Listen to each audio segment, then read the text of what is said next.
HarperCollins presents Murder in the Caribbean, a Death in Paradise mystery by Robert Thorogood, read by Phil Fox. Where do you want me to start?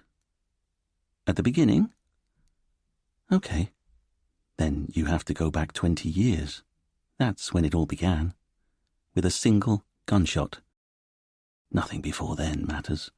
I was born, I lived my life, but it was in that moment that everything changed. Everything.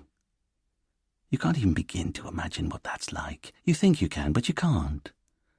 I used to think the feelings inside me would go away. Somehow. That it wasn't possible to feel like this forever. But guess what? It is. Not that I let on. I got good at hiding it. It used to surprise me how everyone would look at me and think I was normal. They didn't know about the furnace I had churning inside me. It became like a game, to see how normal I could be. No one ever knew the truth. And over the years, the decades, that fire inside me changed. It got tighter and denser, and then, one day I realized it wasn't a fire at all. It had become like a diamond of pure hate. It made me laugh to feel that power inside me, knowing that it was what was keeping me sane. And then, finally, the 20 years were up, and I knew I was ready. It was time. Time for revenge. Chapter 1. Ordinary police officer Dwayne Myers had lived in the same house his whole adult life. It was a concrete-poured bungalow that was set in lush jungle that rose behind and above the sleepy town of Honoré on the western coast of the Caribbean island of Saint-Marie. Where the money had come from to buy such a desirable plot of land was, fortunately for Dwayne, never quite established by the Saint-Marie tax office. He was also lucky that he'd not had a visit from the island's planning officer since then, because while he'd started building a 2-story house, his money had run out halfway through. This meant that when he took occupancy of his new home, his builders had only completed the ground floor. Although they'd left the necessary steel rods poking up out of the roof, should Dwayne ever wish to finish building the floor above. He never had. In fact, as the years passed, Dwayne had come to like the way the steel rods jutted out of his bungalow. You always knew which house was his, he'd say proudly to anyone who asked. But then, the unfinished house was entirely in keeping with the decades-long decline that had gripped Dwayne's front yard. Where there wasn't dirt, there were rusting motorbike parts, and where there was neither, there were weeds, some of which had grown into fully-fledged bushes. And littered around, as though dropped by an absent-minded giant, was the front end of an old taxi, a trailer on tires that had lost their rubber years ago, and a wooden speedboat that was rotting into the ground where it lay. However, on this particular morning, perhaps the most surprising feature of Dwayne's garden was the Englishman in a suit who was holding a pair of binoculars to his eyes while hiding in a bougainvillea bush by the front gate. The man was Detective Inspector Richard Poole. He'd been staking out Dwayne's house for the last hour, and he was deeply unhappy. Not that that was much of a change for Richard. He'd been born unhappy. As for why he was hiding in a bush, that could easily be explained by the fact that 3 weeks before, Dwayne had announced that he wanted to study for his sergeant's exam. Richard had been suspicious from the start, if only because Dwayne had never before tried to advance his career in any way. Frankly, it was sometimes a struggle to get him to attend his annual appraisal. Something was up. Richard was sure of it. And when he learned that Saint-Marie police regulations allowed officers studying for exams to spend a morning a week at home for personal study, he realized what it was. Dwayne had embarked on the whole endeavour as an elaborate ruse to bunk off work one morning a week, hadn't he? That's why Richard had spent the last hour hiding inside a bush, a pair of binoculars clamped to his eyes, while trying to ignore the spiders and other stinging insects that could at any moment be crawling into his shirt collar or up his trouser leg. And he was very definitely ignoring the rivers of sweat that were running down his back, and the feeling of itching and prickly heat as it built up on his skin where it was touching his thick woolen suit. But he wasn't leaving his bougainvillea bush, not until he'd proven that Duane was skiving. Richard saw a movement and swiveled his binoculars just in time to see Duane throw back the curtains of his bedroom window and yawn. Luckily for Richard, the windowsill and brickwork saved him from finding out if the bottom half of Duane was as similarly naked as the top half. But this was the confirmation Richard had been looking for. He checked the time on his wristwatch. It was nearly 11 a.m. "Got you," Richard muttered to himself. Richard smashed out of the bush, opened the crumbling picket gate that led onto Duane's property, and then, when he found that the picket gate had come off in his hands, he put the whole thing to one side so he could stride, unencumbered, up to Duane's front door. With a sharp rat-a-tat of his knuckles against the door, Richard announced his presence. There was no answer, but Richard wasn't in a rush. He waited a little while longer, and then he knocked on the door again, but much louder this time. After a few more seconds, Richard was gratified to hear the slap of feet as Duane approached. The security chain rattled as it was unhooked, and the door finally opened.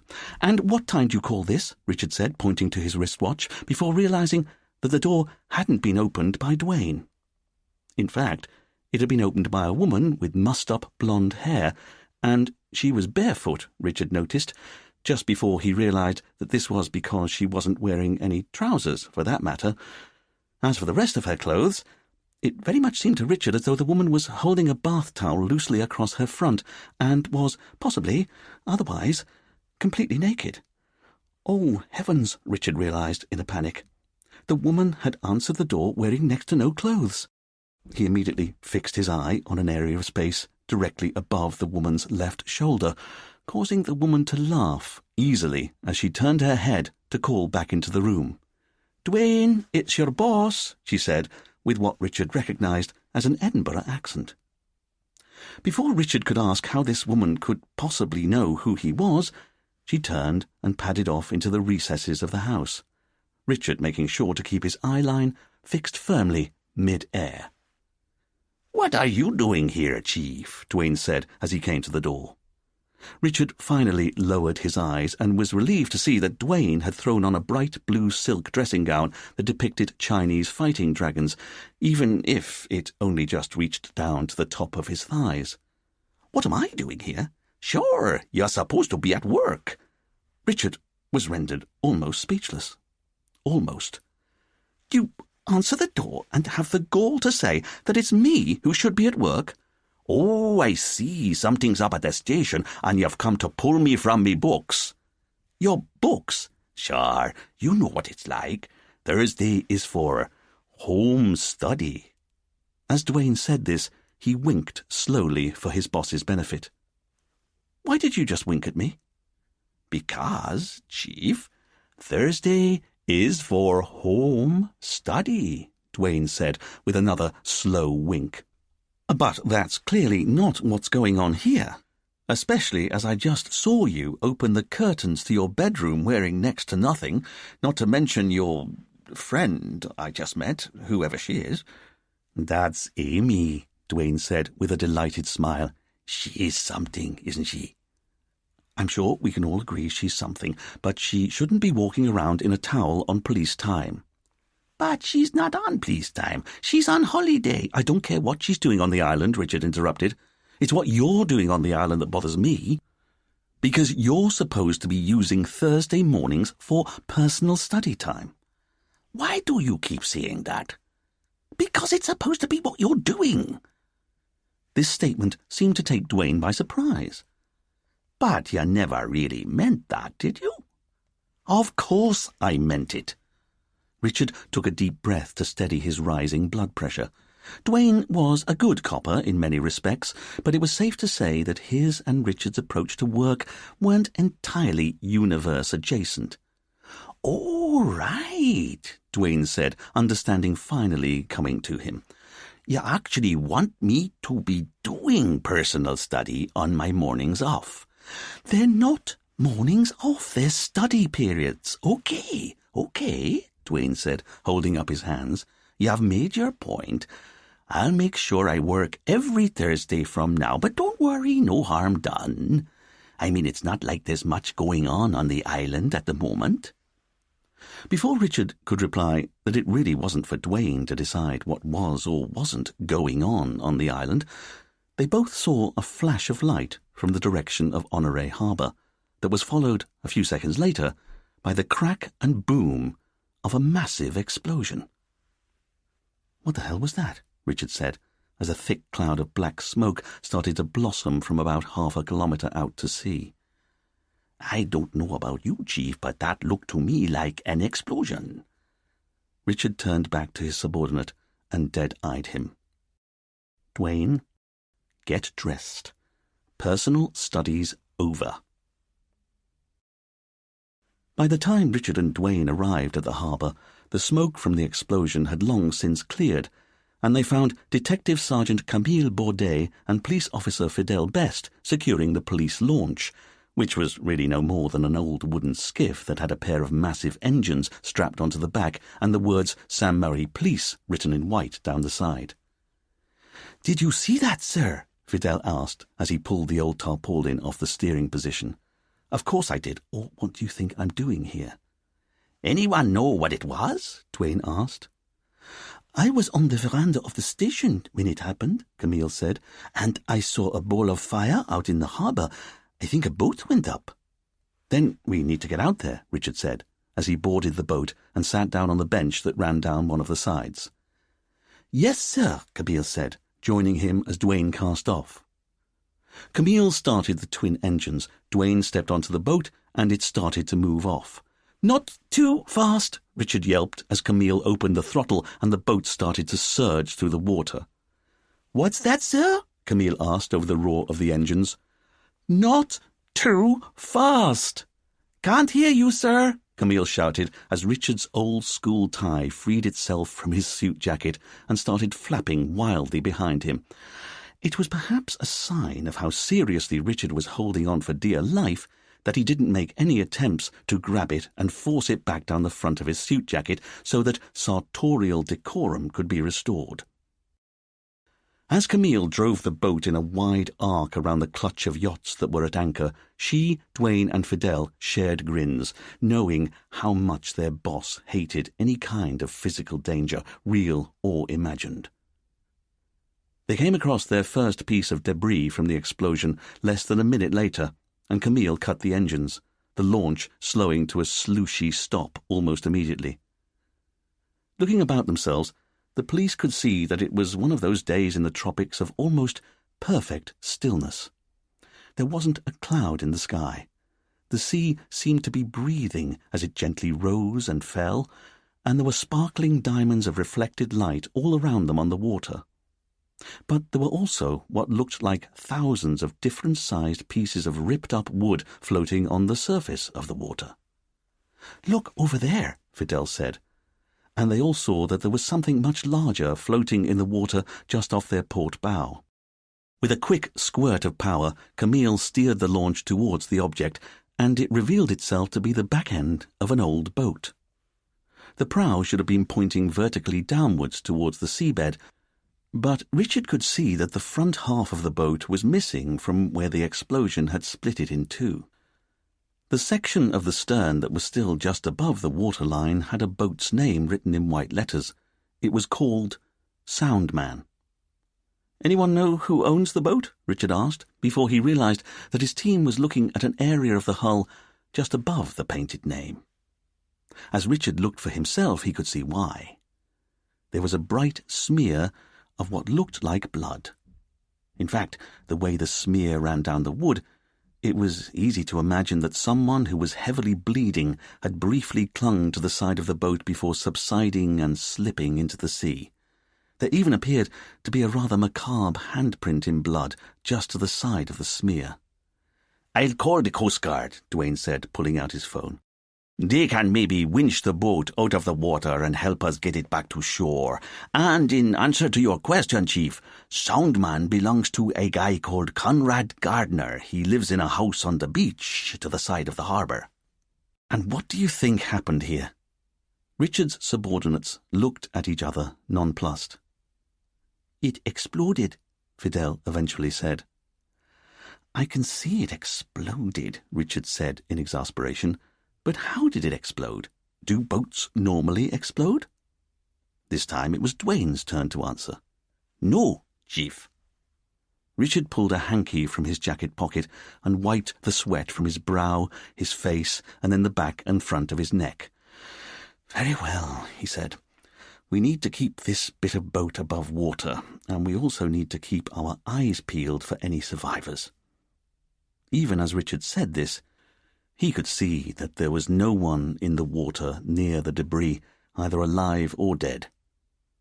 Within half an hour, the Coast Guard's bright yellow rescue boat had arrived and was starting to winch the rear end of the boat onto its deck.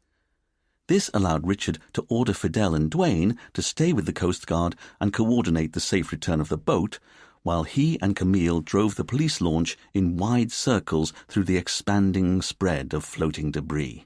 All they found were various pieces of detritus, from plastic jerry cans to kitchen implements, and even an old white plastic chair, but they couldn't find anything that seemed to shed any light on exactly what had happened.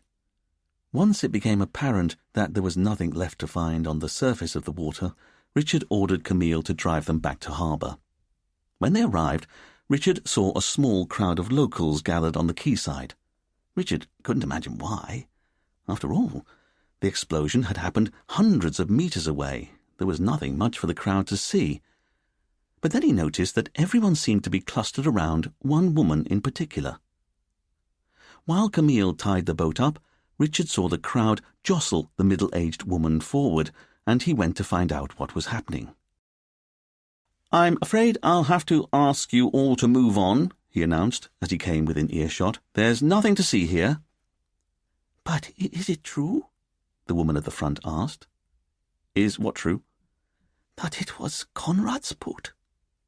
"It's still early in the investigation." "But was it Conrad's boat?" she said again, almost begging.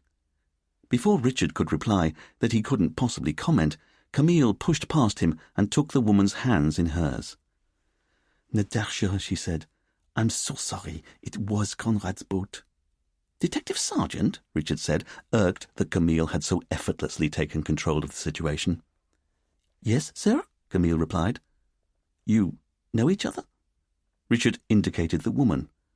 He could see that she was perhaps in her late 40s and was dressed somewhat dowdily with a simple skirt, blouse and cardigan. "This is Natasha Gardiner," Camille said. "Conrad Gardiner's wife." "Oh," Richard said. "I see." "But was it definitely his boat?" Natasha asked, her eyes desperate with worry. "I'm sorry," Camille said. "It was." "Then where is he?" "We don't know, but we didn't see him in the water, so maybe he got away before it happened." Richard decided that enough was enough. If it was unprofessional that they should be talking about the incident before they'd even finished their first survey of the scene, it was doubly bad that they'd be doing so in front of a crowd. "Perhaps we could have this conversation somewhere a little more private?" he asked Camille. "Good idea," Camille agreed. "Natasha and Conrad live only a couple of houses away. We can talk there." Natasha's house was precisely the last place on earth Richard wanted to visit, but he couldn't see a diplomatic way of explaining this to his partner, so he just harumphed by way of an answer.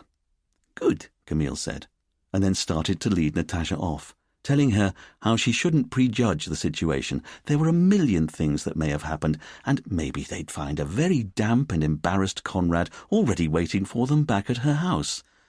This seemed to settle Natasha a little, but it did nothing to improve Richard's mood as he followed behind. Natasha's house was a one-story bungalow that led directly onto the little beach of Honoré. It had a green and white striped awning out front, and a couple of hanging baskets of flame-red flowers either side of the front door. The inside of the house was just as quaint, with simple furniture and seashells arranged on shelves. "Now, why don't I get us all a glass of water?" Camille said, heading to the sink. "And maybe you could tell us a bit about where Conrad was going this morning?" "Well, I don't know, not exactly. Only that Conrad always goes out fishing every morning." "He's a fisherman?" Richard asked. "Oh, no, he's a music producer, or he was for a time." "So what does he do now?" "Well, this and that. I mean, we don't need so much money to get by now we're older." "But he goes fishing every morning?" "Not every morning. Sometimes he doesn't get up in time, but most days." "And do you ever go out with him?" "Me? Oh, no. I'm not welcome. You see, Conrad never catches anything much. For him, it's more about getting away, I think. You know what men are like." Natasha addressed this last comment to Camille as she came over with 2 glasses of water. "Here you go," Camille said. "Thank you," Natasha said gratefully as she took her glass. "And you think he maybe wasn't on the boat when it went up like that?" "It's a possibility," Camille said. "But we can't really talk about specifics this early in the investigation," Richard said. "Although you should perhaps know that we found a smear of blood on the one remaining part of the hull we could find." "Oh," Natasha said as this information sank in. "It may not be blood," Camille said with a warning glance at her boss to soften his approach. "And even if it is, it's possible it belongs to someone other than your husband, of course. But he always goes out on his own. No one else would have been with him. If you found blood—" Richard could see tears forming in Natasha's eyes. "Can I ask," he said, "was your husband's boat safe?" "How do you mean?" "Well, are you surprised he had this accident?" And with that, the tears came. Richard looked at Camille, partly in helplessness and partly in irritation. As far as he was concerned, it was entirely his partner's fault that they now found themselves in this situation. This was far too soon to be talking to a key witness. For her part, Camille ignored her boss's disapproval and went and knelt by Natasha. "You mustn't worry. We still don't know what happened." "But where is he?" "We'll find him. If he's out there, we'll find him." As Camille continued to console Natasha, Richard realized that he was now something of a spare part to the whole conversation. So he wafted his arms a bit. He didn't quite know why, but as he did so, he had the flash of a memory of being at college parties where, no matter what room he went into, no one seemed to want to talk to him. In fact, Richard remembered how college parties had been a type of living hell. They were full of all the beautiful and confident people, and he'd drift from room to room being roundly ignored. Before his memories spiked too painfully, Richard decided to keep himself busy by poking around. On a nearby shelf, he found a collection of photos that charted the growth of a young woman from a baby up to the day she graduated from college, a mortarboard on her head and a scroll in her hand. This was no doubt Natasha's daughter. But Richard could also see photos of Natasha and a man he presumed must be Conrad, her husband. The photos were taken at parties, and Natasha and Conrad were laughing or dancing together in all of them. They looked a handsome couple, Richard thought to himself. And he realized he had trouble matching the vivacious young woman in the photos with the older woman he'd just met. But then, he had to remind himself, Natasha had just discovered her husband had possibly recently died. As for the photos of Conrad, he looked as though he was always having a good time. He was laughing in every photo, or smoking a cigar, or raising a toast with his bottle of beer. Seeing that Natasha was still crying, Richard slipped into a little corridor that led from the main room. He saw an open door. Telling himself that, seeing as Natasha had invited him into her house, he didn't need a warrant, he pushed the door open a bit further, and what he saw inside shocked him. The room had been trashed, with all its contents tipped over or dashed to the floor.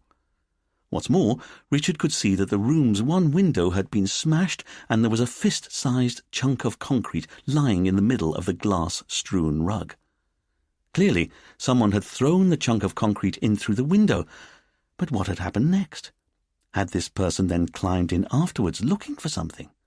Or had the room been smashed up just for the hell of it? Richard was about to return to Natasha to find out what she knew about the break-in when his eye caught something red and shiny sitting in the centre of a small writing desk to the side of the room. Unlike the rest of the furniture, this one table had been left standing. But what was on it? Richard picked his way across the room until he could see the object more clearly. It was a ruby. A big, fat, red ruby that was significantly larger than any jewel Richard had ever seen before. In fact, it was so large, Richard knew it couldn't be real. It must have come from some kind of theatrical costumier's or joke shop. But what on earth was a ruby doing in the middle of the desk? Chapter 2. Richard returned to the main room of the house and explained what he'd just seen. "I don't understand," Natasha said. "There's been a break-in." "It's how it looks," Richard said, and then he asked Natasha what the room was usually used for. "It's Conrad's, his den. It's where he likes to go, you know, when he wants some peace and quiet." "Then, can I ask, have you been in his room today?" "No, Conrad doesn't like me going in there." "Do you recall hearing the sound of glass smashing at all today?" Natasha rose from her chair. "What's happened?" she asked. "If you could just answer the question."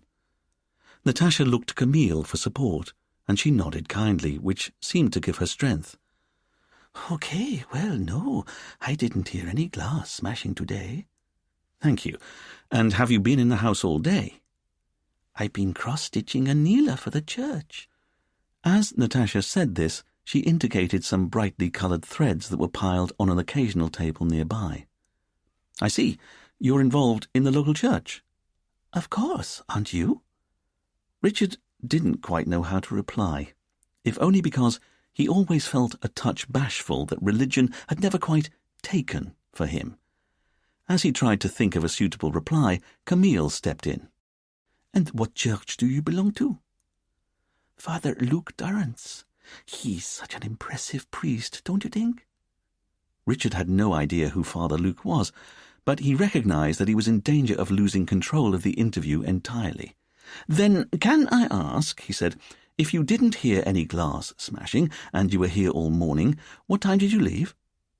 "How do you mean?" Natasha asked. "Well, we first met you at the harbour, so when did you leave your house for the harbour?" Natasha frowned as she considered her answer. "That's easy enough to explain. I left when, you know, I heard the boat." "You heard the explosion?" "Not that I knew what it was just this terrible noise." "What time is this?" "It was just after 11, I think. I was listening to the news on the radio." "And then what did you do?" he asked. "Well, I got on with cross-stitching. I didn't think it had anything to do with me, but about 5 minutes later, Morgana Pichou came and knocked on my door. You know Morgana? She runs the tourist centre in Honoré. Anyway, she said she'd been down to the harbour when the explosion happened, and she'd heard that it was Conrad's boat that had just happened too. I didn't know what to think. And then my phone rang. It was the harbour master, Philippe. He said I should come down to the harbour at once. There'd been an accident. I still didn't believe it could be true. I still don't believe it." "So what time did you get down to the harbour?" Richard asked, aware that Natasha was about to start crying again. "I don't know, 20 past, something like that." "And just to be clear, You were definitely in the house the whole morning before the explosion? Yes. Richard paused to collect his thoughts, because this meant that if Natasha could be believed, the break-in must have happened after she'd left her house following the explosion. After all, if it had happened any time before, she'd surely have heard the glass smashing. But what sort of person would break into Conrad's house after his boat had just exploded? Were the two facts connected, or was it just a coincidence? "Mrs. Gardner, could you follow me?" Richard asked, before leading Natasha and Camille into the corridor where Conrad's room was. As he pushed the door open, Natasha gave a little gasp, and her hand shot to her mouth. "Is this a surprise to you?" "Of course," Natasha said, deeply shocked. "I mean, Conrad's not the tidiest person, but he's not this bad. Everything's been thrown onto the floor, hasn't it? And the window's been smashed." "I think it was smashed with that piece of concrete there," Richard said, indicating the chunk in the middle of the room. "Which is why I was asking if you'd heard the sound of any glass smashing today. I think it would have made a considerable noise when that rock came in through the window." "Of course, I didn't hear any smashing this morning." "Can you see if anything's been stolen?" Natasha scanned the room from the doorway. "I don't know. I don't think so. I wouldn't say Conrad had anything worth stealing." "Then can you tell me if this belongs to him?" Richard said, entering the room and going over to the table where the bright red ruby was sitting. "What is it?" "It looks like a ruby." Natasha's expression of concern briefly froze, and Camille and Richard exchanged a glance, both knowing that the ruby had just registered with her. "A what?" Natasha asked. "A ruby," he replied. Natasha didn't speak for a few moments. "Does it mean anything to you?" Camille asked as kindly as she could. Natasha seemed to come to a decision. "No," she said firmly. "But you're saying it's a real ruby?" "I don't know," Richard said. "I doubt it. It would be worth millions."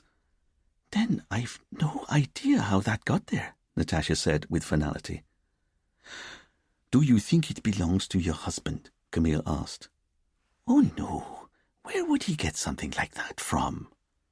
Richard bent down to give the jewel a good inspection. It lay on its side, and was cut so that it was fat at one end but sharpened to a point at the other. Richard could see tiny air bubbles trapped inside, making it clear that it really was just a trinket made of plastic. "So you're saying this jewel doesn't belong to your husband, and it doesn't belong to you either?" "That's it, exactly," Natasha said, happy with Richard's assessment. "I've never seen it before in my life." "Then I wonder who put it there." "I've no idea." "Don't you? Only you seemed to recognize it." "I didn't," Natasha said, and Richard could see how sincere she was. "I was just surprised I couldn't work out what it was doing there." Which is very much the question, isn't it? Can you imagine why anyone might have wanted to smash that window there, break into your house, and then place a paste red ruby on this desk here? "No." "Are you sure about that?" "Oh, yes, I've no idea what it can possibly mean." Natasha seemed to have got control of whatever doubts she'd previously had, and Richard could see that he wouldn't be getting any more from her for the moment. "Okay, we'll have to treat this room as a secondary crime scene, so we'll need to have our officers process it. And we'll need to take your fingerprints as well, Mrs. Gardner, just so we can exclude them from whatever we might find in this room, of course. And can I ask where we might be able to find sample fingerprints from your husband?" Natasha looked into the room and indicated a spilled bottle of rum on the floor that was lying next to an old metal tumbler. "That's Conrad's bottle and his glass. His fingerprints should be on both of them." Richard thanked Natasha for her time and told her they'd update her with news of her husband the moment they had any. In the meantime, she was to wait until one of his officers returned to take her fingerprints and start processing the room. "So, what do you think of Mrs. Gardner?" Camille asked as they walked the short distance back to the police station. I think she's in shock. But the ruby didn't surprise her entirely, did it? I'd agree with you there, Camille. So why did she deny all knowledge of it? Indeed, Richard said, as he stepped at the bottom of the slope that led up to the police station. As he did so, he saw two people emerge from the station. "Oh, no, no, no, no, no, no," Richard said, and started racing up the steps two at a time. Camille had no idea what Richard was doing, but looking up, she saw that Duane was standing on the veranda and was chatting easily to a very attractive blonde woman. Camille smiled to herself. So that's what had upset her boss. As for Richard, he was a man on a mission as he strode into the veranda of the police station and found Duane talking to Amy, the woman who had answered the door that morning wearing only a towel. "Officer Myers, what the hell is going on?" "Chief?" Duane said, startled by his boss's sudden arrival. "What are you doing here?" "How do you mean, here? I work here." "But I left you strict instructions to get the remains of the boat to shore, so how come you've been inside the station with a civilian?" "Whoa," Duane said, holding up his hands. "Back up there a moment. Fidel and me have got the boat to shore, but we need to process the blood we found on it and lift whatever prints we can find. So I came back to the station to pick up the crime scene kit, and when I got here, only minutes ago, I can tell you, I found Amy waiting for me." "You came back to get the crime scene kit?" I said. "So why haven't you got it in your hands right now?" Duane was puzzled that his boss was so interested. "I was thirsty after all that hard work in the sun, so I got a drink of water with Amy here, and now what you're interrupting is me telling her I'm busy on a case and we'll have to meet up later on." Richard didn't believe a word Duane was saying. He'd been sloping off work and hanging out with his new girlfriend again. Richard was sure of it. "I'm sorry if I've caused a problem," Amy said in her lilting Edinburgh accent. "It's not you who's caused the problem," Richard said stiffly. "And anyway, it wasn't Duane I came down here to see," she continued, and then she gave Duane a playful punch on the arm. Duane winced in a melodramatic pretense that the punch had caused him mortal pain. Amy pulled a shocked face, and Richard sighed internally at the whole teenage horseplay of it all. As far as he could tell, Amy was in her early 40s, and she and Duane were surely old enough to have got beyond what his mother called the giggling and pinching stage of courtship. It was only once he'd finished his thought process that Richard realized he'd not quite registered what Amy had said. "How do you mean you didn't come to see Duane?" he asked, as Camille joined them on the veranda. "Well, isn't it obvious?" Amy said. "I came to apologize to you." "Apologize?" "Of course. For answering the door to you wearing only a towel this morning." Richard's face flushed, and Amy smiled with an understanding of his embarrassment that had just made his cheeks burn an even deeper shade of red. "Yes, well," he blustered, "it wasn't quite what I expected, but don't worry, I've seen worse. I mean better, or not better, that's not right. I just mean, I've seen, if I'm honest," Richard said in quiet despair, "I don't quite know what I mean." "You just mean," Amy said, smoothing over Richard's awkwardness, "you're used to seeing semi-naked women." "Well, normally only on the mortician's slab, if I'm honest," Richard said by way of keeping things light, but it was only as he looked at Camille and Duane's horrified faces that he realized how creepy he must have sounded.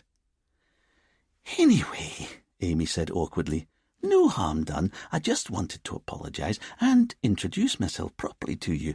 I'm Amy McDermott." Amy held out her hand, and Richard was relieved, finally, that normality had resumed. "Richard Poole," he said. "How do you do?" "Very well, thank you," Amy said, as amused as Richard's team was at his formality. "Although I wanted to ask, did you manage to see any birds this morning?" "How do you mean? Did I see any birds?" "Well, it's just I couldn't help noticing. When you came to the door, you had a pair of binoculars around your neck." "You did," Duane said. "I didn't notice." That's right, Amy said. A nice pair of binoculars. But you're not into bird-watching, Chief, Dwayne said. I don't think he was bird-watching, Camille said, as she realized what the binoculars meant. You were spying on Dwayne, weren't you? It's not how it looks, Richard said weakly. You were spying on me? Dwayne said, amazed. But Thursday mornings are for revising for your sergeant's exam, and I've never seen you with any of the revision materials in the office, or talking about how hard the work is. In fact, I've seen no evidence you've even started work on your exams, so I just wanted to check up on you, that you were actually studying. Dwayne stared long and hard at his boss. He said, if you'd been using your binoculars to get a glimpse of a beautiful naked woman, I reckon I could understand where you were coming from. But snooping on colleagues to check they're looking at a load of old books. Richard didn't quite know what to say. Dwayne was making it sound like he was in the wrong and not Dwayne. No, I've got a crime scene kit to get, Dwayne continued primly. Amy, I'll see you later. Dwayne gave Amy a quick kiss on the cheek, and then he turned and entered the police station. Don't worry, Amy said kindly, touching Richard's besuited elbow. You know what Dwayne's like. He'll forget about all this in no time at all. He doesn't bear grudges. Richard's mobile phone rang in his jacket pocket. If you'll excuse me, we're in the middle of an active case. I'll need to answer my phone. It could be important. Richard stepped to one side, which gave Amy a moment alone with Camille. You really answered the door to him wearing only a towel? Camille asked. I'm afraid I did. I'd have paid anything to see his face. He went bright red. I bet he did. You know what? Your boss is just like Dwayne said he'd be, but even more so. Camille smiled. She'd spent a long time with Richard, and she'd long ago realized that most of his sudden squalls of anger and stick-in-the-mud curmudgeonliness came from an upbringing that had straitjacketed him from the moment he put on his first suit, shirt and tie, aged 4. Camille believed that inside her boss, just as surely was the case with every human, there was a free spirit bursting to get out. In the meantime, she found herself a wry spectator to his wrecking ball social interactions.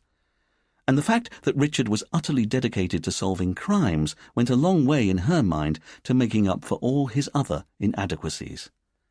Mind you, she thought to herself, he'd crossed a line when he'd started spying on Dwayne with a pair of binoculars.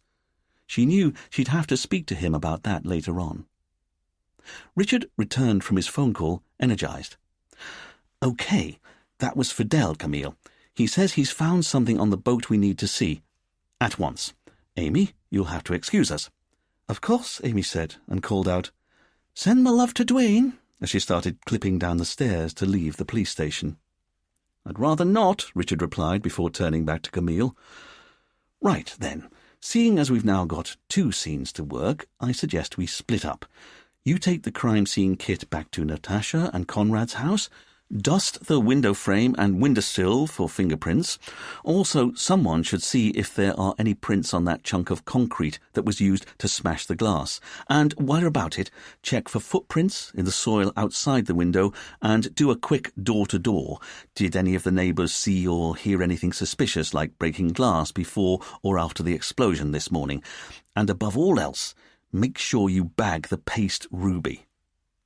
It was left on the desk for a reason, and I suggest we find out what it was. Yes, sir.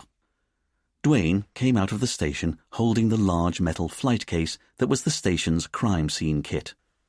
Dwayne, Richard said, Camille will need the kit for herself. She's working a secondary crime scene, so I want you down at the harbour running a door-to-door, and also go yacht to yacht, for that matter. Did anyone see Mr. Gardner go out on his boat this morning, and was anyone with him, or was he on his own? We still don't know who was on his boat when it exploded. Were you really spying on me? We don't have time for this now, Dwayne. I also need you to get onto the Sainte Marie dive school. I want them in their scuba kit and scouring the seabed where the boat went down. I want a list of everything that sank from Conrad's boat. Don't worry, Camille said to Dwayne. I'll talk to him about snooping on you. Not now, you won't, Richard said, heading down the stairs. I need to see Fidel, and you both need to get on with your jobs. A few minutes later, Richard was striding along the concrete quay towards where he saw the back half of Conrad's boat resting on its side.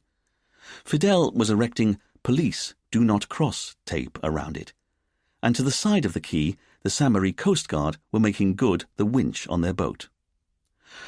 "Okay, Fidel, what have you got for me?" Richard called out as he approached. Well, sir, the explosion wasn't an accident. You know that? I do, sir. How can you be so sure? Let me show you.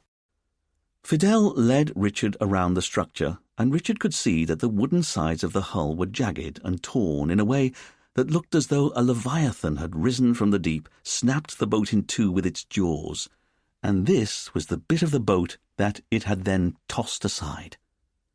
Passing the sharp edges of the hull, Richard saw that the interior of the boat had been mostly ripped out by the explosion, although there were still plenty of old pipes and rusting metal fixings sticking out at crazy angles. Mercifully, there were no smears of blood here, but Richard watched as Fidel stepped up to a dirty grey tube that ran along the inside of the boat and which was fixed with red cable ties. "Okay, sir," Fidel said. "I think that this section of the boat was once the engine compartment, and this tube here was the fuel inlet to the engine." "So, where's the engine?" "I imagine it got blown from its housing and sank with everything else. But the thing is, on boats like this, the engines tend to be at the rear, in a tight and enclosed space directly under the driving position." "Okay," Richard said, wondering where Fidel was going with this.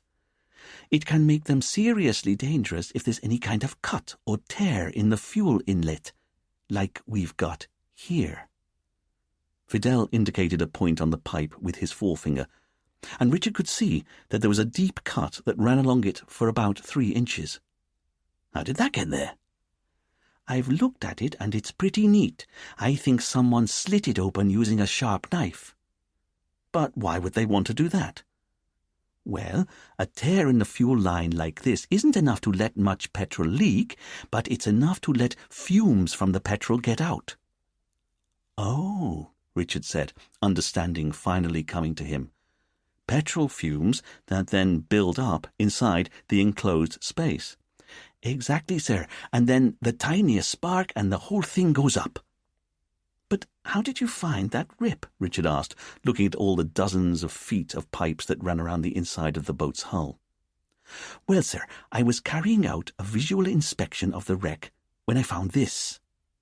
Fidel walked around the inside of the boat and pulled down a mess of what looked like electric cables that were tied together with parcel tape. But as Richard looked more closely, he saw that there was something else that the parcel tape was holding in place. It was a mobile phone. What was a mobile phone doing taped to the inside of an engine compartment?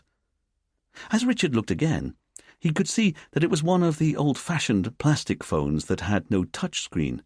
It just had buttons and the smallest of screens for the minimum of text.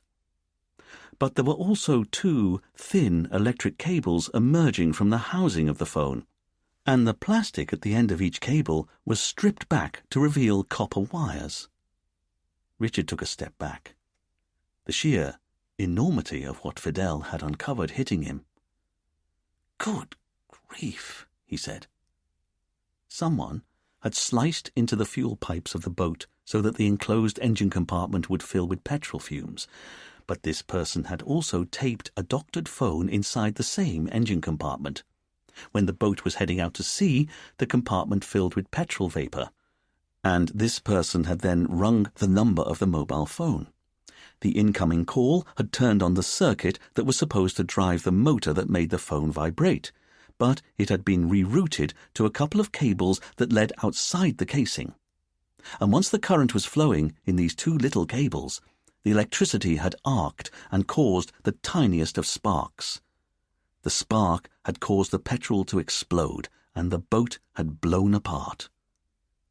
Despite the heat, a shiver ran down Richard's spine. Fidel was right. Conrad hadn't died in some tragic accident at sea. He'd been murdered in cold blood. Chapter 3. Of the many things that irritated Richard about the tropical island of Sainte Marie, perhaps the one that infuriated him the most was just how small it was. It's not that he had an objection to its size per se. After all, as he often had occasion to tell his team, he'd holidayed many times on the Isle of Wight as a child, so he knew something about island living. But it was one thing to take a vacation on an island, and quite another to run a police investigation on one. For starters, there were no forensic or pathology labs on Sainte Marie, so whenever Richard needed to process any kind of physical evidence, it had to be sent off-island to Guadeloupe. But the island's size also meant he only had access to 2 police vehicles. One of these was a battered old Mark II Land Rover that was painted mustard yellow and had the crest of the Sainte Marie police force on the bonnet and sides. For all Richard publicly grumbled about the vehicle, he couldn't help but feel a grudging affinity with it. Like him, it was British, hadn't even been remotely designed for tropical climes, and yet here it was, chugging along and doing the best it could in very testing circumstances. But if Richard tolerated the police Land Rover, the same couldn't be said for the other police vehicle, a sputtering Harley-Davidson motorbike that had an attached, almost certainly illegal, sidecar. Only Dwayne was qualified to drive the infernal machine, and Richard only travelled in it under sufferance. After all, as he'd tell anyone who asked, if the answer is ever, get on a motorbike driven by Dwayne, you've very definitely been asking the wrong question. However, the most irksome aspect of island living, as far as Richard was concerned, was that the distances were often so small that the quickest way to get somewhere was to walk. And while Richard loved the idea of walking in theory, particularly on a crisp winter's day, the grass stiff on the ground with frost, it was quite a different matter yomping through the blistering heat of the tropics wearing a thick woolen suit. Sweating heavily, Richard arrived at Mrs. Gardner's house and found Camille inspecting the earth beneath the smashed window. Having updated her that he and Fidel now believed Conrad had been murdered, Richard asked what Camille had so far been able to find. "Not much of anything, sir," she said. "There are no footprints out here, and no cigarette butts or anything else that suggests anyone was here, and the window's not overlooked by any of the neighbors, so they didn't see anything either." "Did they hear the moment the window was smashed?" "I've asked whoever I can find who was nearby at the time, and no one saw or heard anything suspicious." "I see," Richard said, disappointed. "Then what about the window frame?" Camille explained that she'd just finished inspecting the outside frame, and it was so rough and weather-beaten it wasn't possible to lift any fingerprints from it.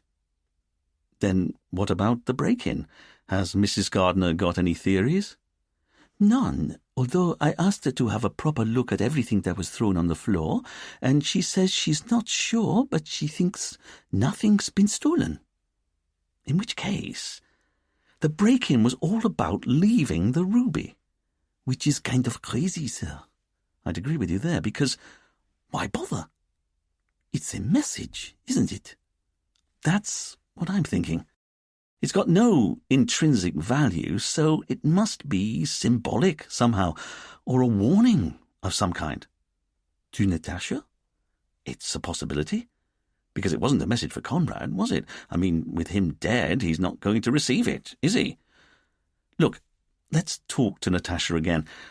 We need to tell her the explosion wasn't an accident, and I want to press her a bit more about this ruby. Richard and Camille went into the house, but Natasha was nowhere to be found. However, the French windows were open, and they could see that she was standing on the beach down by the sea. "Oh, bloody hell," Richard said to himself as he stepped out of the house and onto the bright white sand. He hated walking on beaches in his brogues, and he still couldn't quite believe that it was an occupational hazard he had to endure on an almost daily basis. "Mrs. Gardner?" Camille asked as they approached, but Natasha didn't turn round. She just kept staring out at the distant horizon. Richard cleared his throat to get the woman's attention. "If he's in the water, he'll come in here, won't he?"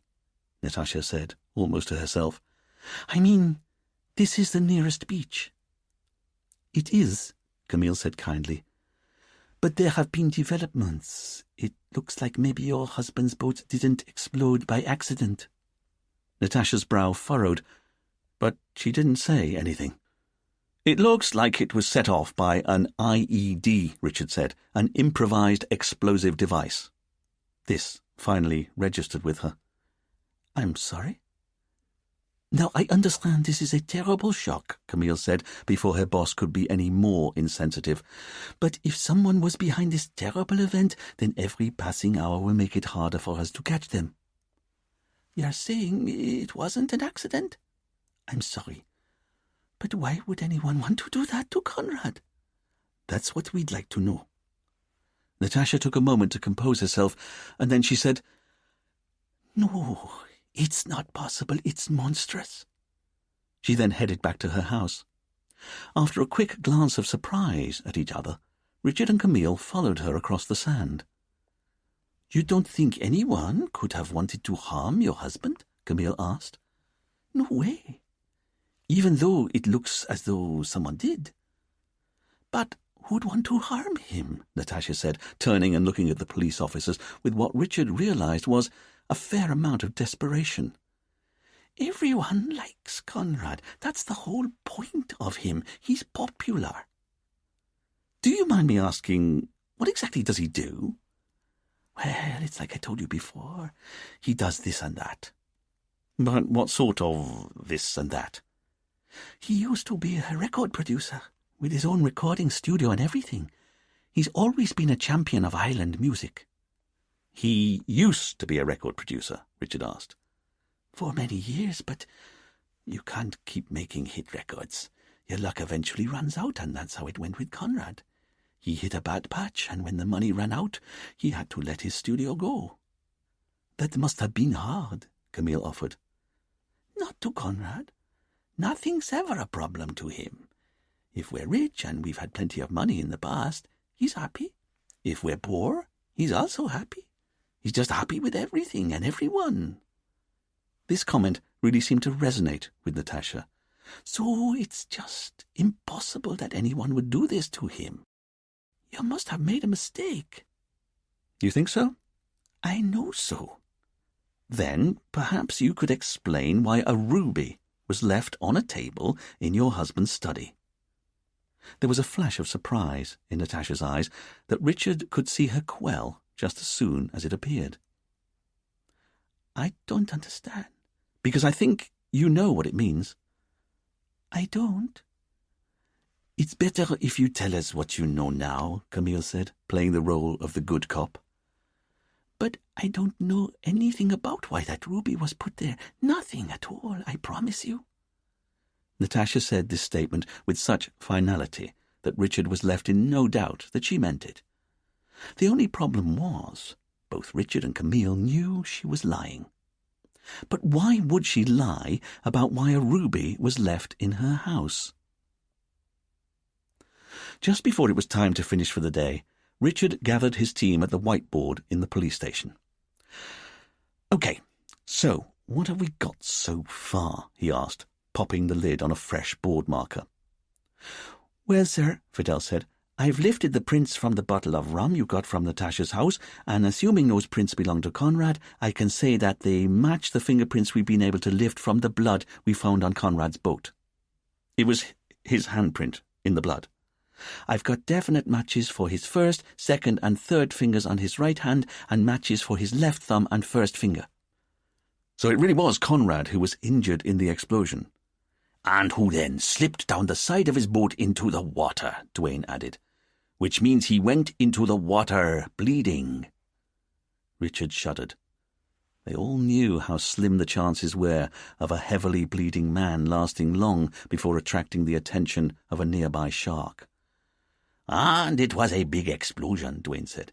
"Anything that could do that to a boat could do a lot worse to flesh and bone." "Poor man," Camille said. "Although," Richard asked, "are we sure he didn't survive?" "I don't see how he could have done," Fidel said. "I reckon we were at the scene within 20 minutes, so if he was alive, either on his boat or in the water, we'd have seen him." "Then could he have swum ashore before we got there?" "No way. The nearest land was Honore Beach, and that's where we came from. If he was in any condition to swim to safety, we'd have passed him on our way out. And I was checking the water the whole time, sir. I didn't see anyone swimming anywhere." "Very well. We'll need to tell Mrs. Gardner that her husband is missing, presumed dead. Camille?" Camille sighed, but knew it made sense that the task fall to her.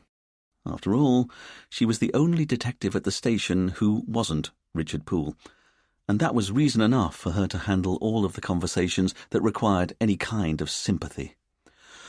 "Okay," she said, and went to her desk to get ready to leave. "Then, Dwayne," Richard said, "what did you get from going door to door at the harbour?" "Well, Chief, I spoke to whoever I could find, and 3 witnesses all said that they saw Conrad get onto his boat on his own this morning." "No one else was with him?"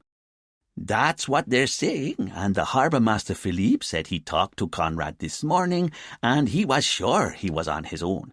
In fact, Conrad asked Philippe to help load his scuba kit onto the boat because there was no one else round to help." "He took scuba diving kit out with him?" Richard asked. "That's what Philippe said. But the important thing is Philippe's 99% sure that no one else was on the boat with Conrad unless they were hiding in the cabin." "I see," Richard said, already feeling frustrated that the explosion had ruined their primary crime scene.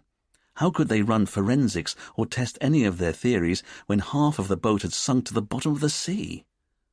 "Then did you speak to the Samari Dive School?" "I did, and tomorrow they're putting together a team to scour the seabed under where the boat went down." "Oh, Camille," Richard said to his partner as she headed for the door, "were there any fingerprints on the ruby that was left at the scene?" "No, sir, there wasn't a single fingerprint on it." "Now that is interesting, isn't it?" "You're right, sir. Whoever put it there made sure there was no way of tracing it back to them," Camille said, and then she headed off. "And yet it must have been bought from somewhere on the island." "Dwayne, can you ring all the shops where you think it would be possible to buy a fake ruby? I want to know where it came from." "Okay." "Which brings me to you, Fidel. What have you been able to glean from the mobile phone detonator you recovered from the boat?" "Well, sir," Fidel said, leading them over to his desk where he'd separated the mobile phone from the wires and had also removed its back cover and battery. "I dusted the tape and outer casing for fingerprints. There aren't any." "Like the ruby," Richard said, which again makes sense. Our killer's got to be careful.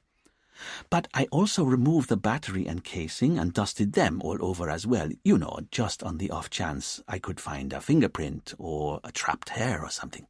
"Of course, but nothing?" "Got it in one, sir. Nothing. Or so I thought, because I then decided to dust the SIM card before I tried to work out what the number was and where it had been bought from." Richard was impressed. "You dusted the SIM card for prints?" "You've got to be thorough, sir," Fidel said, believing that Richard was chastising him. "And I found a partial fingerprint on the contact side of the SIM card." "You did?" "Better than that, I was able to lift it, and the thing is, it doesn't match any of the exclusion prints we took for Conrad Gardner, or his wife, for that matter."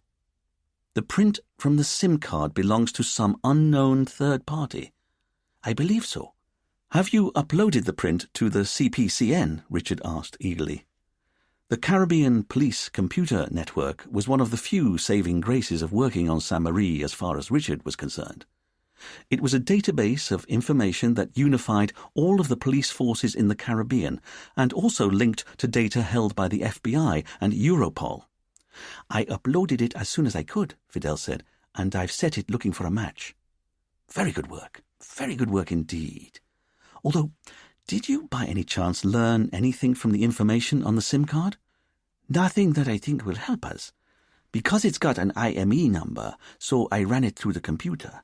It's a SAMRE number, but it's a prepaid phone that was sold just over a year ago. Has the shop that sold it kept any details? They haven't. In fact, it's that dodgy phone shop down by the harbour, just by the booth where you buy tickets for the glass-bottom boat. And they won't tell us who they sold it to? No way. Can't we get a warrant and force them? When I spoke to them, they said they'd lost their records, and anyway the phone was sold for cash. There'd be no way of tracing who they sold it to. So, the phone is a dead end? Not necessarily, sir. Seeing as it was used to set off the bomb, it must have received a phone call at 10 a.m. this morning. I've put in a request with the phone company. They're going to let me know what calls were made to or from that SIM card as soon as they can. Good stuff, Fidel, Richard said. Then what do we know about Conrad Gardner? His wife Natasha said he was a record producer or something back in the day. Dwayne laughed. Or something, more like, Chief. How do you mean? I mean, he played at being a hotshot record producer, but he had no taste. So he'd scout whatever talent he could find, a young band or a guy who did his own thing, and reckoned he needed a great producer to take him to the next level. Anyway, Conrad would convince these people to sign to his label. He'd then cut a record in a studio he had built, and then he'd announce the band by throwing a party. And they were great parties, I can tell you. But the bands were always the worst, and the records never sold. Then what made him go into producing? No idea. And how did he carry on if he was so unsuccessful? You mean building a studio and then launching band after band and never making any money? It doesn't seem like a very sustainable business model. It wasn't. But then the rumour was he used mob money to set up his studio. He had links to gangsters. That's what people used to say, that the money he had wasn't clean. And I can tell you, Conrad used to hang out with some pretty shady people back in the day. He was a gangster himself. I don't know it'd go that far, but his friends were. No doubt about it. He was the sort of guy who, when he builds a studio, you don't ask where he got the money from. So what's he been doing since he gave up record producing? He's like a lot of men on the island. He does what he can to get by. Seasonal work when the tourists are around, and who knows what the rest of the time. But he's dodgy. He was dodgy. I don't know about recently. I've not heard anything. But if he's got that sort of background, it could explain why someone wanted him dead. It could, although he was never a big fish. So whatever he's been up to, it's been pretty low-grade stuff for a number of years. Did you know him? Sure, enough to say hello to anyway. I liked him. Richard was slightly wrong-footed, despite him being a criminal, Dwayne. Of course, Dwayne said easily, but there are worse crimes than being a criminal. At this pronouncement, Richard threw his hands up in the air and returned to inspect the information on the whiteboard. Then what of the wife, Natasha? He called back to the room. Anyone have anything on her? Not me, Dwayne said. She said she went to church, didn't she? Fidel, do you know Natasha Gardner? Fidel, as a good family man, attended Sunday services at Honorary Church every week. I don't think so, sir, Fidel said. If she goes to church, it's not the church here in Honorary. That's interesting. She goes to church, but not to her local church. Richard went to his desk to check his notes. He found what he was looking for almost at once. Here it is, he said. She told us she goes to Father Luke Durant's church. Anyone know where that is? Richard's team didn't, so Richard decided to do some digging for himself. It didn't take him long to discover that Father Luke was a Catholic priest who ran a church on the south side of the island, but there didn't seem to be anything else of note about him or Natasha's role in his church. So Richard tried to see what he could dig up on Natasha on the police computer network, but didn't get anywhere. She had no presence, as far as he could tell, and he couldn't find any specific references to her on any of the government databases or on the local newspaper website either. She seemed to be entirely without interest. And yet, Richard knew that she hadn't told them the whole truth about the ruby. In lieu of having any character references for Natasha, Richard decided to ring her church and spoke to a woman who explained that she was Father Luke's secretary. When pressed, she was able to reveal that Natasha came to church every week. She was heavily involved in all of their charity endeavours, and there was no way at all that she would participate in anything dodgy. She was an upstanding member of the community. This wasn't exactly what Richard wanted to hear. So next, he got the number for Morgana Pichou at the tourist office, seeing as she'd been the person to tell Natasha that there'd been an explosion in the harbour. Unfortunately for Richard, when he spoke to Morgana, she made it clear that there was no way Natasha could ever have been mixed up in her husband's disappearance. According to Morgana, although Conrad was a bit of a layabout, Natasha loved him deeply and had done so ever since they'd met decades before. It was all hugely frustrating for Richard, and his mood didn't improve when Camille returned. "Sir," she said as she sat down at her desk, "I'm convinced there's something Mrs. Gardner's not telling us." "Go on," Richard said. "I mean, she was hit hard when I told her that we now think her husband was missing, presumed dead. She was distraught, and I believed her. But I got the feeling that she was also guilty somehow. Or maybe that's too strong, but something was gnawing at her." "You think she could be involved in his death?" "I don't know." "Because the two people I've spoken to say she couldn't have been. So why is she acting so strange?" "I don't know, sir." Fidel called over from his desk. "Oh, okay, sir. I think you need to see this. The computer's got a match for the fingerprint I lifted from the SIM card." "It has," Richard said as he headed over to Fidel's desk. "It sure has. The fingerprint belongs to a man called Pierre Charpentier." "And who's he when he's at home?" "Well, this is where it gets interesting. His prints are on the system because 20 years ago he committed murder during a robbery in London, so he's been serving a life sentence, first in Holloway Prison in London, and then 5 years ago he was transferred to the Central Prison en Saint-Marie." "Hang on," Richard said, trying to process what Fidel had just said. "You're saying that the print on the SIM card you found on Conrad's boat belongs to a man who's in prison for murder? What's more, he committed his murder all those years ago while he and his gang were robbing a jewellery store in London." This got the team's attention, and now it was Camille and Dwayne's turn to head over to Fidel's desk. "He knocked off a jewellery store?" Dwayne asked. "He sure did. And now we find his fingerprint on the detonator of a bomb and a big fat fake jewel left at the victim's house. It's all connected, isn't it?" "But hold on," Richard said. "How could Pierre, whoever he is, have killed Conrad at all, seeing as he's currently in prison?" "That's the thing, sir. He isn't in prison, but you just said he was. That's the whole point. He's been in prison for the last 20 years, but he was released 3 days ago." The team looked at each other, absolutely stunned. Richard was the first to recover. "Then I suggest we find this Pierre Charpentier as a matter of some urgency," he said. "Don't you?" It's amazing what you learn in prison. Who knew you could make an improvised bomb out of an old phone and a few wires? And it was so easy to set up. Conrad had no security on his boat. The hatch to his engine compartment wasn't even locked. It was simple. Under cover of night, I taped the phone inside, and then it was just a case of working out which tube was the fuel line that led from the petrol tanks. A quick slice with a knife, and the job was done.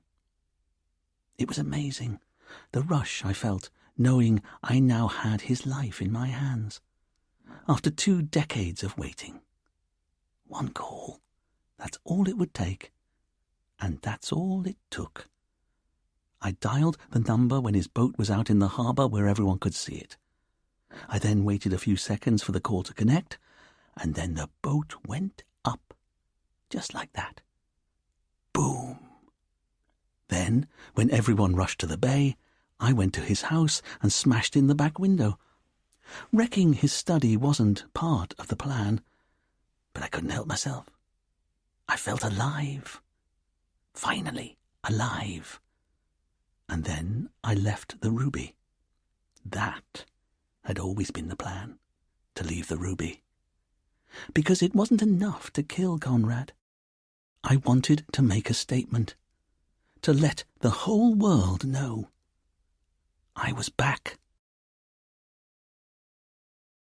Chapter 4.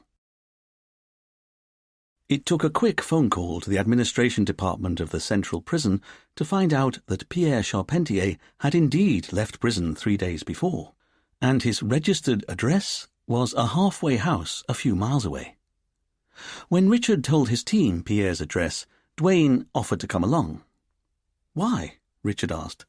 "Let me put it this way," Duane said. "It's not the sort of place someone like you wants to get lost in."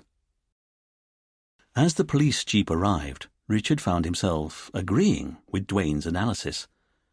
For the last few minutes, they'd travelled down a narrow dirt road that cut through a field of sugarcane, the thick stalks pressing in on either side.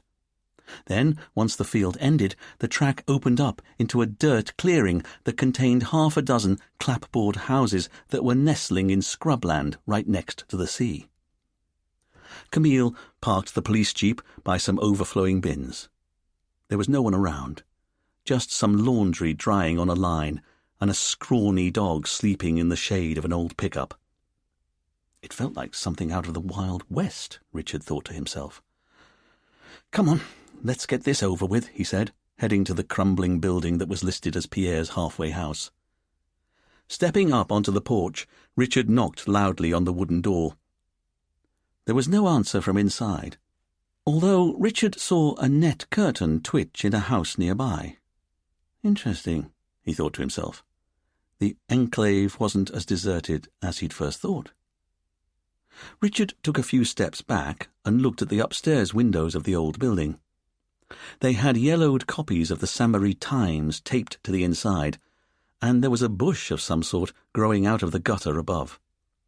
"Let me see what I can do," Duane said, heading around the side of the house. "Duane," Richard called out after him, "we don't have a warrant." "I know that, Chief," Duane replied, before disappearing. Richard knocked on the door again, but there was still no answer. "Mr. Charpentier," he called out. "Saint-Marie Police, are you there?" Richard noticed the net curtain at the nearby house twitch again. Whoever was inside was very interested to see what was going on. After knocking on the door for a third time, Richard was gratified to hear the sound of footsteps approaching from inside. He took a step back to make sure he wasn't within striking distance of Pierre when he opened the door, and pulled out his warrant card, ready to show it. There was the sound of various chains being lifted, bolts being slid back, and then the door opened inwards. "Detective Inspector Richard Poole of the Saint-Marie Police Force," Richard said. "I know who you are," Duane said, as he finished opening the door. "How did you get in there?" Richard asked, quietly furious. "Well, that's the funny thing, Chief. The back door was open, so I just walked in." "The back door was open, was it?" Richard asked sceptically. "I mean, it took a bit of effort, but it was definitely open. Eventually."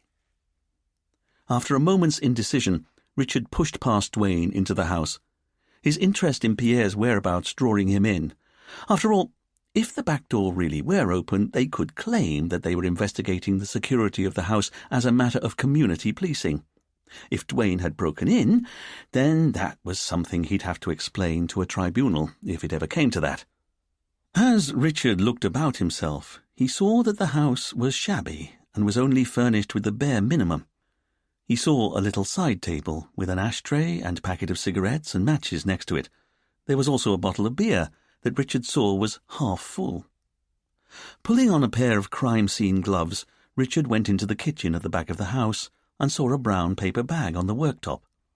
Inside, there were a few basic groceries None of them unpacked, and from the smell coming from the bag, Richard guessed that it had been sitting out in the heat. There was also a see-through folder to the side of the groceries that contained all the literature from the prison explaining the ups and downs following a spell inside. Richard also found an open brown envelope, and he used his pencil to raise the flap so he could see its contents. It was full of what looked to be about $100 in low-denomination notes. "He left in a hurry, didn't he?" Camille said from the doorway. "He's not even finished his beer." "That's what it looks like to me," Richard agreed. "And from the state of his food here, I don't think he was here for very long." "So, what happened?" Duane asked. Richard looked about himself. There were no signs of a struggle. In fact, it looked as though Pierre had only just popped out for a few minutes. As Richard went back into the front room, he half expected to find a cigarette still smouldering in the ashtray. "Duane," he said, "I want you to bag the physical evidence." "Yes, sir. And as for you and me, Camille, I think we've got a lead to follow up." "We have, sir?" A few moments later, Richard and Camille had gone to the house next door where Richard had seen the curtain twitching. Having knocked loudly on the door, they soon heard a shuffling of feet from inside the house. "Hold on," a voice called out. The door opened to reveal an ancient woman who was almost entirely bent over and seemed only to be kept upright by a claw-footed hospital walking stick that she was gripping firmly in her right hand. She lifted up her head, and Richard could see that her eyes were cloudy. "Are you the police?" the woman asked. "We are," Camille said. "We just wanted to ask you a few questions about your neighbor." "What neighbor?" "The man who moved into the house next door 3 days ago," Richard said. "I'm sure you saw him." "I didn't," the woman said before retreating from the door and trying to shut it. "I can't help you." Richard put his hand out to stop the door from closing. "But you see everything around here, don't you? I saw you checking us over when we arrived." "And there's been quite a serious crime committed," Camille said far more kindly. "If you could give us any help, we'd be so very grateful." The old woman considered her answer for a moment, and then she sighed. "All right. What do you want to know?" "Did you see the man who moved into the house 3 days ago?" The woman laughed with a wet cackle. I don't see anything. Can't you tell?" The woman made an extra effort to lift her head and indicated her cloudy eyes. "Is it your cataracts?" Camille asked. "Everything's a blur to me now." "But you were spying on us," Richard said, unable to keep the note of disapproval from his voice. "I was robbed last year. I have to be careful." "So you can see some things?" "I can't see much, but I know where you are." "Then did you see someone move in 3 days ago?" "I did. A taxi arrived in the morning. I could tell it was a taxi from the color. It was deep red, and a man got out. I heard him thank the taxi driver. It was a man's voice." "And he went into the house next door?" "You know, the prison use it for people who were just released from jail." "They do?" Camille asked innocently. "So you get all kinds of goings on. I don't like it, but I'm bold. No one cares what I think." "Do you remember what time this was?" Richard asked. "I don't know. It was in the morning, maybe after 11. It was before I'd had lunch, and I always have lunch at midday." "And what did this man do once he'd arrived?" "Well, nothing that I know of." "Nothing?" "He went into his house, and I didn't think about him again until that afternoon." "Well, that's very helpful, thank you," Camille said. "Although, why did you think about him that afternoon?" "Because of the men who came to see him." "What's that?" Richard asked. "Well, I was sitting on the porch in the afternoon when I saw a car arrive. I don't know what sort it was. Before you ask, it parked too far away. It was just a blur, but I saw 3 men come from it and then go into the house next door." "And you're sure there were 3 of them?" "Oh, yes, I could see the shapes of 3 people." "And they were all men?" "I heard 3 voices. They were all male. In fact, they were arguing as they approached." Do you know what they were arguing about? I'm sorry, I wasn't listening too closely. Then do you perhaps remember anything they said, any phrase, or even just a single word? I'm sorry, all I can tell you is that they were 3 men and they were arguing about something, mind you. That was nothing compared to what happened next. Richard was about to ask the old woman to explain, but Camille put her hand on his elbow, indicating that he should keep quiet.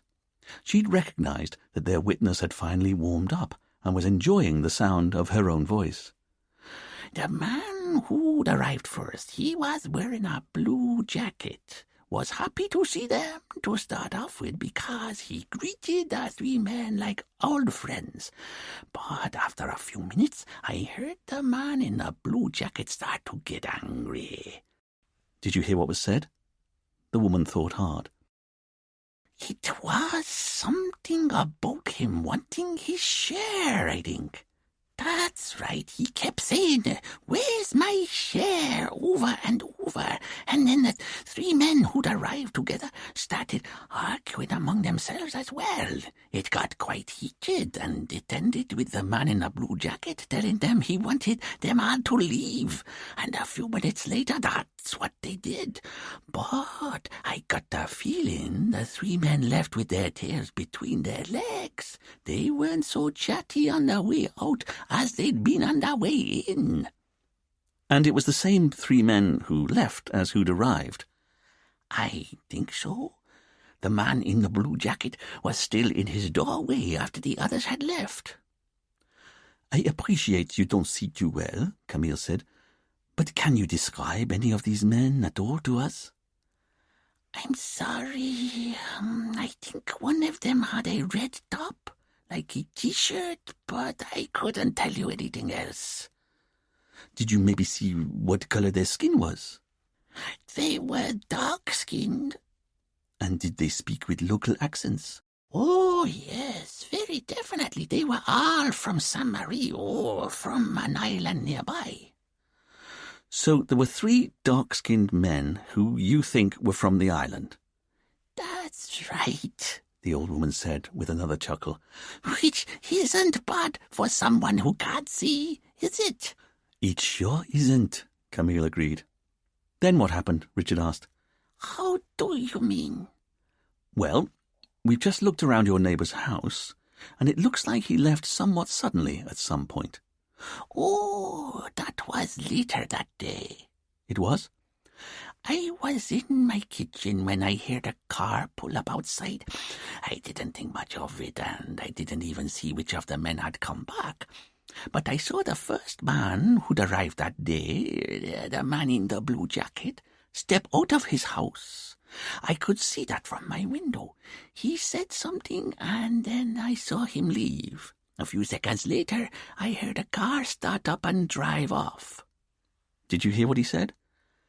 I think he said something like, "I thought I'd never see you again." I thought I'd never see you again. And I'm sure he said something else, but I didn't catch it. But he then walked from the house, and you know what? Now you mention it, I've not seen him since. Or any of the other 3 men either, for that matter. Not that I'd recognize them, of course. Have there been any other visitors since then? No one. Richard looked back over the notes he'd taken, trying to make sense of what he'd just learned. Who were the 3 men who'd visited Pierre on the day he left prison? Where had Pierre then gone off to when one of them returned later on? And seeing as Pierre very obviously hadn't been back to his halfway house since then, where was he now? As for the identity of the 3 men who'd visited that day, Richard had a theory he wanted to test, especially considering how Pierre had apparently been overheard demanding to know where his share was. Richard asked Camille to take the old woman's formal statement, and while she was doing that, he drove back to the police station. As he entered the main office, Fidel stood up excitedly. "Sir, I've got something." "You have?" Richard said. I sure have, because I've been processing the evidence Camille bagged from Conrad's office, and you know that chunk of concrete that was used to smash in the window? I've been checking it for fingerprints, and guess what? It's borderline admissible, but I was able to lift half a thumbprint from a pebble that was buried in its side. As he spoke, Fidel led Richard over to his desk and showed him the chunk of concrete. Bending down to inspect it more closely, Richard could see that it was rough. There'd be no way to lift any kind of usable fingerprints from it, but Richard could also see that a few smooth pebbles were embedded in the block, and Fidel had dusted each of them with graphite powder. "And?" Richard asked. "The fingerprint also belongs to Pierre Charpentier, sir." "It was Pierre who threw the rock through the window?" "It was." "Then that's exactly what I wanted to hear." "It is?" Fidel asked, surprised. "Oh, yes, because I think Pierre killed Conrad for a very specific reason, and then left that fake ruby behind for the exact same reason." As Richard went and sat down at his desk, he told Fidel that a taxi had taken Pierre to his halfway house on the morning he was released from prison. "So contact the prison, would you? Find out what taxi firm picks up prisoners and see if you can talk to the driver who drove Pierre that day. In particular, I want to know what sort of mood Pierre was in on the journey." "Yes, sir." As Fidel started making calls, Richard logged onto the Saint-Marie police computer network and called up the case file for Pierre Charpentier's original crime. And what Richard read held him spellbound. Because, as he'd already guessed, Pierre hadn't robbed the jewellery shop in London 20 years before alone. He'd been part of a gang of 4. The men had driven up to the store on motorbikes just as a consignment of jewellery was being delivered. They'd then smashed up the shop with baseball bats until the manager handed over the delivery. Then, as they were leaving, one of the men pulled a handgun and shot a member of staff dead. Richard read that the man who was killed that day was called Andre Morgan. He'd only been with the shop for 3 months, but what Richard noticed at once was that Andre was originally from Saint-Marie. That would have to be followed up. As for the men in the gang, they'd fled on their motorbikes just before the police arrived at the scene. However, the robber who'd fired the gun made one mistake. As he jumped onto the back of his partner's bike to make his escape, his gun fell from his grasp and he wasn't able to pick it up before the bike had driven off. This meant that although the bank robbers got away with their loot, the murder weapon was left behind at the scene and was later retrieved by the Metropolitan Police. They were then able to lift a couple of fingerprints from the barrel of the gun.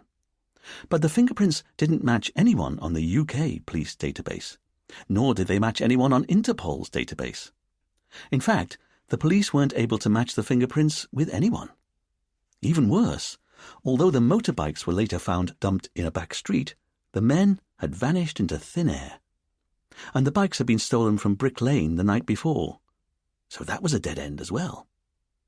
All told, over £2 million worth of jewels had been stolen that day, and the police didn't have a single credible lead. Then, a week after the jewellery heist, the police received an anonymous phone call. The message was left by a woman who, according to the notes Richard was reading, had a thick Caribbean accent. She told the duty officer that the jewel heist had been carried out by men from Saint-Marie. The woman hung up before she could be quizzed any further. The anonymous phone call was later traced to a phone booth near Willesden Green tube station, but the police were never able to identify who the caller had been. However, the tip-off meant that the police in London sent copies of the fingerprints they'd retrieved from the murder weapon to the police in Saint-Marie. It took quite a few days for the answer to come back to London, but it was worth the wait. The Saint-Marie police had a match for the fingerprints. They belonged to a well-known local hoodlum called Pierre Charpentier, and even better than that, their records showed that Pierre had left Saint-Marie 3 weeks before the jewel heist and had returned to Saint-Marie 2 days after it had been carried out. The Saint-Marie police swooped on Pierre and charged him with theft and murder. He was then extradited to the UK, where he stood trial at the Old Bailey. When he was cross-examined, Pierre claimed that he'd had nothing to do with the jewel heist, and he was being set up for the murder as well. His defence was that he may have been in the UK, but he was nowhere near Bond Street at the time. As for the fingerprints that were found on the murder weapon, Pierre just kept saying that he was being set up. The jury didn't believe him, and Pierre was convicted of murder and robbery and was sent down for 25 years. For the first 15 years, he was incarcerated in Holloway Prison. But, as was usual for foreign offenders, he was repatriated to a Saint-Marie prison for the last few years of his sentence. The fact that he'd finally left prison after serving only 20 years suggested that he'd also been given time off for good behaviour. Richard leant back in his chair to try to process everything he'd learned. But he was interrupted by the arrival of Camille and Duane. Duane was holding a cardboard box of possessions. "What did you get from the halfway house?" Richard asked. "Nothing we hadn't already seen, Chief," Duane said. "But I've got the bottle of beer and glass Pierre was drinking from, so we can check them for fingerprints." "As for me, sir," Camille said, plonking herself down onto the chair behind her desk, "once she got going, Pierre's next-door neighbour never stopped talking. But I think I got everything." "Did she give you anything new in her statement?" "Not really. It's the same as she told us. Pierre turned up 3 days ago, 3 men arrived soon after, argued with him and left. And then later that afternoon, one of the men returned and Pierre left with him in his car, and he's been in hiding ever since," Richard said, finishing Camille's story. "Got it in one." "But who were the men who met him?" Fidel asked. "And which of them was the one who came back?" "Well, Fidel," Richard said, "I think that's a very good question indeed." Richard explained how he'd just read Pierre Charpentier's original case file, and how Pierre had been part of a 4-man gang who'd robbed a Bond Street shop of over £2 million worth of jewels, and how Pierre had shot a member of staff dead before he made his escape. "Then how did they catch him?" Fidel asked. "Pierre left his fingerprints on the gun he used." "He did?" Duane asked, surprised. "That's not too clever." "Maybe he wasn't too clever." "Did they positively identify him in any other way?" Camille asked. "I don't believe so." "There wasn't any CCTV inside the store?" "The case notes don't mention anything about CCTV." "And he never took off his motorbike clothes, gloves, or helmet at any time during the robbery?" "That's right." "So no one was able to place him visually at the scene?" This, I believe, was very much the point Pierre's defence brief tried to make. "So the only thing that actually links Pierre to the murder is a weapon that had his fingerprints on?" "Not quite the only thing," Richard said. "He was from Saint-Marie and he was in London at the time. Oh, and the man he shot dead was also from Saint-Marie. We'll have to look into him. His name was André Morgan. But you're right, Camille. If it was indeed Pierre Charpentier who committed murder that day, he was very foolish, leaving his own gun behind at the scene. But that's not what interests me. What interests me is, where did Conrad get his money from?" The statement took everyone by surprise. "What?" Duane asked. "Well, it was you, Duane, who said that despite having no real talent, Conrad came into money about 20 years ago. And you also said it could have been mob money that funded him. So what I'm wondering is, what if it wasn't mob money?" "Do you think he was maybe one of the robbers?" Fidel asked, his eyes widening. "Well, let's look at what we know. Pierre was jailed 20 years ago, not just for murder, but also because of his part in a 4-man heist of a jewellery store in London, even though he always denied he was involved in any way. But then, according to our witness next door to Pierre's safe house, on the very day he got out of prison, he was met by 3 men. "Oh, I see," Fidel said. "They were the other 3 members of the gang." "That's what I'm thinking," Richard said. "And although our witness's sight isn't what it might once have been, her hearing's good enough. And she said very specifically that these 3 men were already arguing before they arrived, and then Pierre joined in the argument soon after. And the nub of the matter was the fact that he was demanding they hand over his share. In fact, he kept asking, "Where is my share?" Now, what do you think that could refer to? His share of the jewels, Fidel said. Exactly. Despite his protestations of innocence, Pierre was one of the robbers that day.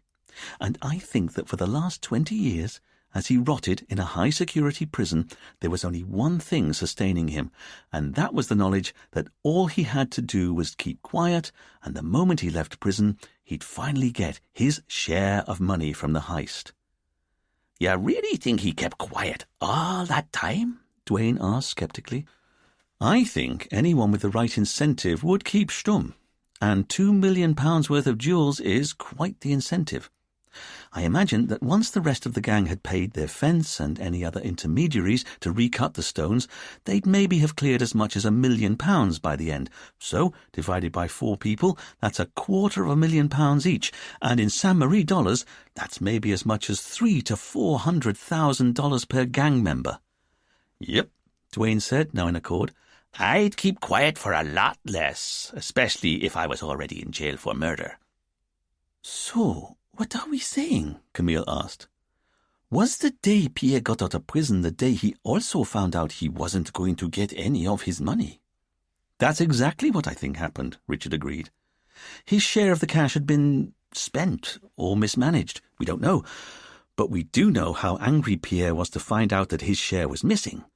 And this was after he'd spent 20 years believing he'd be rich when he left prison. Just imagine what it must have been like if he really did find out his share of the loot no longer existed. It would push anyone over the edge." "So that's why he killed Conrad," Camille said. "And why he then broke into Conrad's house immediately afterwards and left that fake ruby. It was a message, just like you said." "But who was the message for?" Dwayne asked. "I don't know," Richard said darkly. "And that's what's worrying me." Chapter 5. "Okay," Richard said to his team. "Imagine you're Pierre Charpentier. If you wanted somewhere secret to hide on the island, where would you go?"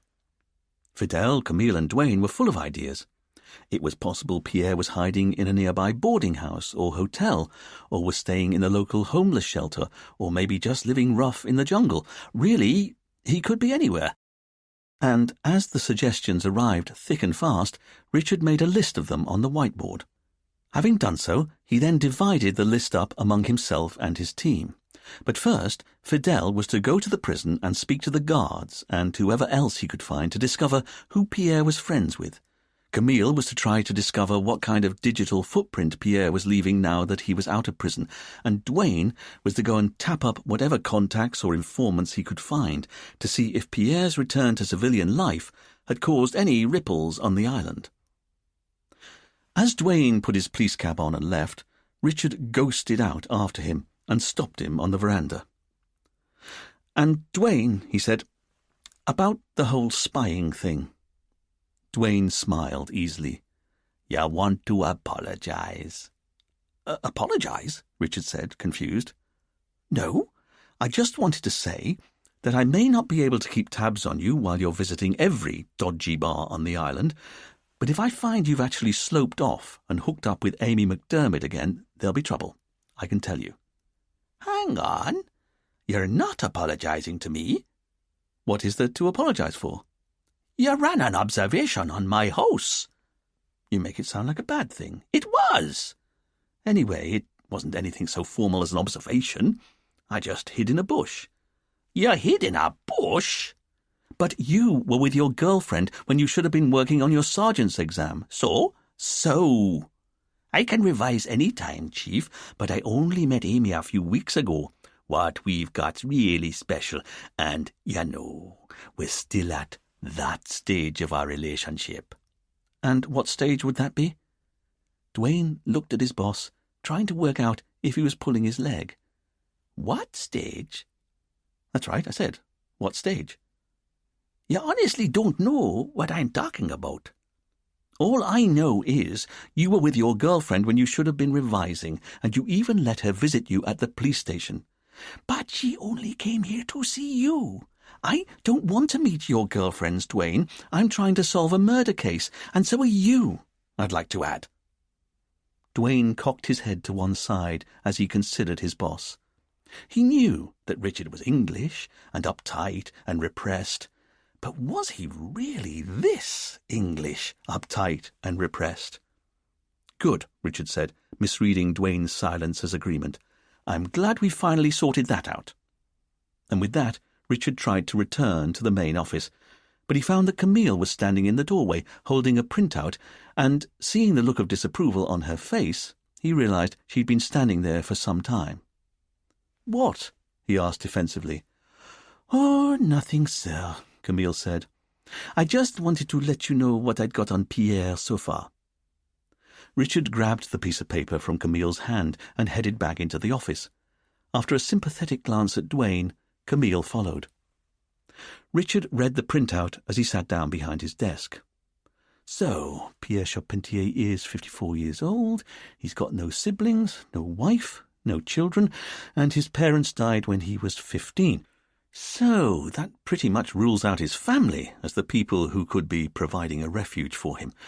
And as for his record, I see that before he committed murder, we'd had him in for questioning on 17 separate occasions, for acting as a fence, aggravated assault, burglary. This is quite the rap sheet, Camille. Richard didn't look up from the printout because he could sense that Camille was standing in front of his desk, a hand on her hip and an eyebrow raised. And once again, Richard was getting the distinct impression that he was in the wrong, but he refused to give in to it. Yes, quite the rap sheet, Richard repeated, in the hope that Camille would perhaps get bored and wander off. She didn't, so Richard eventually lifted his eyes from the paper. "What was that?" Camille asked. "What was what?" "You have to apologize to him." "To whom?" "You know who. Dwayne." "Now don't you start," Richard said. "But he's in love." "In love," Richard snorted. "For this week, perhaps. But that man has more girlfriends than I've got—" Richard couldn't quite find the right word to end his sentence. "Socks," he eventually said. "Socks?" "Yes, socks. Anyway, you know what I mean," Richard said, getting up and heading in a huff to inspect the whiteboard. "But I think this time it's different. She seems really into him, and I know he really likes her. Look, Camille, no one is more thrilled than me that Dwayne is loved up, but that's no excuse for slacking off. But what if you found love, sir?" As Camille said this, Richard was popping the lid on his favourite black board marker, and it pinged into the air and dropped to the floor. "Now look what you've made me do," he said irritably, as he bent down to pick up the lid. "Because if you found love," Camille continued, "I know we'd all be pleased for you, and if you then spent a bit too much time with that person, I know we'd all understand. No, better than that, we'd be happy for you, and we wouldn't interfere. I haven't been interfering. You went and spied on him. That wasn't interfering. That was being a responsible line manager. Now, if you don't mind, we've got a killer to catch, and seeing as your background check suggests that Pierre Charpentier doesn't have a ready network of family to rely on, the question of where he's hiding becomes even more acute."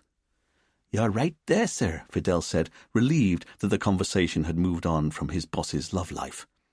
"And I'm still not making much progress on that front, although I've spoken to the taxi driver who drove Pierre to his halfway house that morning. He said Pierre seemed really pumped to be out of prison. He noticed because he's had the prison contract for years, and most people are a bit lost when they first come out, or are emotional. But he said Pierre wasn't like that at all. He was pumped.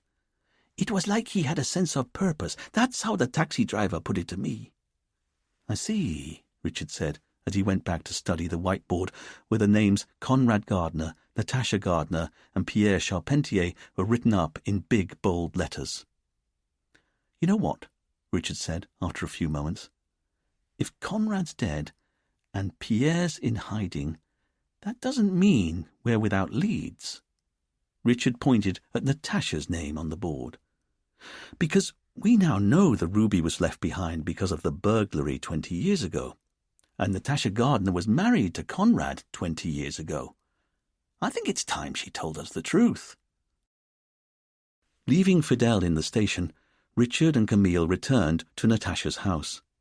They found her sitting in the front room. "Mrs. Gardner," Camille asked as she and Richard entered the room. "Have you any news?" Natasha asked.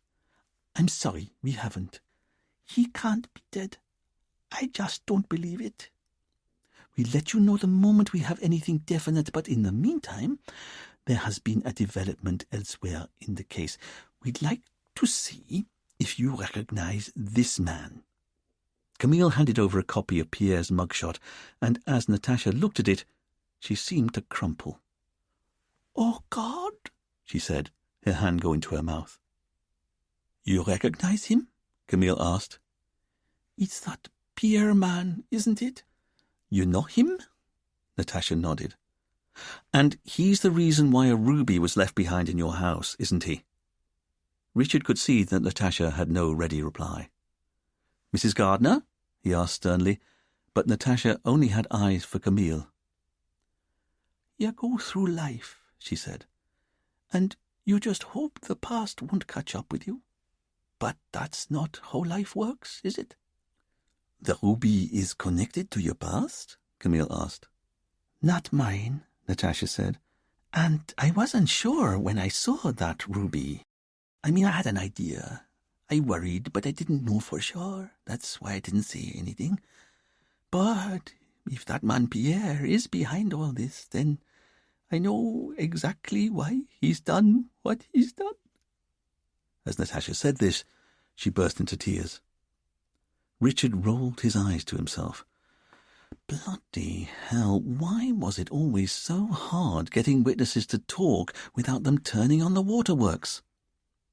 Natasha pulled a hanky from the sleeve of her cardigan and tried to wipe the tears from her face.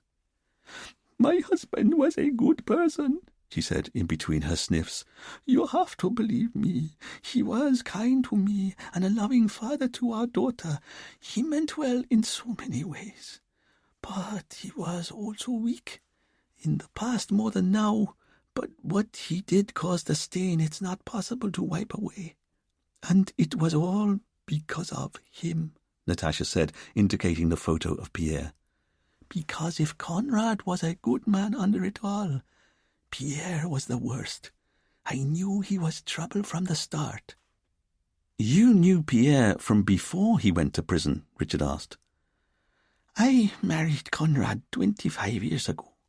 I was flattered by his attention, and I just ignored my parents who said Conrad wasn't any good. I was full of myself, feeling all grown up at 19 years old, having a boyfriend with a motorbike. If I could reach back in time, I'd slap myself in the face and tell me to walk away." "You now feel your parents were right?" "They were right, but they were also wrong. Conrad was a good man. Like I said, it's just he loved money and music. He loved the whole music scene. I always encouraged him to become a roadie or a sound technician, but it required too much work. He just talked about this amazing career in music he was going to have, but he never did anything about it. Then, a few years into our marriage, he started hanging out with Pierre. That was the worst time, because I could see how dangerous he was. He had these dead eyes, you know, and you could tell, when he was looking at you, he was just trying to work out how much use you were to him.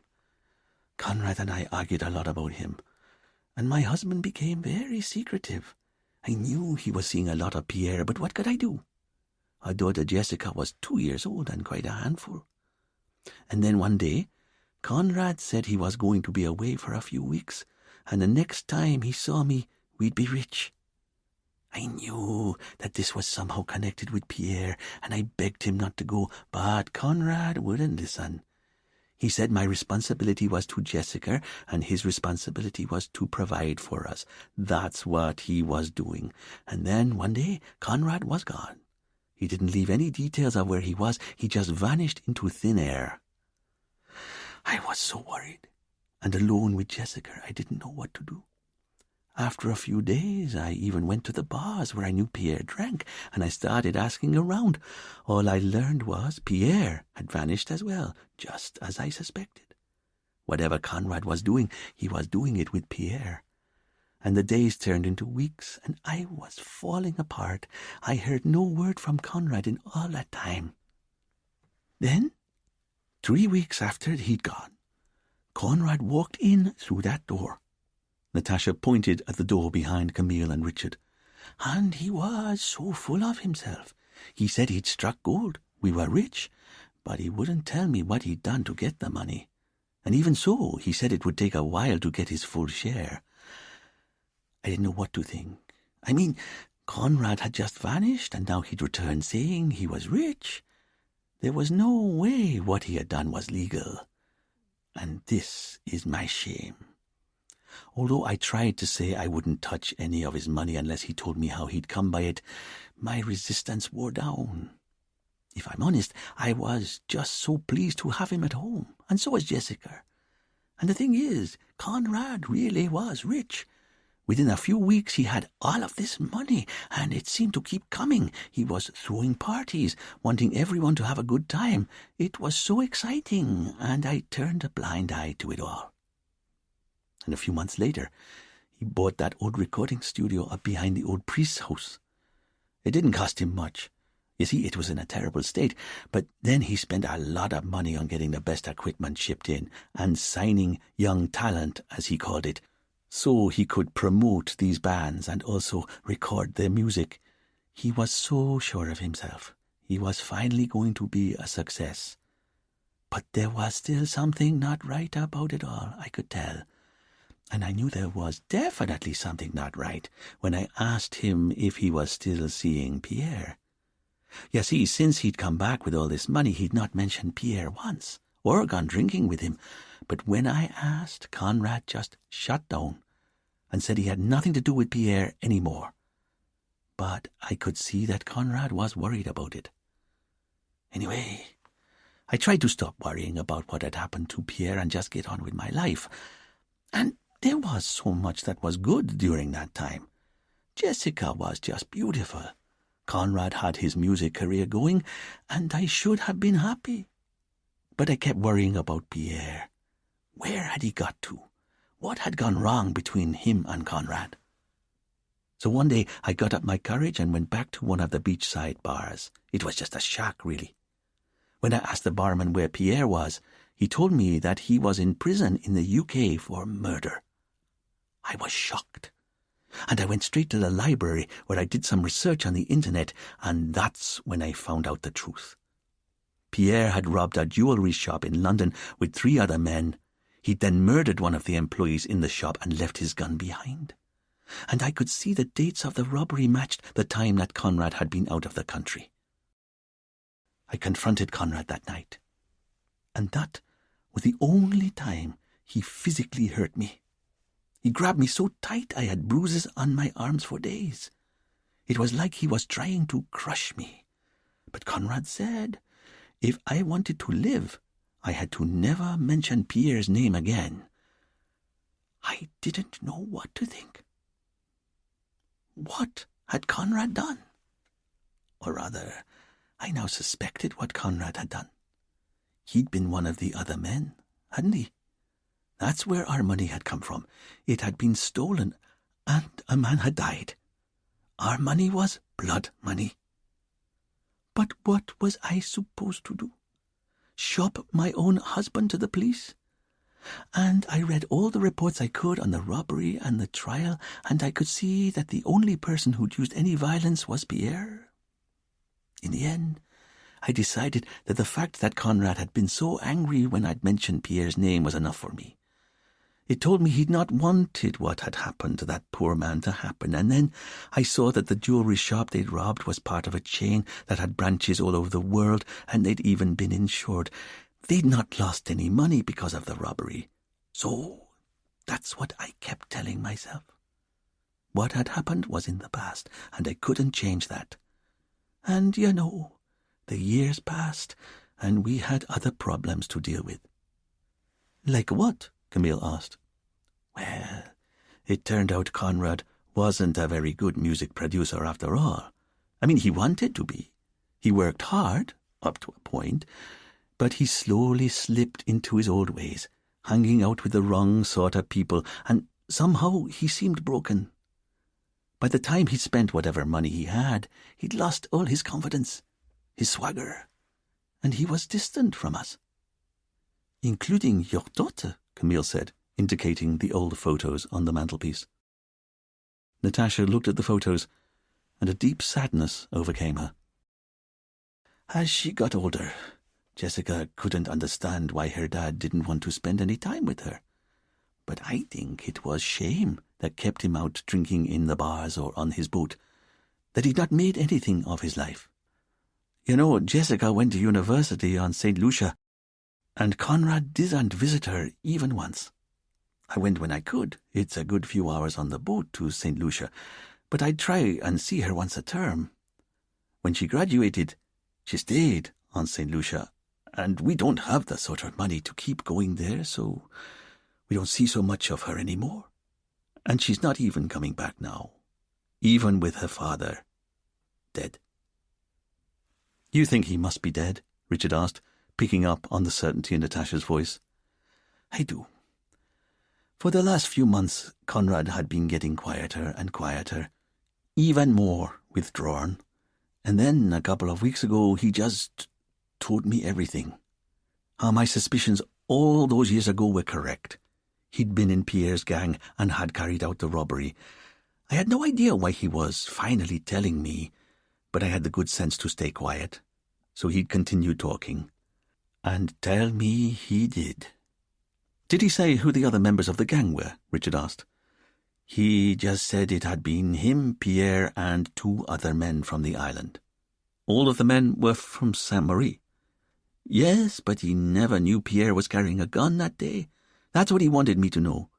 You see, Conrad had been one of the 2 men who were waiting on bikes outside the jewelry store while the robbery happened inside. He didn't even see the moment Pierre shot that poor man dead. It all happened inside the store, and he didn't see a gun in Pierre's hand when he came out and got onto his bike afterwards. He wanted me to know that as well. The way Conrad told it, he didn't even know that anyone had fired a gun or been killed until much later. But then he said he was so terrified as he sat waiting outside on his bike. It was a miracle he didn't have a heart attack there and then. Did he really not say who the other 2 members of the gang were? I'm sorry, he didn't, and I didn't ask. I was too busy trying to work out why Conrad was suddenly telling me all this. But then he explained that Pierre had been moved back to a Sainte-Marie prison a few years before, and it was when he told me this that he started crying. I had no idea why. But whatever was causing him so much pain was hitting him real hard. I just held him, and he cried and cried. Eventually, he calmed down enough to say, "And I've got to tell him it's gone." I didn't know what he meant, but he told me in bits. I think Conrad was in charge of Pierre's share of the money, or he said he'd look after it. But what I eventually realized was Conrad had spent it. Richard caught Camille's eye. How had he spent it? Camille asked. He'd not meant to, that's what he kept saying. But when his music business was going under, he was convinced it was a temporary setback, so he borrowed some money from Pierre's share. That's how he put it. It was just a short-term loan to tide him over, as cash flow. He was convinced the music business would finally start making money and he'd be able to return the cash he'd taken.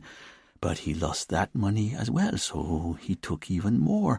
And when he lost that as well, he said he had to take the rest of Pierre's money. He had no choice.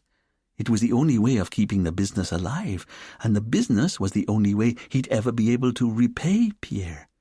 But he lost it. He lost it all. When was this? He said this all happened something like 10 years ago, and I began to realize why Conrad had become increasingly withdrawn since then. He was terrified. All that time, because he knew Pierre had already killed once, and one day he'd leave prison and he'd want his share of the money. So, did he tell you why he was suddenly confessing all this? He said Pierre was about to be released from prison after serving 20 years of his sentence, and he'd have to tell him and the other members of the gang that he'd been lying all these years when he'd said Pierre's share of the robbery was safe. He was dreading it, he said. He feared for his life, but then he'd been fearing for his life for years. The poor man, Camille said, and Natasha looked with deep gratitude at her. Richard wasn't sure he quite agreed with his detective sergeant's assessment. Conrad was a thief, and that was that. And if he'd felt guilt after the fact, then that didn't make what he'd done any better. If anything, it made it worse, because it suggested that there was a moral compass somewhere inside Conrad that he'd chosen to ignore on the day he'd decided to commit robbery. And then at the beginning of the week, Natasha said, he told me that the day had come. Pierre was being released from prison, and he would have to tell him and the others the truth. I was so worried for him. I said he didn't have to see them, and he just said that the other men were so dangerous he had no choice. I never forget Conrad leaving that afternoon. It was like he already knew that something bad was going to happen to him. He was only gone a couple of hours, and when he returned, it was as if he'd just seen a ghost, which I suppose in some ways he had. But he wouldn't tell me what had happened, not for ages. He just went to his room, poured himself a glass of rum, and sat in silence. And I'd seen when he'd poured his glass, his hand was shaking. After this had gone on for long enough, I said I had to know what had happened, and that's when he told me. He said the other two gang members had been angry with him for spending all of Pierre's money, but that was nothing compared to how Pierre had reacted. He'd been spitting mad. But it was Pierre's last words to Conrad that had chilled him to the bone. Why? Camille asked. What did Pierre say to your husband that was so bad? Natasha looked at Camille with a sense of almost complete loss. Pierre said Conrad was a dead man. He said they were all dead men for what they'd done. They were all dead men? Richard asked. That's what Conrad told me, and 3 days later, he was. Realization hit Richard like a depth charge going off deep inside him. This was the reason Pierre had left a ruby behind after Conrad's murder, wasn't it? It was a message, all right, but it wasn't for Natasha. It was for the remaining gang members. And the message was really very simple, wasn't it? Conrad was only the start. Chapter 6.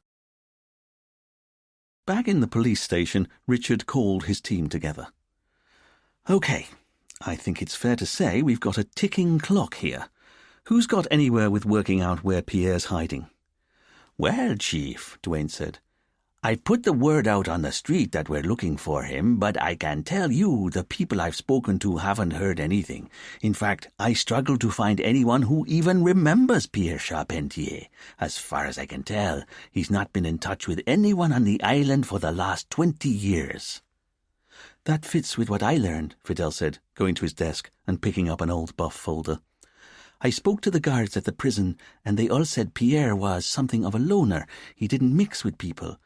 I'm sorry to say I didn't get much of anything, but I was able to get his personal file. Fidel handed the file over to Richard, and as he started flicking through it, he could see that it contained Pierre's record of behaviour, annual reviews, a log of visitors, and so on.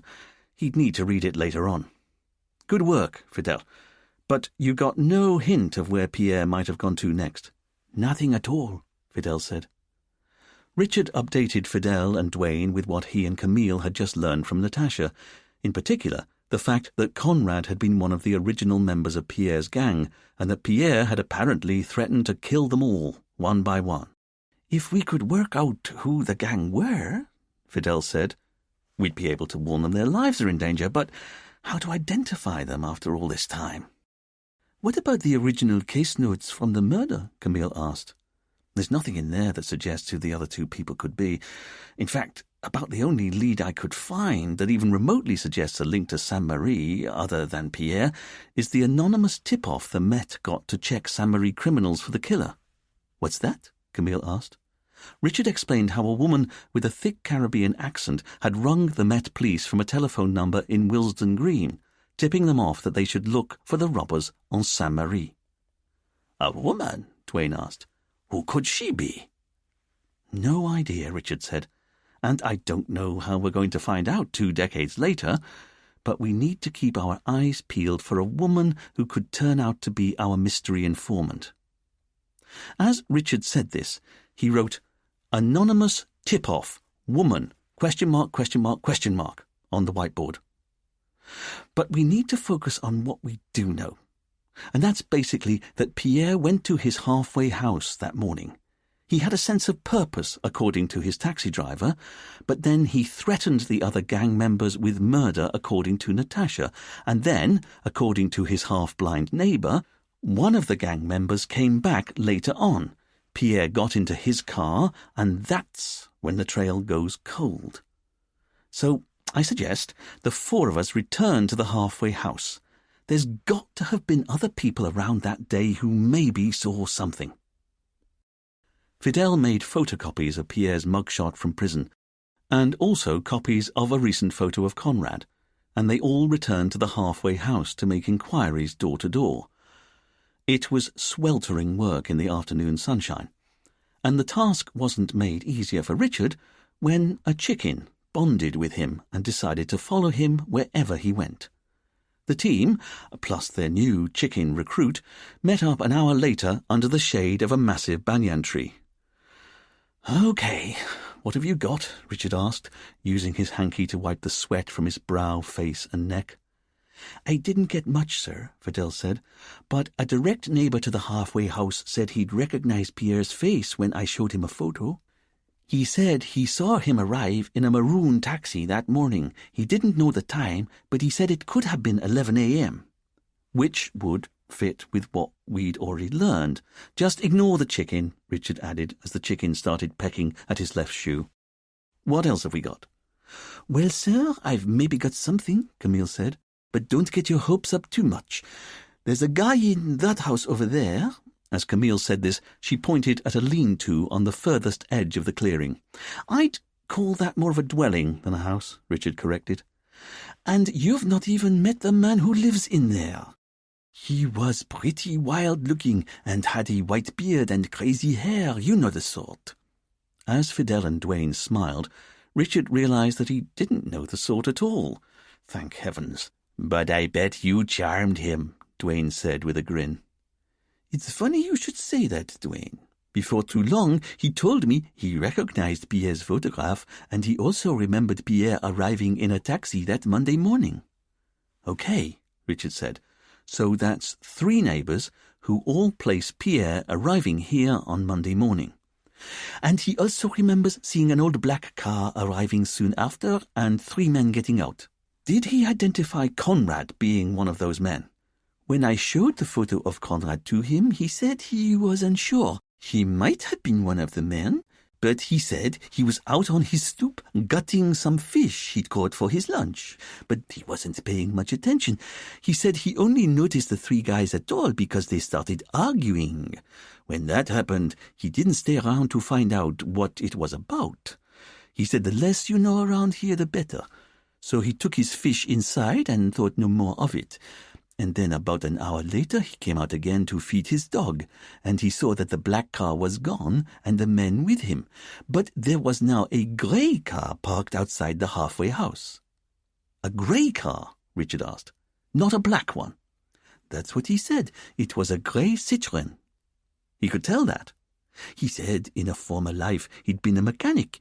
He recognized the model. It was a Citroën CX, a real beauty of a car, he said, but it's an old model and this one wasn't in good shape."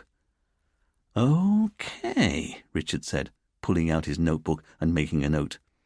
"So who was driving it?" "He didn't see. He didn't. He said he wasn't paying attention. It was only the car he really noticed because it was such a classic. He didn't see who was driving. Then how do we know which gang member it was? Well, there we have a bit more luck. He said he started to walk to the car to give it a quick once-over when he saw a man in a blue jacket leave the halfway house and get into the car. And that was definitely Pierre. I showed him Pierre's mugshot and he positively identified him. It was Pierre who was wearing the blue jacket and who got into the grey Citroën. Did he see who was driving as he got closer? That's the thing.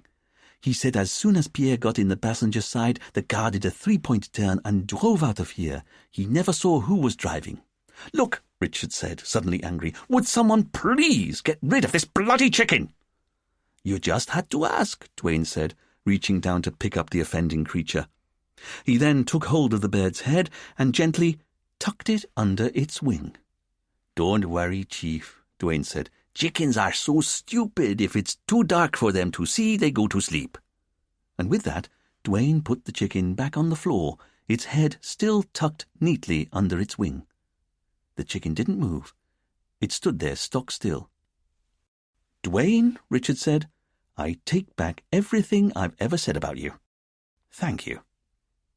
Despite his words, Richard was a touch unnerved that there was what appeared to be a headless chicken standing on the ground in front of him. It felt too much like a metaphor for how he was leading the case.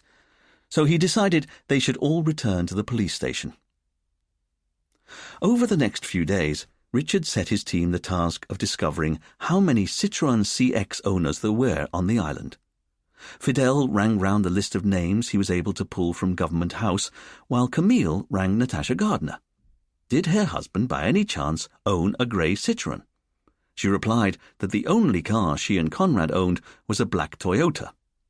This was welcome information in that it fitted with the witness who'd said that 3 men had arrived after Pierre in an old black car. But it was less welcome information in that it also implied that it hadn't been Conrad who'd later returned. So who had it been?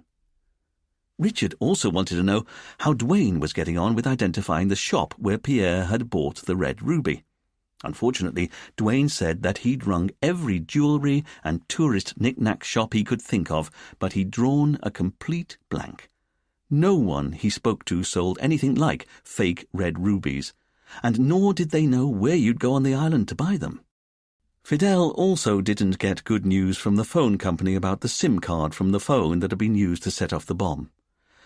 "Sir," he said to Richard, "the SIM card did indeed receive a call on the morning the boat exploded, and the call came in at the right time, but the number that dialed into the phone came from another prepaid mobile phone that was bought on San Marie over a year ago, just like the phone on the boat, which suggests to me the killer maybe bought the 2 phones as a pair, with cash, so they'd be totally untraceable."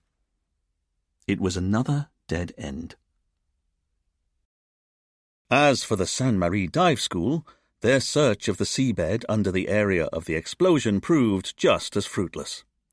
The remaining bulk of the boat had split into 3 different sections as it sank to the bottom of the sea, and they'd found a considerable spread of debris lying in the sand all around. Remembering how the harbour master had said that he'd seen Conrad load some scuba tanks onto his boat on the morning that he was killed, Richard asked if any diving tanks had been found on the seabed. This was his way of working out how diligent the divers had been and how reliable their testimony was. Unfortunately for Richard, he was told that no such equipment had been found. It was possible they were still trapped inside one of the sections of boat, of course, but this was the last thing Richard wanted to hear. After all, if the scuba tanks were there but the San Marie Dive School hadn't found them, then that begged the question, what else were they failing to find? And throughout all this, Richard kept working on trying to identify where Pierre was now hiding. But there was no evidence of Pierre staying in any of the local hotels, hostels, or B&Bs. So where was he? And there was another aspect of Pierre's vanishing act that increasingly irked Richard. Pierre had left prison with only $100 to his name, and he'd left the cash behind when he'd driven off in the grey Citroën later that afternoon. So, wherever he was hiding, Richard was increasingly of the opinion that someone must be helping him, either financially or by offering him a safe place to hide. But who was it? If Duane was right, the various hoodlums and ne'er-do-wells on the island had all forgotten about Pierre years ago, decades ago even. So who could be offering him sanctuary? Richard tried to glean what he could from the prison record Fidel had brought back, but it didn't offer much by way of new information. Pierre kept to himself. He didn't belong to any of the gangs, and he didn't take or deal drugs. As far as Richard could tell, he'd been something of a model prisoner. Even his personal statement for the parole board was down the line correct. In it, Pierre had said how he acknowledged what he'd done, he'd regretted it ever since, and now he felt he'd paid his debt to society. As for visitors, the only person from outside the prison who'd had any contact with Pierre while he was inside was the prison's official prison visitor, Father Luc Durant. When Richard read the name, Luc Durant, he remembered that Natasha Gardner had said that she went to Father Luc Durant's church. This gave Richard pause. Although it wasn't unheard of on a small island like Sainte Marie that the name of a person tangential to the case should crop up more than once, Richard didn't like the coincidence. He decided he'd call the governor of the Sainte Marie prison, ostensibly to garner whatever background information he could on Pierre, but also because he wanted to ask about Father Luc Durant. "Sure, I know Pierre," the governor said in a weary voice as the call was put through to him, "but I don't know him, if you know what I mean." "Not really," Richard said. "Could you explain?" "Well, I was on the review board when he came up for parole, so I met him then, and I've been through his prison record, but before that I wouldn't have been able to pick him out from a crowd. Sorry." "And how did he seem when he came up for parole?" There was a dry laugh from the end of the phone. "That's the one time in a prisoner's sentence you know you're not seeing the real man. It's understandable. It's a job interview, isn't it? For the job of being allowed to operate in freedom outside the prison again." "But you've seen a lot of prisoners. What did you pick up from him?" "That he was bone-tired, that he was sick of the prison, sick of us." "Did he seem dangerous?" "Obviously not," the governor said, with an edge to his voice, "or we'd not have let him out early." "Then can you tell me something about Father Luc Durant?" "What do you want to know about him?" "He's the only person I can find who ever visited Pierre." "That's hardly surprising. Father Luc Durant visits all our prisoners, but you're right. If you want to know what Pierre was really like, talk to Father Luc. He'll be able to tell you a bit more about him." "And is Father Luc entirely trustworthy?" "Of course. He's one of the most trustworthy men I know. He's always here for prisoners, and there's precious few people I can say that about, I can tell you." Thanking the governor for his time, Richard ended the call and then phoned Father Luc's church. The call was answered by a man who high-handedly informed Richard that Father Luc was leading a funeral and couldn't possibly come to the phone. However, he'd pass on the policeman's message just as soon as he returned. Richard hung up the call with a growing sense of frustration. It was all very well trying to find out what Pierre was like, but that didn't answer the question. Where was he now? They had no real leads, and every day that passed brought them one day closer to the next murder. He was sure of it. Richard decided to go back to the original case notes on Pierre's robbery. As he did so, Richard remembered that the man who'd been murdered, André Morgan, had come from Sainte Marie.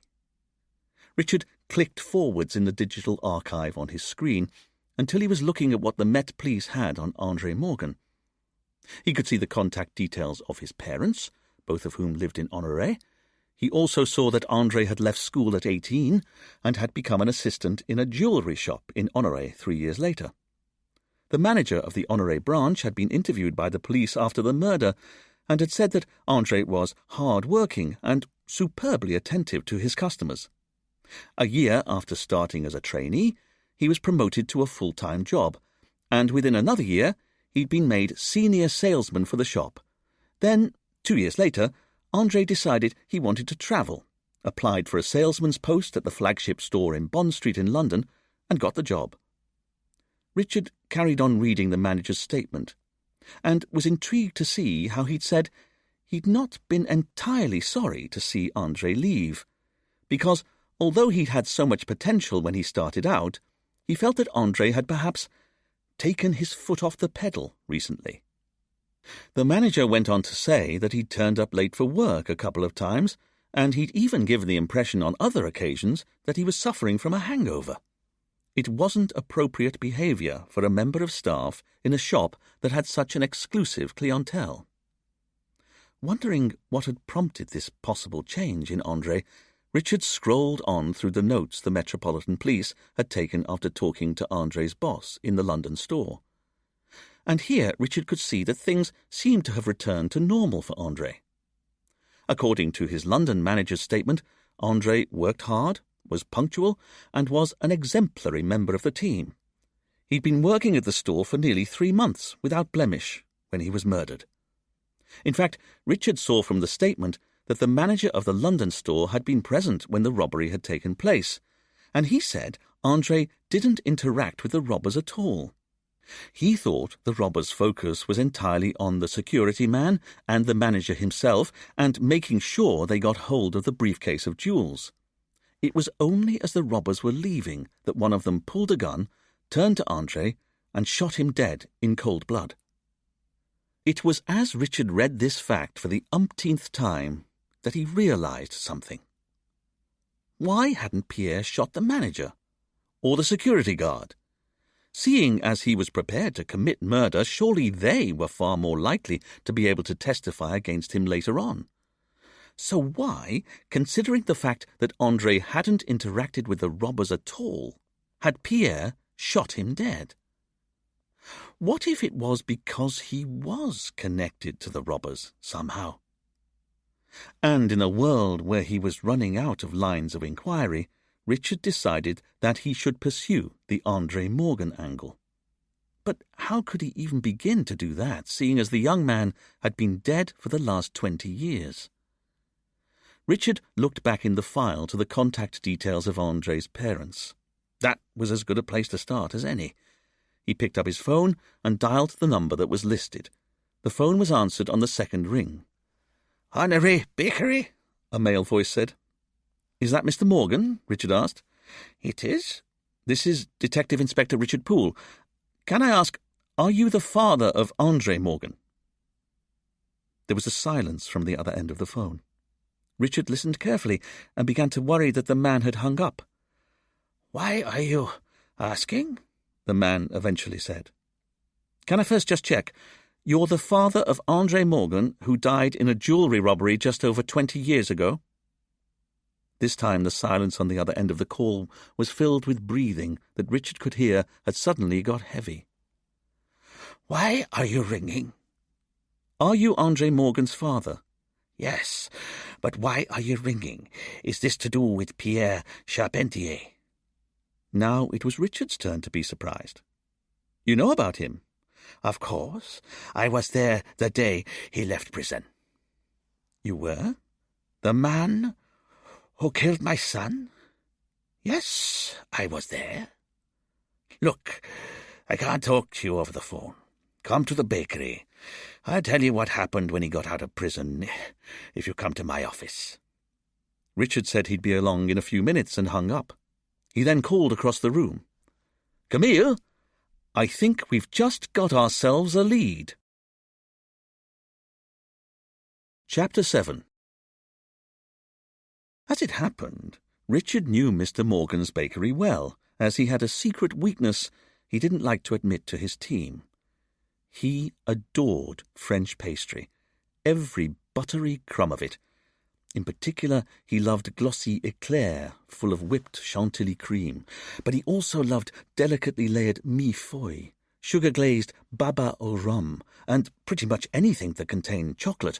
So, if Richard ever had a taxing day at work, and if he were honest, these seemed to happen more often than not, he'd pick up a delicate pastry on the way home.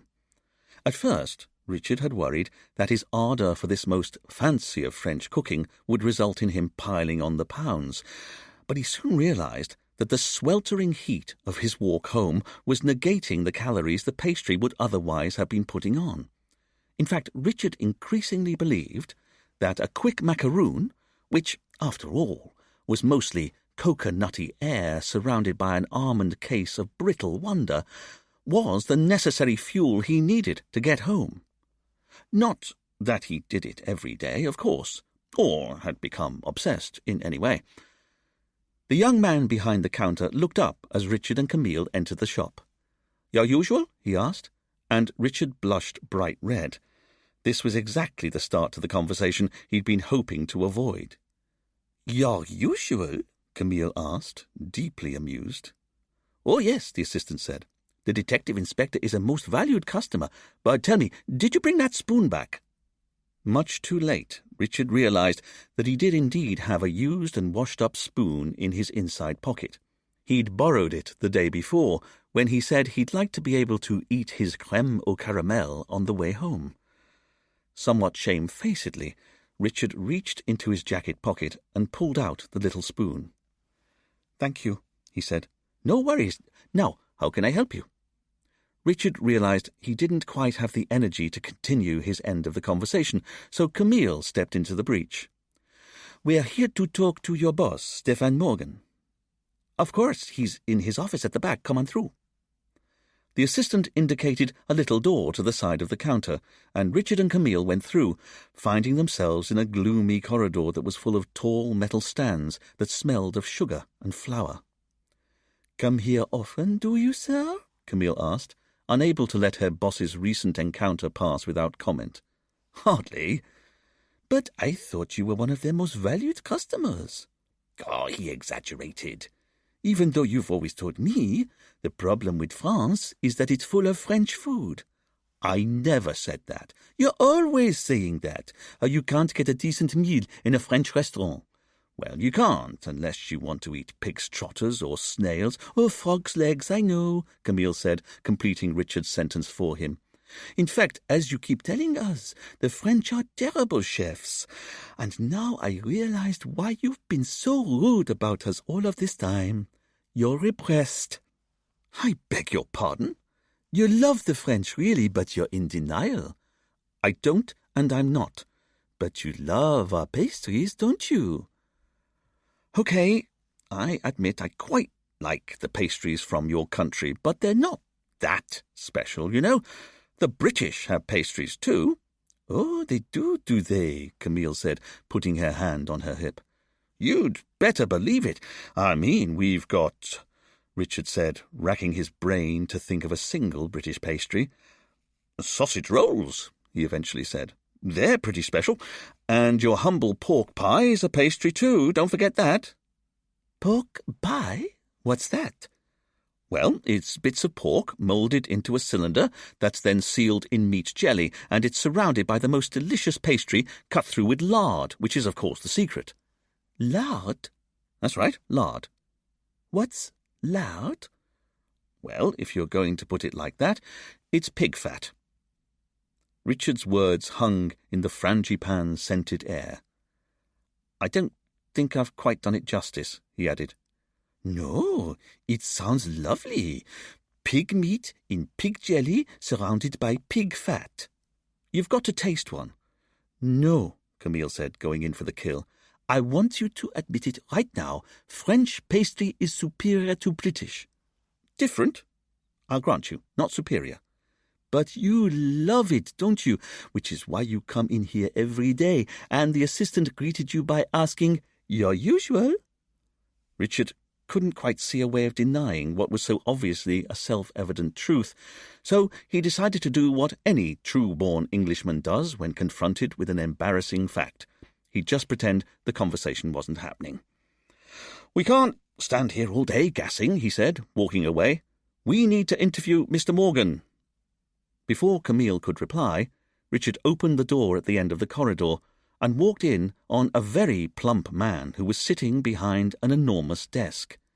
He had a wooden box open in front of him, and he was looking at old newspaper cuttings and photos. Mr. Morgan? Richard asked. The man looked up as though he was surprised to see the police. That's right. I'm Stefan Morgan. You'd better sit down, he said in a wheezy voice, indicating a couple of plastic bucket chairs nearby. As Richard pulled out his hanky and dusted the thin sheen of flour from his chair seat, he saw that Stefan was probably in his 60s, and he was one of those men who was so plump that his breathing, even in repose, required a degree of effort. But it was more than that, Richard thought to himself as he folded his handkerchief and slipped it back into his jacket pocket. The man looked defeated. He was such a good boy, Stefan offered to no one in particular as he went back to looking at the old documents in the box. Do you have a photo of him? Camille asked. Stefan handed over a photo of a young, smiling man standing behind a jewellery counter. His skin seemed to glow with good health, and there was a sparkling intelligence in his eyes. Richard could see why he'd been a shop assistant. He looked keen and ready to serve. That was taken in honoré, Stefan said, just after Andre started at the jewellery shop. He looks like a lovely boy, Camille said. He was, Stefan said in a whisper, and his life was taken from him. By Pierre Charpentier, Richard added, wanting to get Stefan to focus on the issue at hand. By Pierre Charpentier, Stefan agreed, and Richard could see a stiffness come into Stefan's demeanour. Who you saw when he left prison?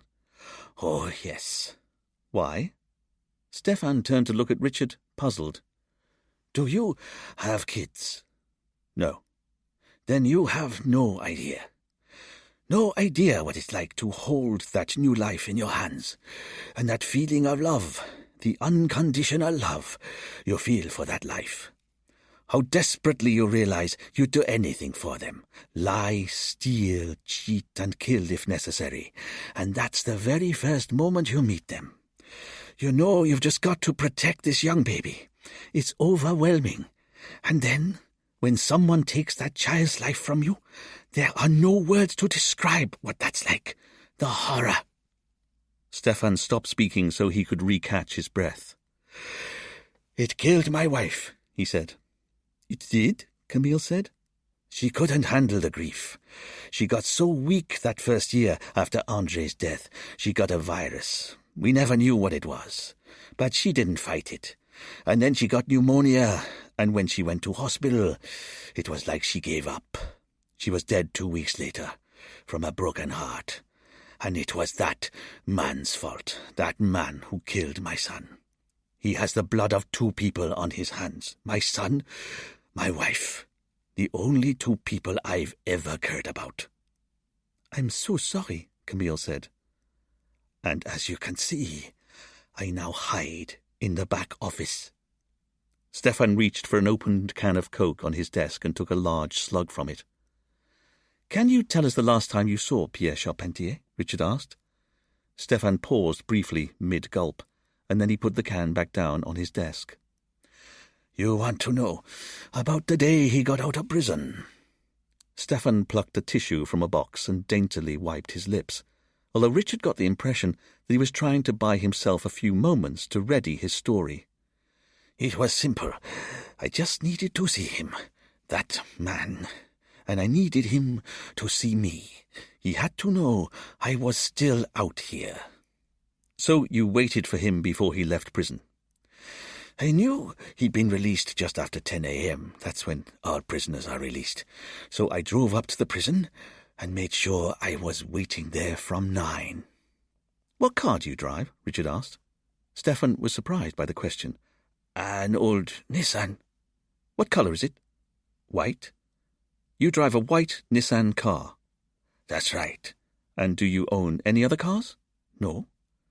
So you drove up to the prison in your white Nissan and you were waiting outside. Do carry on. That's right. And I knew he was coming because a taxi pulled up outside the main gate just before 10. This was it. The moment I'd waited for 20 years. And then the door to the prison opened and there he was. As Stefan said this, both Richard and Camille could see that he was reliving every moment. The man who'd murdered my son. He also saw me. He did? He put his hand up to his head to block the sun, so he could see me. What did you do? I took a step forward, so I was standing in the road, and I just looked at him. I wanted him unsettled. Was he? He took a few steps towards me, and then he stopped. I think he recognized me. I mean, it had been 20 years since he'd seen me. My wife and I had attended every day of his trial, and I've changed a lot since then. But I think he worked it out. He took a step back. It was like he stumbled, and I started walking towards him. I couldn't help myself. I mean, he looked pretty lean and fit, like he had when he went to prison, and I'm just this fat old man who eats too many pastries. But I couldn't help myself. As for what I was going to do when I reached him, I had no idea. But I wanted to see him up close. And as I crossed the road, he turned and got in the taxi, and it drove off. I think I scared him. Stefan paused to collect his breath, and Richard could see a sense of pride burning in the old man's eyes.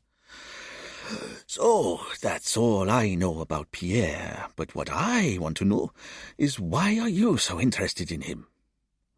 Well, Richard said, not wishing to reveal his hand entirely, since he left prison, his name has come up in conjunction with another investigation, since which time he seems to have done a runner.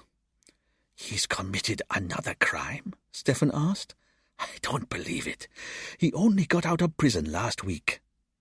At this stage, all I can say is that we just need to ask him a few questions. So, do you know where he is? No, I've no idea. Or have you had any contact with him? No, I didn't even have contact with him when he got out. I just walked towards him. He got in his car, and that was that. The last time I saw him. Okay. Then, do you mind me asking, what do you know about the explosion that happened in the harbour last Thursday? You mean Conrad's boat? Oh, you know him? Of course. It's a terrible thing that's happened. I'd agree with you there. Can you tell us a bit about your relationship with Conrad?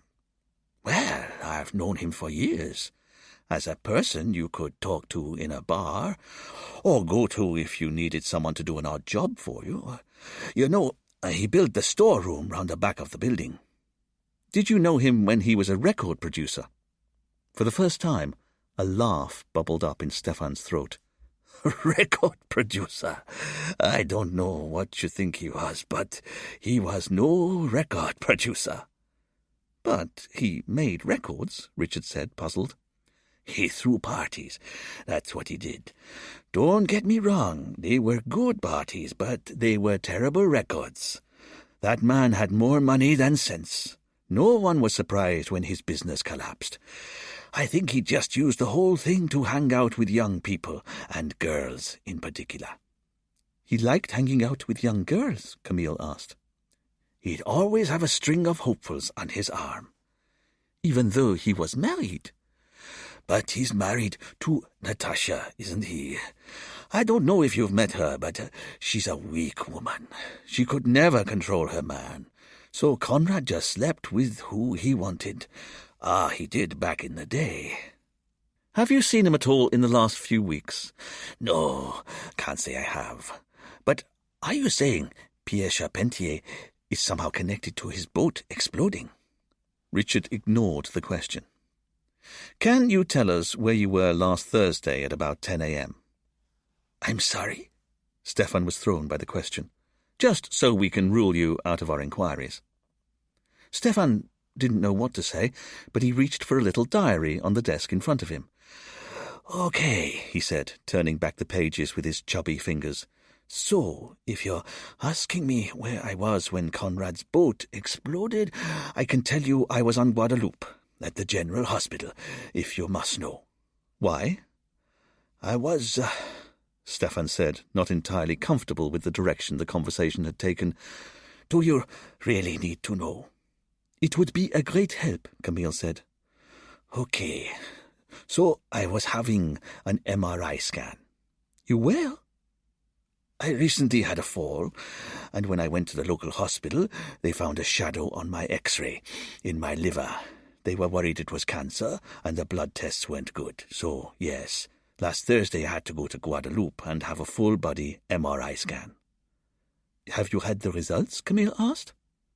Stefan noticed the empty Coke can on his desk, picked it up, crushed it in his hand, and dropped it in the empty waste paper basket under his desk. They need to run more tests before they can be sure, but at this stage it's a question of what stage cancer I've got and where it's spread, not whether I've got it. I'm so sorry, Camille said. Can I pick you up on something you said? Richard asked, unaware of how crassly he was shattering the mood in the room. Stefan shrugged. Whatever you like. It's just, you said you and your wife both attended Pierre's original trial in London. That's right. We attended every single day and stood and cheered at the end when he was convicted. Cheered and cheered. And you also said your son was a good boy, and I'm sure he was. In fact, I've read the case notes, and his manager at his store in Honoré was very positive about him. He was always a hard worker. At first, Richard added, because the manager also said André had perhaps taken his foot off the pedal in the time just before he left for London. That was that woman, Stefan said dismissively. And what woman would that be? A few months before he left the island, Stefan started staying out late. I wasn't joking when I said he was a good boy. It wasn't like him at all. He was a good Christian boy before then. But he started going to bars and drinking too much, and we could smell cigarette smoke on his clothes and found ganja in his room. We were horrified. This wasn't our son, and it wasn't. He'd started dating this girl, and she was corrupting him. What was her name? That was the thing. We never met her. She refused to come to the house when we were there, and Stefan wouldn't tell us her name. He said that if we knew who she was, we'd try and split them up. And he was right, because it was his manner changing that hurt us the most. He became insolent, like he didn't care. Hang on, Richard said, trying to make sense of what he was being told. You never knew her name? He wouldn't tell us. It was his secret, he said. But then, after a few months of this, the manager of the jewelry store rang us and said he wasn't happy with André's work, so we banned him from seeing her again. We were the enemy to him by this stage, but he wasn't earning enough money to move out and get his own place, so we knew he'd have to do as he was told. And my wife started spending much more time at home to make sure André and his girlfriend stopped using our house for their encounters. You see, we always got the impression that this girlfriend of his didn't have a place of her own. So we hoped this would stop them meeting up, and it seemed to work. André was still just as sullen, but he seemed to have stopped seeing the girl. And then I got a phone call from our local priest. He said he'd seen André and a young woman going into the family crypt in the cemetery just outside Honoré. You have a family crypt? Richard had always found it odd that on Saint-Marie families didn't bury their dead in military rows with headstones all neatly aligned. Instead, each family would often have a crypt in which they buried their whole family. And as humans would be humans, some of these would be bigger and more ornate than others. So the graveyards of Saint-Marie were full of structures that often had stairs that led to floors and even verandas above the crypt, so that candle-lit celebrations could be held on feast days like the Day of the Dead. And although Richard knew there was no health or safety or planning permission attached to these haphazard structures, they all conformed in the sense that every inch of every structure was always covered in alternating black and white square tiles, as though the buildings were made from massive chessboards. When visiting a graveyard in Saint-Marie, it was like being trapped in an Alice in Wonderland maze of crazy and improbable two-tone buildings. Our family have had a crypt at the Honoré Cemetery for nearly 150 years, Stefan said proudly. It's on the main avenue, right at the top of the hill, and there's still space inside for another 100 years. Richard didn't quite know what the correct response to this sort of crypt-based bragging was, so he just said, "Well done. But before Andre left for the UK, are you saying your son was visiting the family crypt with his girlfriend?" "That's what the priest said. It didn't seem possible, not when I had the only key. But I decided to go and check. There's a locked metal grill that stops people going down the steps to where the bodies are kept, and I could see that no one had tried to force it. I was surprised. How could Andre have been going into the crypt if he hadn't broken in? Anyway, I used my key to open the gate and went down into the chamber. It's not that big. There's a wall of metal drawers where the coffins go, and some stone sarcophaguses that used to be used for the laying in of bodies, but we haven't done that for decades. Anyway, once I was in there, I also found a pile of clothes on the tiles in the corner, and there was an old turned-over hubcap from a car that was full of cigarette butts and crushed roaches from spliffs and empty bottles of rum. My perfect son. My kind, sweet son. I couldn't believe it. We'd banned him from meeting this woman, so he'd started going to the family crypt with her. It was disgusting. "So what did you do next?" Camille asked. I confronted him about the crypt, and he just admitted it, like it wasn't a problem. He said we couldn't control his life. He was an adult, so he'd got my key to the family crypt, copied, and that's where he'd been taking his girlfriend. Well, I don't need to tell you. This caused the greatest of all possible rifts, because Andre was desecrating our family ancestors' resting place, but he just didn't care. Not that it was his fault. I had to keep telling myself. It was this woman he was with who'd led him astray, who'd bewitched him. That's how Andre's mother and I looked at it. He'd been bewitched. Then, a few days later, Andre announced he'd applied for a job at the head office in London, and he was going to move there, just to get away from us. And then, just like that, he was gone. And he didn't ring, didn't write, didn't text. We didn't know what to do. He was our only son, and he'd just gone away. And we told ourselves this was a natural part of growing up, that we had to let him go so he could come back.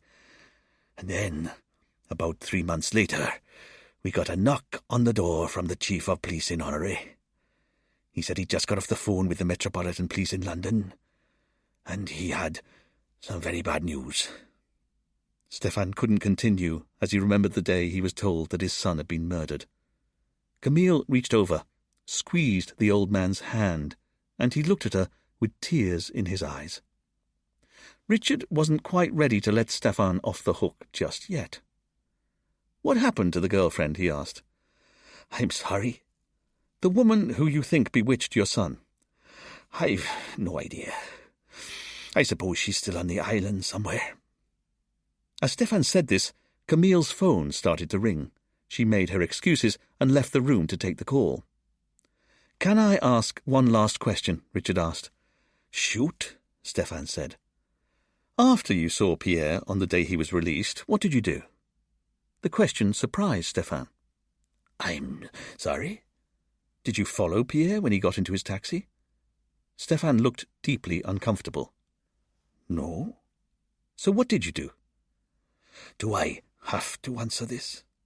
"Eventually," Richard said, his voice hardening. "Either here, now, or back at the police station later on." All right, I suppose it doesn't matter. After I'd seen Pierre, and he'd gone off in the taxi, I got back into my car and drove to Honore Cemetery. It's where Andre's buried. I didn't go into the crypt, but I just stood outside. I told my son I confronted his killer and he'd run away, his tail between his legs.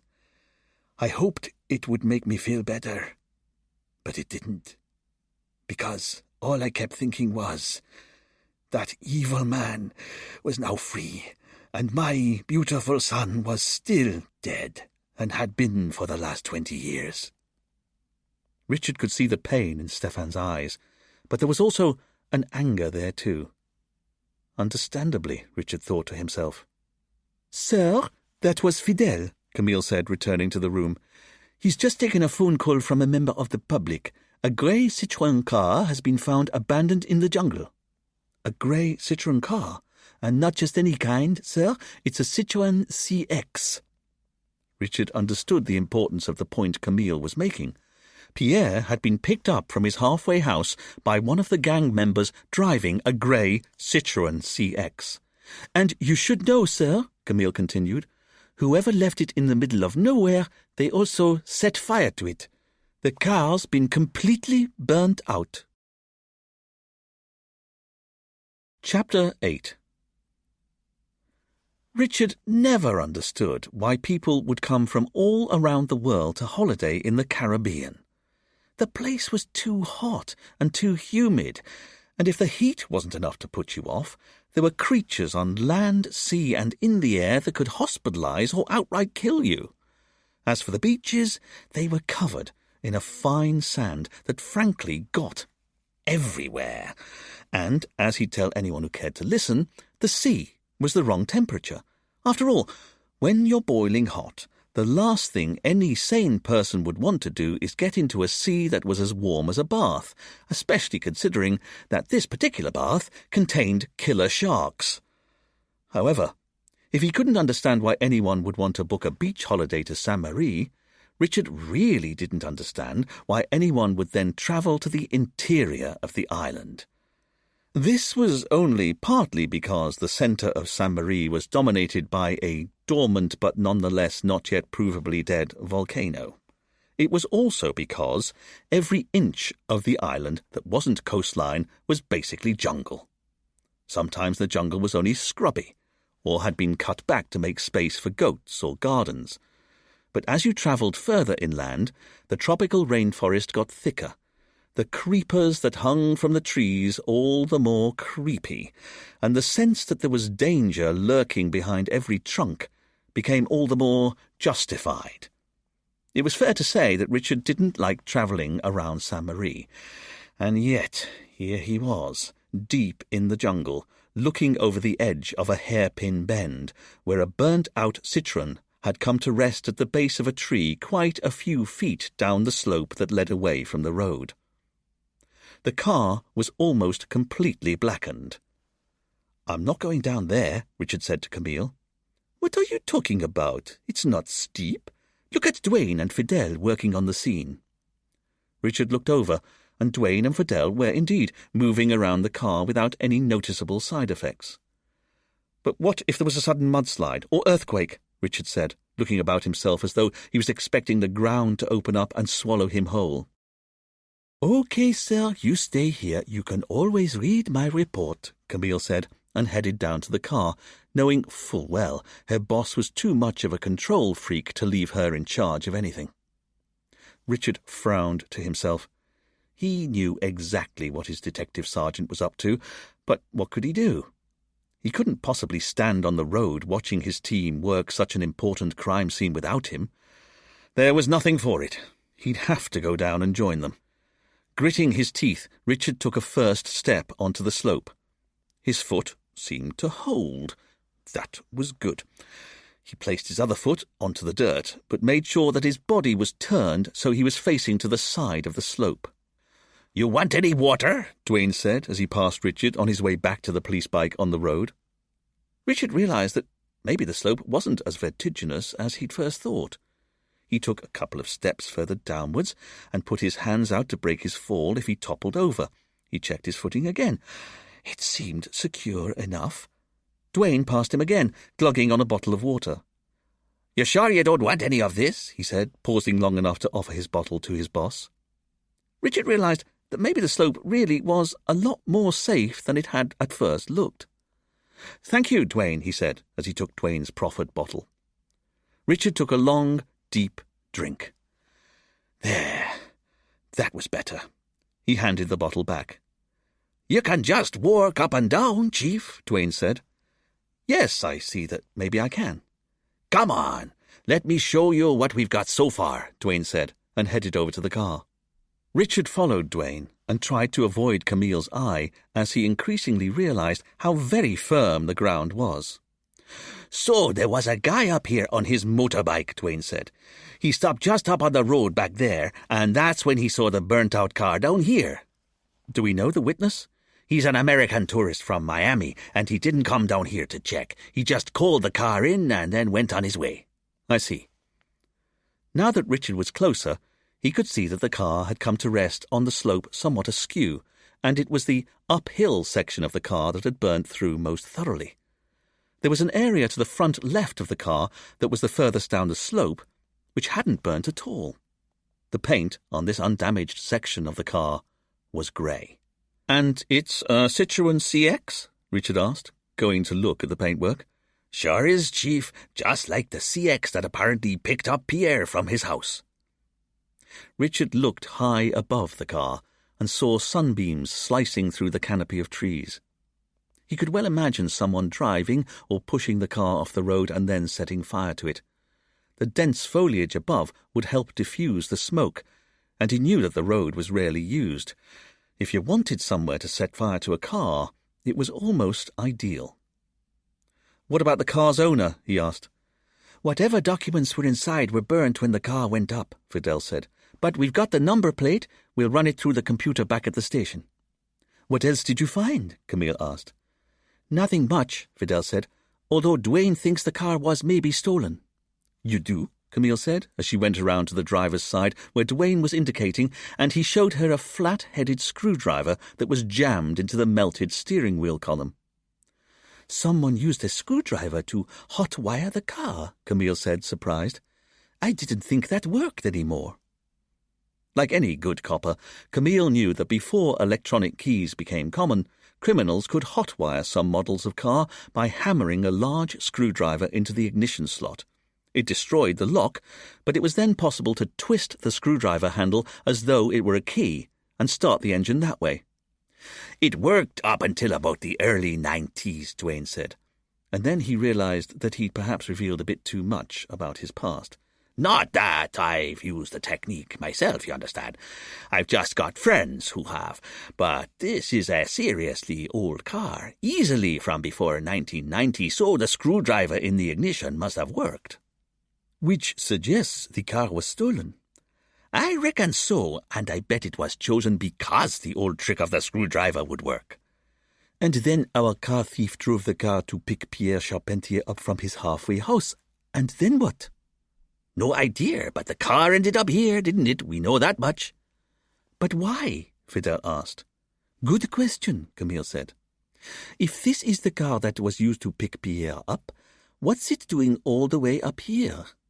"What do you think, sir?" Camille asked, looking over at her boss. But Richard had vanished. "Sir?" she asked again. There was still no sign of Richard.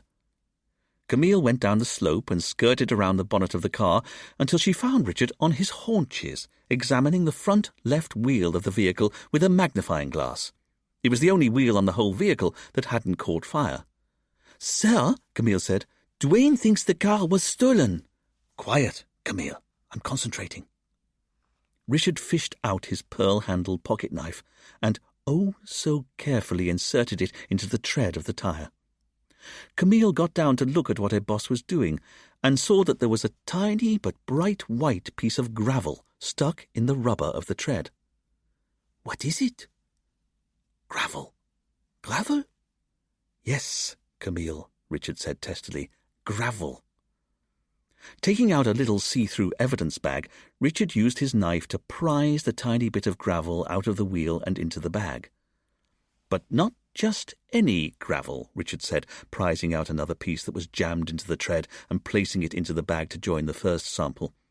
"This is white gravel, and you'll notice that there's no white gravel on the ground here in the jungle, and none on the road back up there. And you'll also recall, I'm sure, how the area around the halfway house where Pierre was staying was just dirt as well. So, where did this white gravel come from?"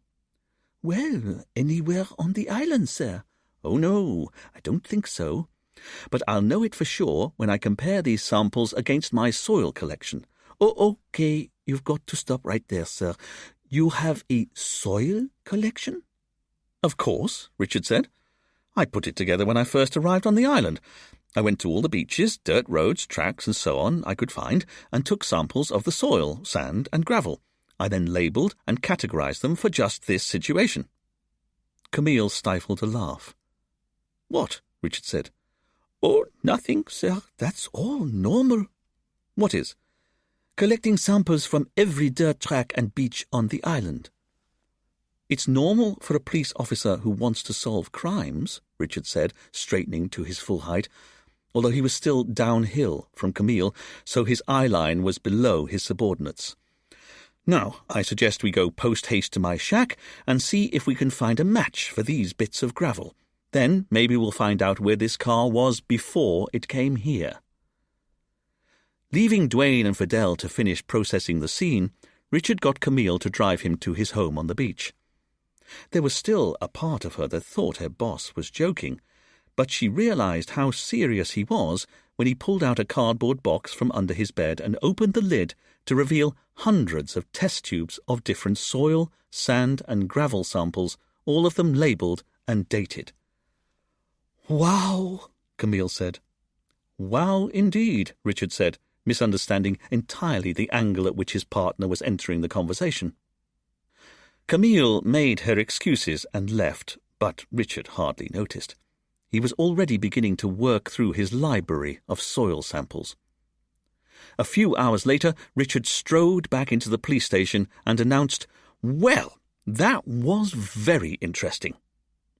He was gratified to see that Duane and Fidel had returned from processing the burnt-out car. This meant they could share in his discovery too.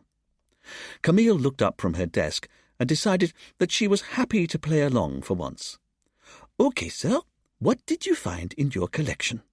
"It's what I didn't find that's what's so interesting," Richard said. Camille reminded herself that she should never play along with her boss's games. "Okay, then what didn't you find, sir?" "A match. That's what I didn't find. I went through my entire library of gravel samples and couldn't find a single sample that in any way matched the white gravel I got from the tire treads of the Citroën." Camille didn't immediately reply, and nor did Fidel or Duane. "Because that means," Richard said, ploughing on regardless, "that the gravel I found in the Citroën's tire is almost certainly not from any naturally occurring source nearby." "And that's good because?" Duane asked. "Because it suggests to me, Duane, that the gravel is perhaps man-made." "And that's good because?" Duane repeated.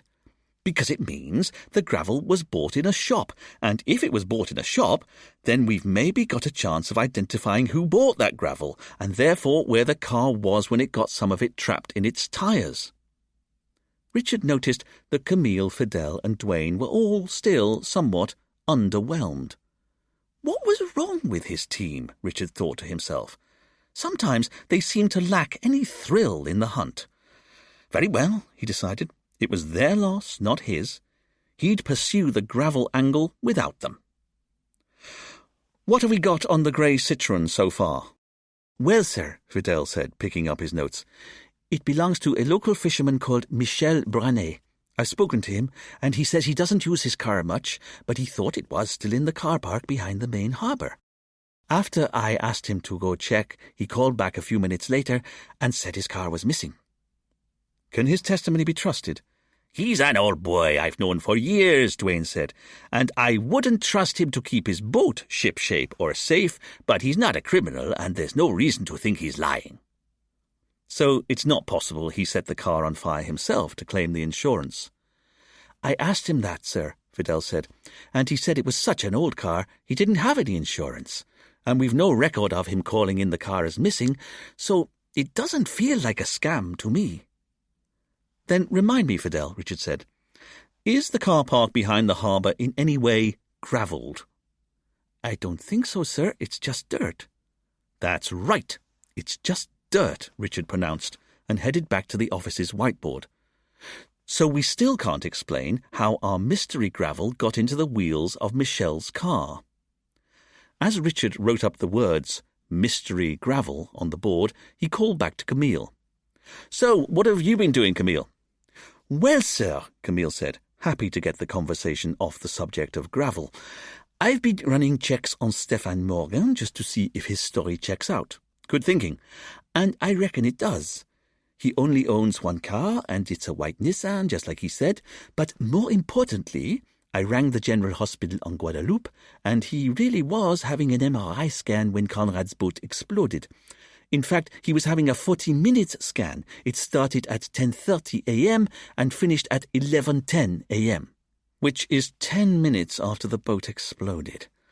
Is there any way he could have made a call while he was receiving the scan? I asked, and the scan is one of those machines you get slid into lying down and wearing only a gown. If he'd had any kind of mobile phone on him, or any electronic device apparently, it would have shown up on the scan." So, he's in the clear. Whatever beef he has with Pierre Charpentier, he wasn't involved in killing Conrad. Pierre remains our number one suspect. Has anyone made any progress in tracking him down? Richard's team shook their heads and answered that they hadn't. "I'm pushing my contacts as hard as I can," Duane said, "but it's like the whole island has forgotten about him." Richard remembered that he'd put in a call to the only person who had visited Pierre in prison. "Have there been any calls from that priest? What was his name?" Richard went to his desk and checked his notes. "That's right. Any message from Father Luc Durant?" "Nothing yet," Camille said with a shrug. "Better late than never, then," a friendly voice said from the doorway. Richard looked over and saw a thick-set man wearing a black shirt, black suit, black shoes, and a little white dog collar around his neck. The man looked to be about 70 years of age, and had the puffy face and laugh lines of someone who lived life well. "Are you Father Luc Durant?" "Guilty as charged," Luke said with a warm chuckle, and offered his hand for Richard to shake. It felt soft to the touch, Richard noted. "I've been meaning to call you back, but I was passing, so I thought I'd visit in person to tell you what I know about Pierre face to face, although I'm not sure what a humble parish priest can do to help the police." "Well, let's see about that," Richard said, and then suggested they move to the veranda outside. "Of course," Father Luke said. Once they were outside, Camille joined them. "Ah, Camille, how's your mother?" Luke asked. "Very well, Father, but I'm sorry to say she won't be coming back to church any time soon." Father Luke smiled easily, and Richard wondered what Father Luke had done to offend Camille's mother, Catherine. He then realized what a foolish question this was.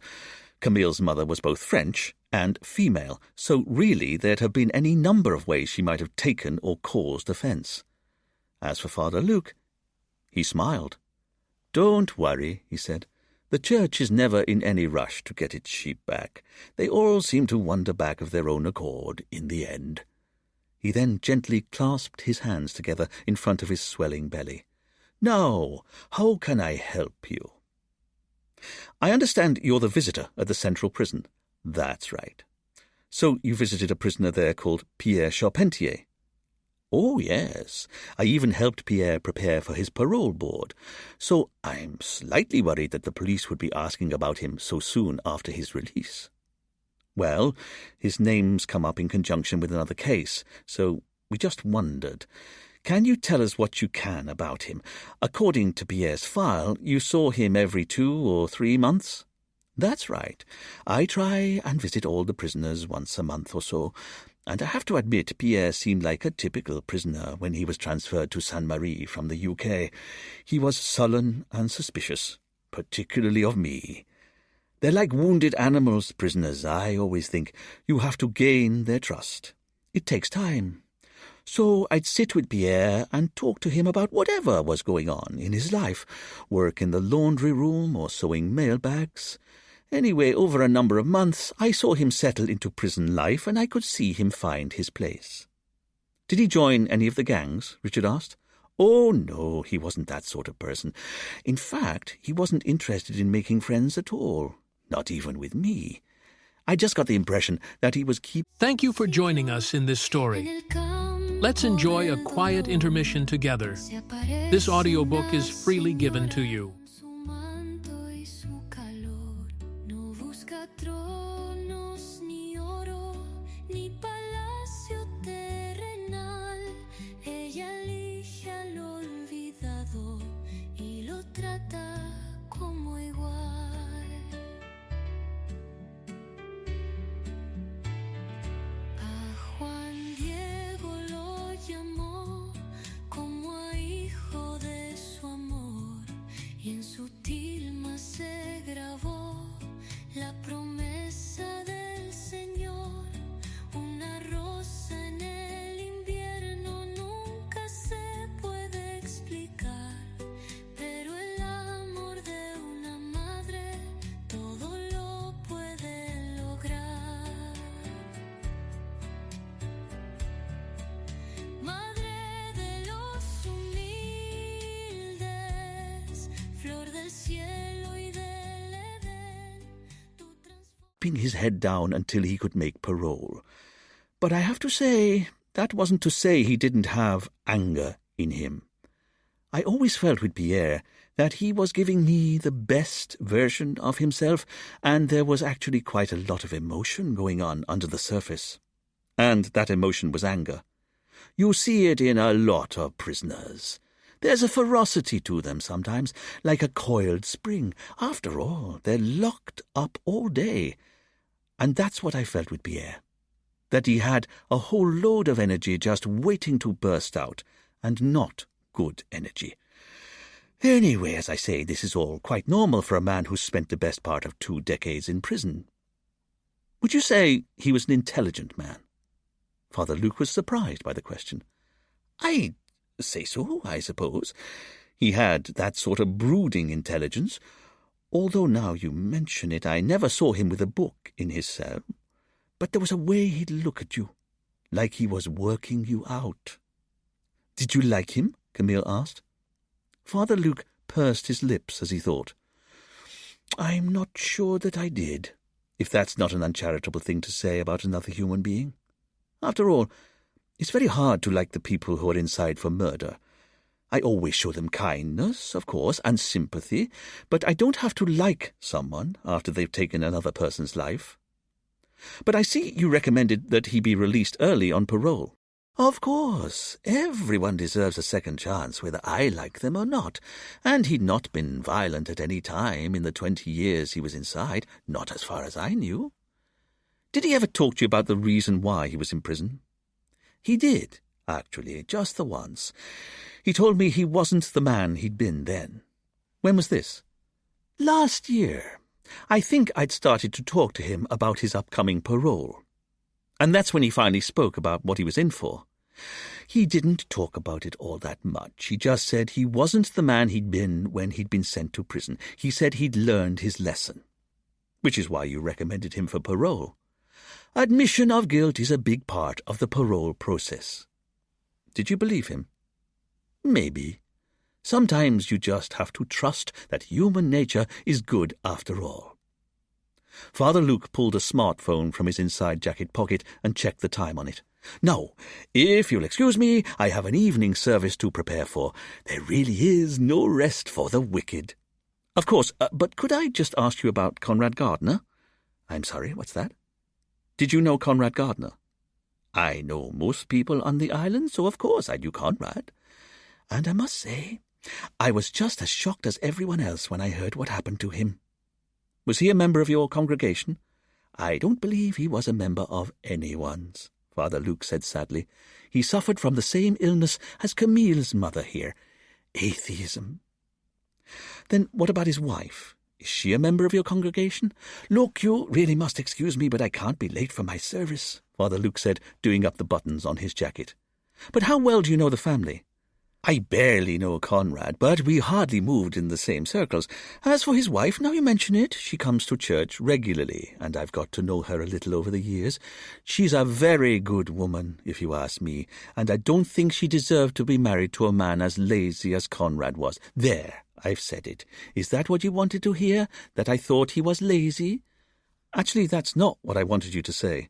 Then I can only apologize, because what I wanted you to say was, what has Conrad's death got to do with Pierre Charpentier's? I'm sorry? You see, I just jumped from talking about Pierre Charpentier to talking about Conrad Gardner, and you didn't stop for 1 second to ask what the connection was. Forgive me, Father Luke said, unable to keep a note of annoyance out of his voice. I also have no idea why you're asking about Pierre Charpentier, but I answered your questions like a good citizen, and it's the same for Conrad Gardner. You ask and I answer. Now, I'm sorry I can't be of more help, but I really have to return to my flock. If you have any further questions, Father Luke said, already leaving the veranda, you know where to find me. My door is always open to the police, but I really must go. Richard and Camille watched Father Luke beetle away down the steps from the police station. Now, I don't know about you, Richard said to his partner, but did we just rattle Father Durant's cage? It's how it felt to me. But why? What's his connection to Conrad? Richard returned to the main office deep in thought and saw that Fidel was taking a phone call. Now, don't worry, Fidel said calmly into the receiver while waving to get the attention of everyone else. You stay right there, miss. I'm hanging up now and we'll call an ambulance on the way, but you'll have the Saint-Marie police force at your house in a matter of minutes. Fidel slammed the phone down into its cradle. Sir, that was a woman called Blaise Frost. She says she's just discovered her husband's body at her house. Someone's shot him dead. As the police jeep screeched to a halt, Richard and Camille jumped out, and Richard saw that Dwayne's bike had arrived before them, and Dwayne and Fidel were already dismounting. As for where they were, Richard had no idea. He'd had his eyes closed and his hands gripped to the passenger door for most of the journey. Not that Camille was a bad driver, far from it. She was just fearless, and that's what put the fear of God into Richard. As Richard and his team strode to the door, he saw that the house they'd arrived at was grand, but not in a typical Saint-Marie style. It was all jet-black cladding and large sheets of geometrically shaped glass. The front door opened as they arrived to reveal a tall, willowy woman who was wearing a deep red silk dressing gown over a tight exercise outfit in electric blue, and who appeared to be even taller because she had a cascade of brown hair that rose out of a pair of chopsticks. "Are you the police?" she asked in a broad Cockney accent, her eyes red-rimmed with tears. Richard couldn't work out who else they could have looked like, but he knew that shock affected different people differently, so he decided to make things as simple as possible. "Detective Inspector Richard Poole of the Saint-Marie Police," he said, pulling out his warrant card and holding it up for inspection. "I understand there's been a fatality." "It's my husband," the woman blurted. "Someone shot him dead." "Then can you please take us to him at once?" As the woman led them inside, Richard briefly wondered what a Cockney woman was doing in the Caribbean. But he was soon distracted by the house's decor. It was all extremely expensive looking, but it was devoid of colour.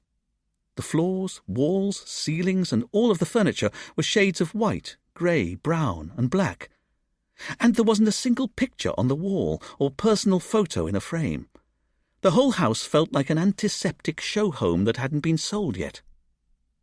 The woman led them from the cool of the house onto a sun deck that contained an infinity pool as flat and still as a sheet of glass, and which overlooked the wide Caribbean Sea beyond. Richard, briefly startled at how bright the sunshine reflecting off the swimming pool was, but he cupped his hand above his eyes so he could see against the glare. The woman continued to lead them away from the house towards a separate building a little way away in the garden that was also constructed from black timber and glass. As she reached it, she stopped on the threshold, her hand clutched to her chest. "He's in there, but I can't go in," she said, shaking her head. "Not again." "Of course not," Camille said. "My detective sergeant will stay with you," Richard said, and carried on to the sliding glass door that led into what he could see was a little office. The door was already open, so Richard stepped inside and found his feet disappearing into a lush white carpet. Once again he noticed that there was only the minimal amount of furnishings, and the whole room was dominated by a large desk that was covered in a shiny black veneer. There were no signs of a break-in that Richard could immediately see, and nor was there any indication of there having been a struggle. As for where the woman's husband was, that became apparent as Richard moved around the desk. A man was lying on the floor in his pyjamas, and every inch of his upper torso and head was thick with clotted and drying blood. There was blood on his pyjamas, on his hands, in his hair, and on his face. And to make the scene all the more macabre, the white carpet was smeared with streaks of blood, where the poor man had clearly tried to escape as he expired. As Duane and Fidel entered, Richard held up his hand for them to pause because there were a few things he wanted to check first. Bending down to the body, Richard saw that there were a couple of bullet wounds to the man's torso, a third bullet wound in the man's back, but there was also what appeared to be the killing shot that had entered above the left ear and gone straight into the brain. That made 4 bullets that had been fired into the body. Richard touched the edge of the pool of blood on the carpet and could feel that it was already dry. The man had been lying there for some time. He'd have to get the pathologist to estimate the time of death. But as much as Richard was aware of what he could see, the one thing he couldn't see troubled him the most. Richard looked at the man's desk. There was a monitor, a keyboard, a couple of pens in a little tray, but what Richard was looking for wasn't there. Where was it? Richard bent down to the body again, and this time noticed that the man's mouth was ever so slightly open, as though there was something inside it. With one hand he gently prized the jaws open. They were already stiff with rigor mortis, but he was able to slip the finger and thumb of his other hand into the man's mouth to locate what he was looking for. He found it immediately. Richard pulled it out and held it up. It was a bright red ruby, just like the one that had been left at the scene after Conrad Gardner's murder. Duane saw the ruby from across the room. "No way," he said, amazed. Richard looked at the ruby, his mind a-whirl with appalled possibilities. But there was one thing he was now sure of. Pierre Charpentier had struck again. I was disappointed he didn't beg when I pulled the gun. I thought he would, but I don't think he thought I'd see it through. He thought I was joking, that after all this time I wouldn't have the courage. He always was so arrogant, so full of himself. Instead, he asked me where I'd got the gun from, and I just laughed and shot him in the shoulder. It was everything I hoped, to put a bullet in him. On an island like Sainte Marie, you can get anything, I told him. An unmarked handgun, an untraceable mobile phone, or 2. If I'm honest, I don't think he heard a word I said. Not after I shot him in the other shoulder. It was a nice carpet, expensive, and the blood came in little spurts through his fingers as he tried to stop the bleeding. That's when he tried to get away. I had to stifle a laugh as I watched him try to crawl to the door. The 3rd bullet went straight into his back, and his body dropped to the floor, just like that. I bent down. He was still breathing. Just thin breaths, the thinnest of thin breaths.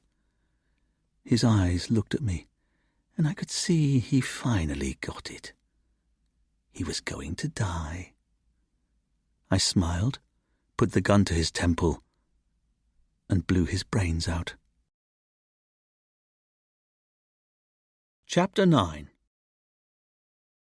While Duane and Fidel started working the murder scene, Richard and Camille interviewed the woman who'd let them into the house.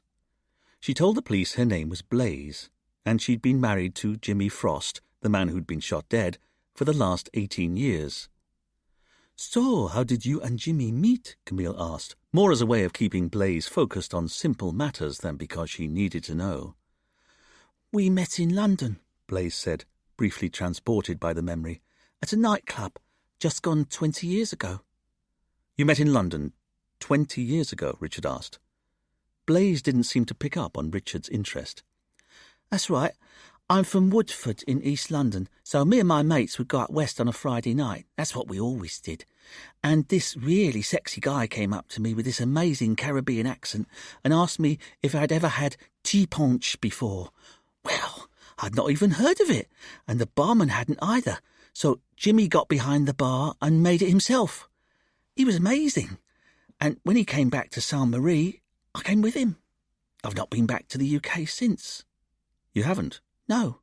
Why not?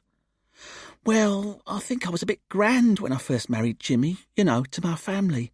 Having all this money for the first time, I thought I was a cut above, and we lost touch. So, no, I've not been back to the UK, and I've not spoken to my family in years. Anyway, you make your bed, you lie in it. And this was 20 years ago? Just over.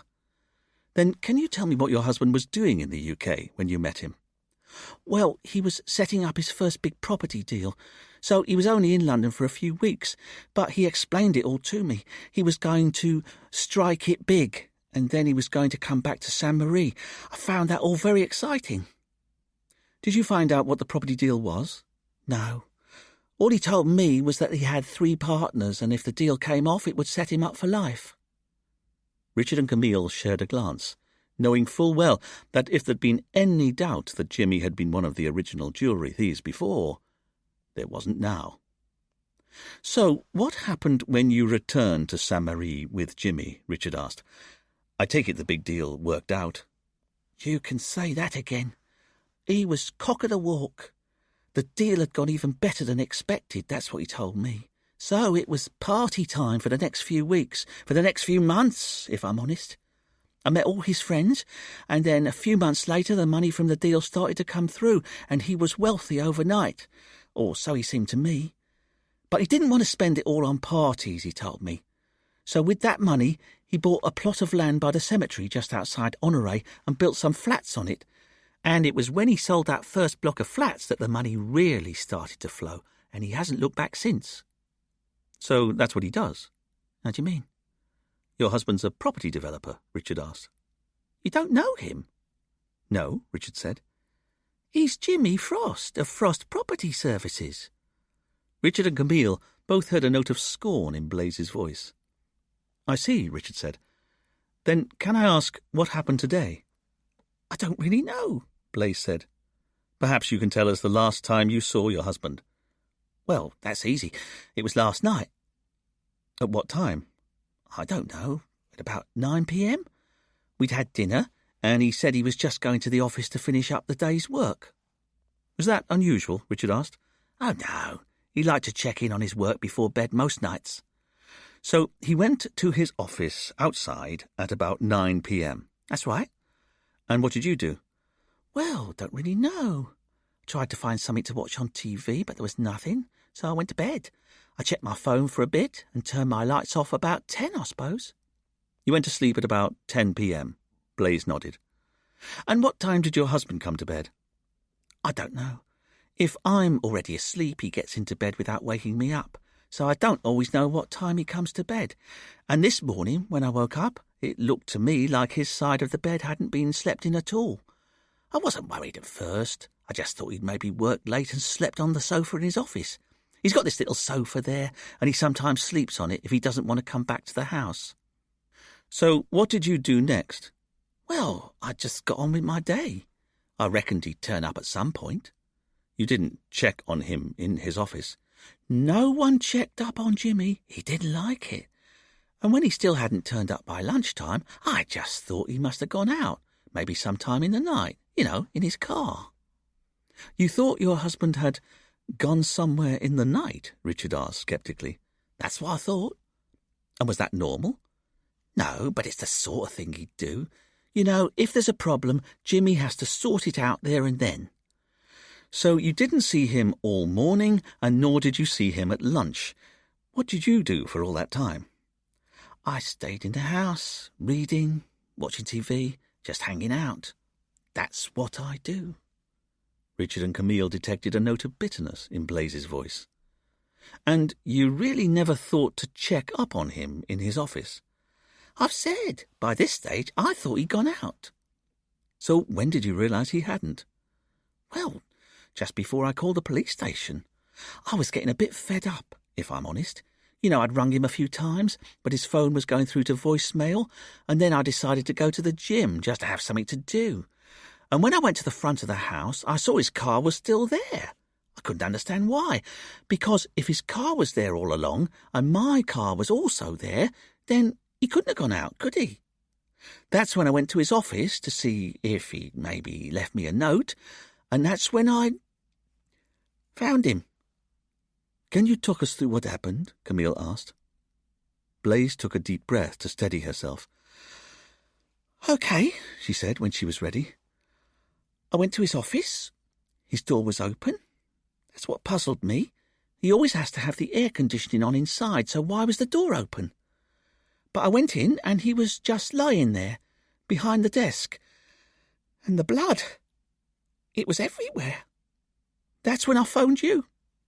Thank you, Camille said, wanting to bring Blaise's testimony to an end. You don't need to continue. Blaise looked at the police officer gratefully. I see, Richard said, but it was clear from his tone that he wasn't entirely happy with what he'd just heard. He turned his notebook over to a fresh page. Mrs. Frost, has anyone visited the house since 9 p.m. last night? No, no one visited at all yesterday. It was just Jimmy and me. Then perhaps you heard someone else go to your husband's office at some stage, either last night or maybe this morning? But I didn't. And if someone did, I wouldn't have heard. Jimmy's office isn't that near the house. Then perhaps you heard gunshots at some point after 9 p.m. and before you found his body? That's the thing. I didn't hear anything. That's what I'm saying. It must have happened while I was asleep. So you didn't hear anything or see anything suspicious at all? I didn't. Mrs. Frost, did you kill your husband? What? No, how dare you? I may not have liked the man, but I wouldn't ever kill him. Realizing what she'd just said, Blaise put her hand to her mouth in embarrassment. I shouldn't have said that, she said. What do you mean, you didn't like him? Does it matter? I had nothing to do with his death. We still need to know about your relationship with him, Richard said sternly. All right, I'm innocent. I've got nothing to fear. So yes, since you're asking, I didn't much like my husband. And why was that? Richard asked. Where do you want me to start? He was controlling. He wouldn't let me be myself. I mean, look at this house. Do you think it's how I'd do it up? I hate it. Looking at Blaise's bright red dressing gown and almost fluorescent blue gym clothes, Richard had to concede that Blaise was the only spot of colour in the entire room. But Jimmy said he was the one who earned the money, he was the one who got to spend it, so he chose everything about this house. Can you imagine what that's like for me? Even putting aside how horrible his taste is, I'm his wife. And I don't even get to choose how the place looks that I've got to live in. This house is like a prison. It's even in the colours of a prison, and if you think the decor inside the house is cold, it's nothing compared to how cold Jimmy was inside. His surname is right. He's frosty and uncaring, since you're asking. He just did what he wanted and didn't care about anyone else, and I'm sorry you have to hear it, but I could cope with him doing his own thing or working every hour of the day or for keeping such frightening company, but what I couldn't cope with was the women. The women? Camille asked. He's one of those men who thinks he has to bed every woman he meets. He was adulterous. The whole time. And then he wouldn't have sex with me. Richard covered his sudden embarrassment by discovering he had a frog in his throat that he had to clear with a few coughs. There, that's better, he said, once he'd regathered what he hoped was a degree of gravitas. Can I pick you up on something? You said your husband kept frightening company. What did you mean by that?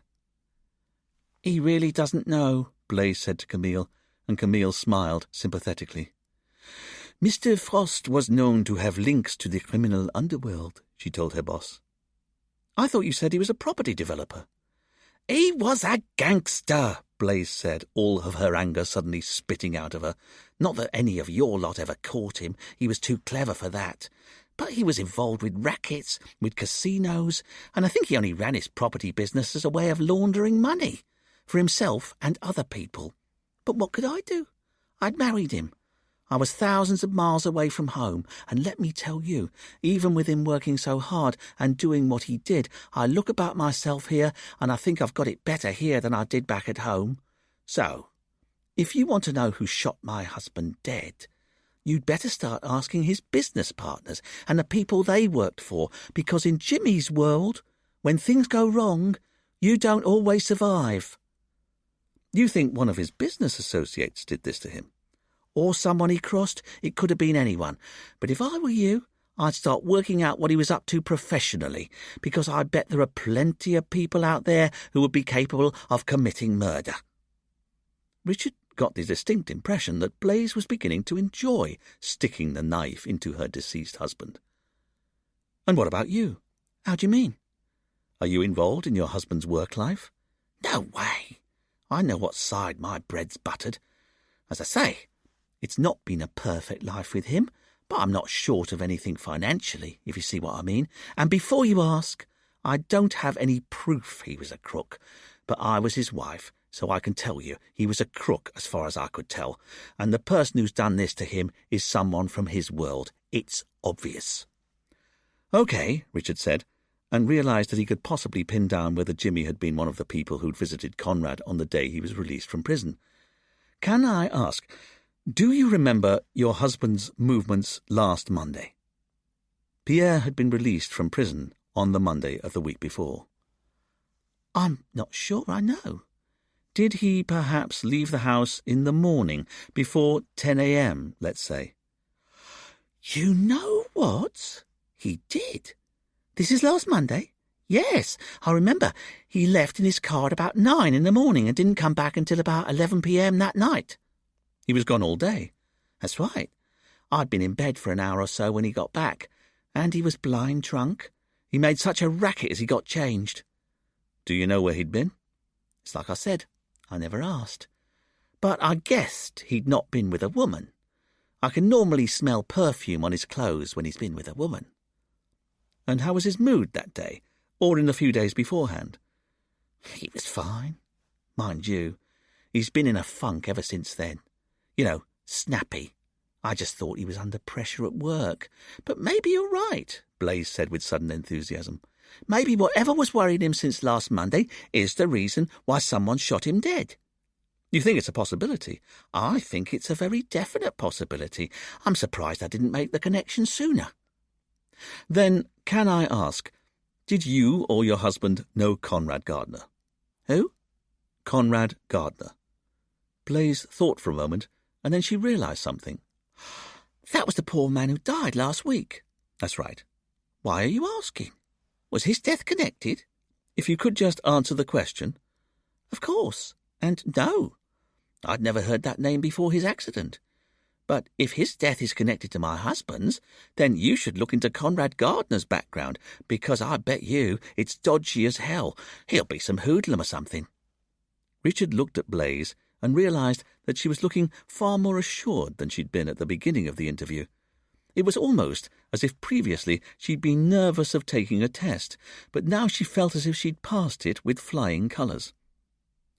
Can I ask you one final question? Do you have any idea why we found a plastic ruby at the scene of your husband's death? A ruby? Blaise said, nonplussed. That's right, a fake ruby. Well, it's not one of mine, I can tell you that much. All my jewels are real. You really have no idea why the person who did this would have left behind a ruby? Of course not. Why would anyone do that? It seemed a fair enough response. So, thanking Blaise for her time, Richard and Camille left the house and returned to the police station. Well, I can't say that Blaise Frost is your typical grieving widow, Richard said, as he wrote the words Jimmy Frost and Blaise Frost on the whiteboard. You can say that again, Camille agreed. But you know what? If she was involved in her husband's death, I think she'd have bothered to get herself an alibi, and I'm not sure she'd so happily admit to hating her husband. The same thing occurred to me, Richard said, a bit miffed that Camille was stealing his investigative thunder. But seeing as she's the wife, I'm sure she benefits directly from her husband's death. He was a very wealthy man. Yes, I was going to say that as well, you know. So, if she has a motive and the opportunity, did she have the means? Richard said, jumping in. Although it's not that hard to get yourself a gun on the island. If you know where to go and who to ask, and if your husband is a crook, I bet she knows where to go and who to ask. So, theoretically, we're saying we could make a case against her for killing her husband. But the ruby we found at the scene suggests that Mr. Frost's murder is related to Conrad's. In fact, it suggests very strongly to me that Pierre Charpentier has indeed struck again. He killed Conrad, and now he's killed Jimmy. But how can we prove that Jimmy was a member of Pierre's gang? Well, Blaise told us she met Jimmy when he visited London 20 years ago, which is when we know the robbery happened. And he told her there were 4 of them in on the deal, didn't she? Indeed, just as there were 4 members of the gang. We'll just have to hope Fidel or Dwayne can find something at the murder scene that links Jimmy to Pierre. Indeed. But in the meantime, I'd like you to start digging into Jimmy's background and see if you can definitively prove whether or not he was a member of Pierre's gang 20 years ago. And while you're doing that, I'll check on Blaise Frost to make sure she really is as innocent as she claims. Richard went to his desk and started working, but he was soon frustrated. There seemed to be very little information on Blaise Frost that he could establish. She'd not held down a job or ever filed taxes for the whole time she'd been on the island. As for her bank accounts, she received a regular income from her husband. It was sizable, and there were also a number of credit and store cards, but she paid off her debts every month. Money clearly wasn't an issue. As for her lifestyle, Richard saw from her bank statements that she spent most of her time at the Sainte Marie Country Club, and most of her money on clothes and shopping. It was all somewhat vacuous, but hardly criminal. And yet Richard couldn't shake the feeling that Blaise should have been more upset about her husband's death. There was no doubting she'd been upset to start off with, but as the interview with the police had continued, she'd very obviously relaxed. Why was that? As for proving whether or not Jimmy had been part of the original gang who had stolen the jewels, while Richard waited for Camille to finish her own research, he realized that there was someone on the island who might know the answer. Richard picked up the phone and dialed the number for Conrad's widow, Natasha. After all, she'd told the police how her husband had confessed everything to her, and although she claimed she didn't know who the other members of the gang were, maybe she'd change her tune if he named Jimmy Frost. "I'm sorry," Natasha said on the other end of the line when Richard asked her if she knew Jimmy or Blaise Frost. "I don't know her," Natasha said after Richard had repeated his question. "But Jimmy was a friend of Conrad's. Why are you asking?" "Can you please tell me about Mr. Frost's relationship with your husband?" "I don't know what it was, but I didn't like it. They'd see each other from time to time for a drink or a game of poker." "Why didn't you like it?" "Everyone knows Jimmy Frost is a crook. I didn't like him spending any time with Conrad. Why are you asking?" "Is it possible Jimmy Frost was one of the original gang who robbed the jewelry store?" "Jimmy?" Natasha sounded shocked. "I don't think so. Why would he need to rob a jewelry store? He's rich." "He's rich now, but maybe he wasn't in the past."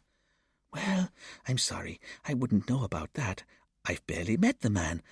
But can I ask, why all this sudden interest in Jimmy Frost?"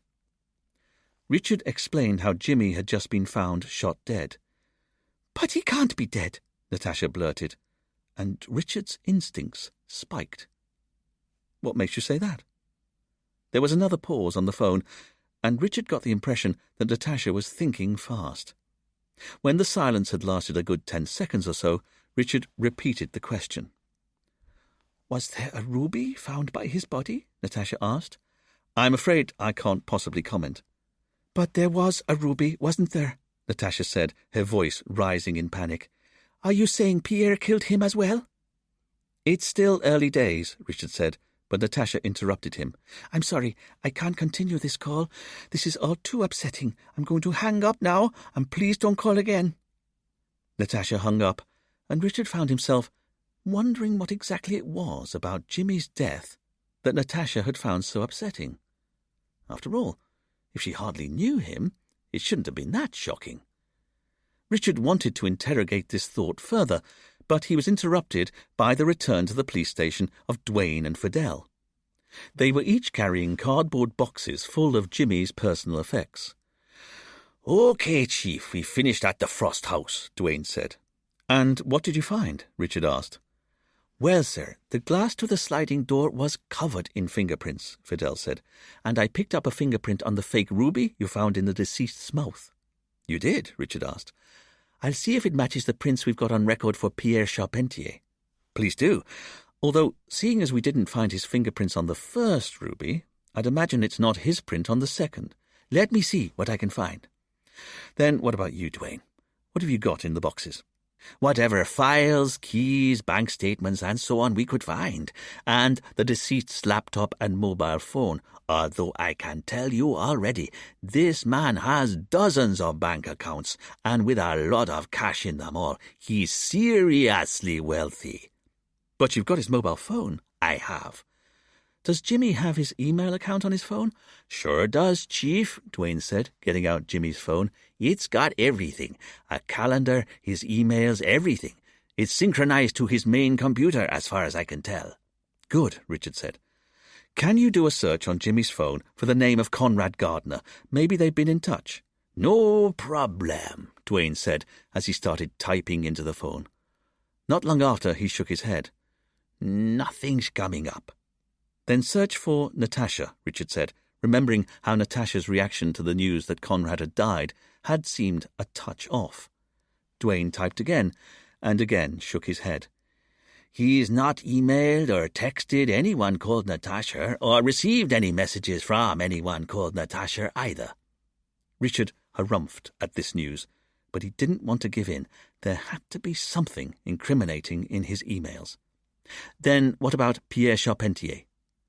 Dwayne typed again, and this time he didn't look up from the phone. "Oh, okay, that was the right call," he said, as he started to scroll up and down on the screen with his finger. "What is it? What have you got?" Richard asked. "He's not been in touch with him, not as far as I can tell, but his web history over the last week has been full of hits for Pierre Charpentier. He's been looking up the old newspaper reports on the robbery in London, and would you believe it, he also did an internet search, Pierre Charpentier, Sainte-Marie prison, on the morning that Pierre was released.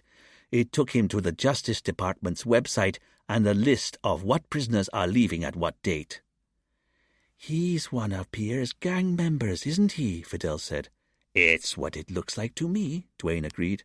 "And sir," Camille said, "that would fit with what I'm getting on him because his company, Frost Property Services, was founded 20 years ago, just under 6 months after the original jewel robbery, and it had seed capital of $300,000. "That came from the robbery, didn't it?" Richard said. "Just like Conrad set up his record label with his money," Camille said. But whereas Conrad's business failed, Jimmy's went from strength to strength. So, we now know the identity of 3 members of the Gang of 4. Pierre Charpentier, Conrad Gardner, and Jimmy Frost. "And sir," Fidel said, looking up from his desk, "you should know I've been checking the fingerprint on the fake ruby you found in Jimmy's mouth, and it belongs to Pierre Charpentier." "Hang on," Richard said, stunned. "Pierre left his print on the ruby this time." "He did?" "Why would he do that?" Dwayne asked. "It's obvious," Richard said. "He knows we're onto him, doesn't he? And he's letting us know he doesn't care." "But why leave his print at the scene?" "He really doesn't think we're capable of finding him, does he?" Richard decided that the time for half measures was over. He took his jacket off. He then realized he felt all wrong, so he put his jacket back on and did the front button up as he went to look at the whiteboard. He thinks he's one step ahead of us, he said, so he's taunting us, letting us know that whatever clues we process and leads we follow, he's always going to be one step ahead of us. You know what? Richard said, a dangerous thought beginning to form in his mind. If Pierre thinks we're just the local plod, why don't we do the last thing he'd expect? And what's that, sir? Camille asked. I don't know, but I want to shake his sense of superiority. Well, sir, Camille said, joining her boss at the whiteboard, I agree with you. There's an arrogance to Pierre, and it's all because he thinks he can pick off all the members of the gang before we can stop him. Agreed. So, how about we get to the fourth member of the gang before he does? But how can we do that? Well, there's one way I can think of. Let's go to the Saint-Marie Times, give them everything we've got, and make front-page news.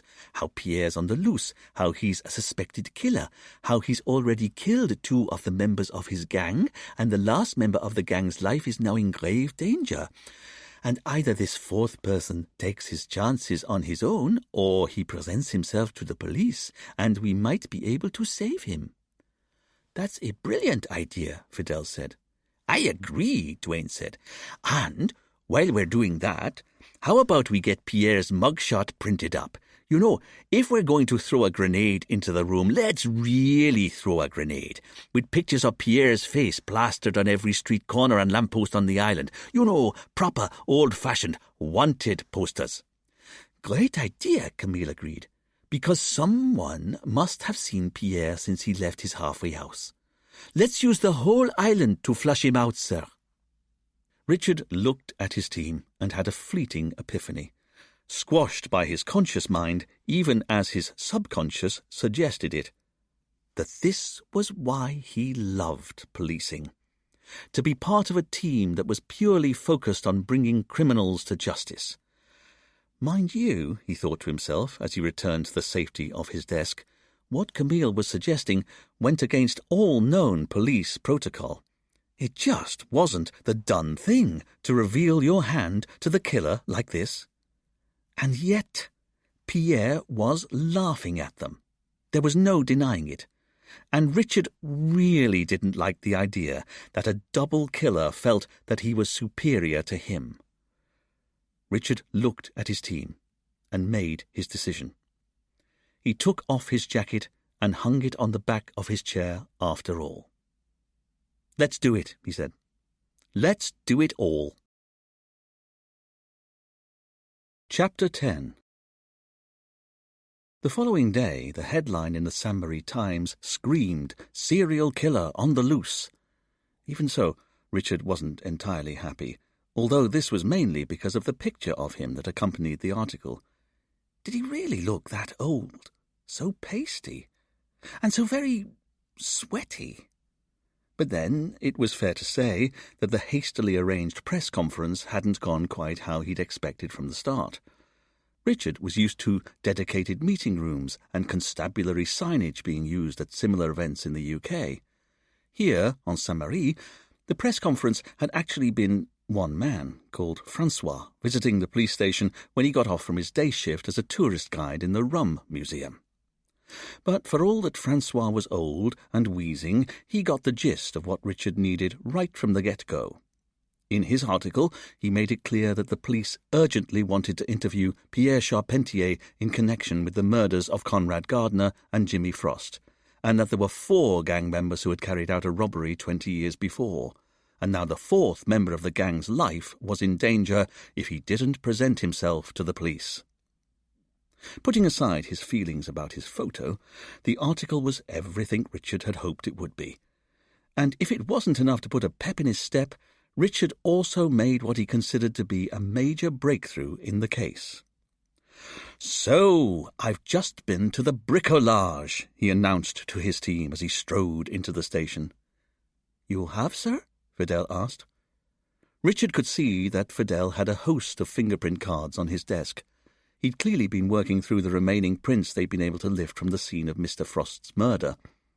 But Richard could also see that while Camille was at her own desk, Dwayne hadn't yet arrived for work. I have, Richard said, and I think I've got something, because it turns out that the little pieces of gravel we found in the tread of the Citroën CX aren't just generic, they're actually 5mm bleached pea shingle. Richard announced this fact in the same way that a magician might announce, "Was this indeed your card?" But he was surprised to discover that neither Camille nor Fidel seemed that interested. "What's that, sir?" Camille asked, barely looking up from her monitor. "I said the pebbles we found in the tyre of the Citroën CX aren't just any common or garden shingle. I've been able to check them against the gravel that's for sale at the bricolage, and I can tell you that they're a perfect match for the 5mm bleached pea shingle they sell." Again, this didn't seem to land as he'd expected. "I'll do this," Camille said to Fidel. "But why is that of interest?" "Well, it's of interest," Richard said, "because it's a specific brand of pea shingle. And I got the manager at the bricolage to check his records. They're the only shop on the whole island that sells this particular brand. But it gets even better than that, because he showed me some of the 5mm shingle he'd got on an area of driveway outside, and it was seriously discoloured. It wasn't anything like the perfect samples we found in the grey Citroën's tyre treads, which suggests to me that the gravel that was picked up in the tyres of the Citroën must have been bought recently, because it was still bright white." Camille and Fidel were impressed, despite themselves. "You've worked out the exact shop where the gravel came from?" Camille asked, once again privately marvelling at how obsessive her boss could be. "And it gets better than that, because I got the manager to give me a record of every sale he's made in the last 6 months. And guess what? He's only sold the stuff on 17 different occasions. So, seeing as I can see that Fidel is working hard on identifying fingerprints, Camille, I'd like you to go through the list of all the people and companies who bought bleached 5mm shingle in the last 6 months. With a flourish, Richard pulled a printout from his inside jacket pocket and handed it over to his detective sergeant.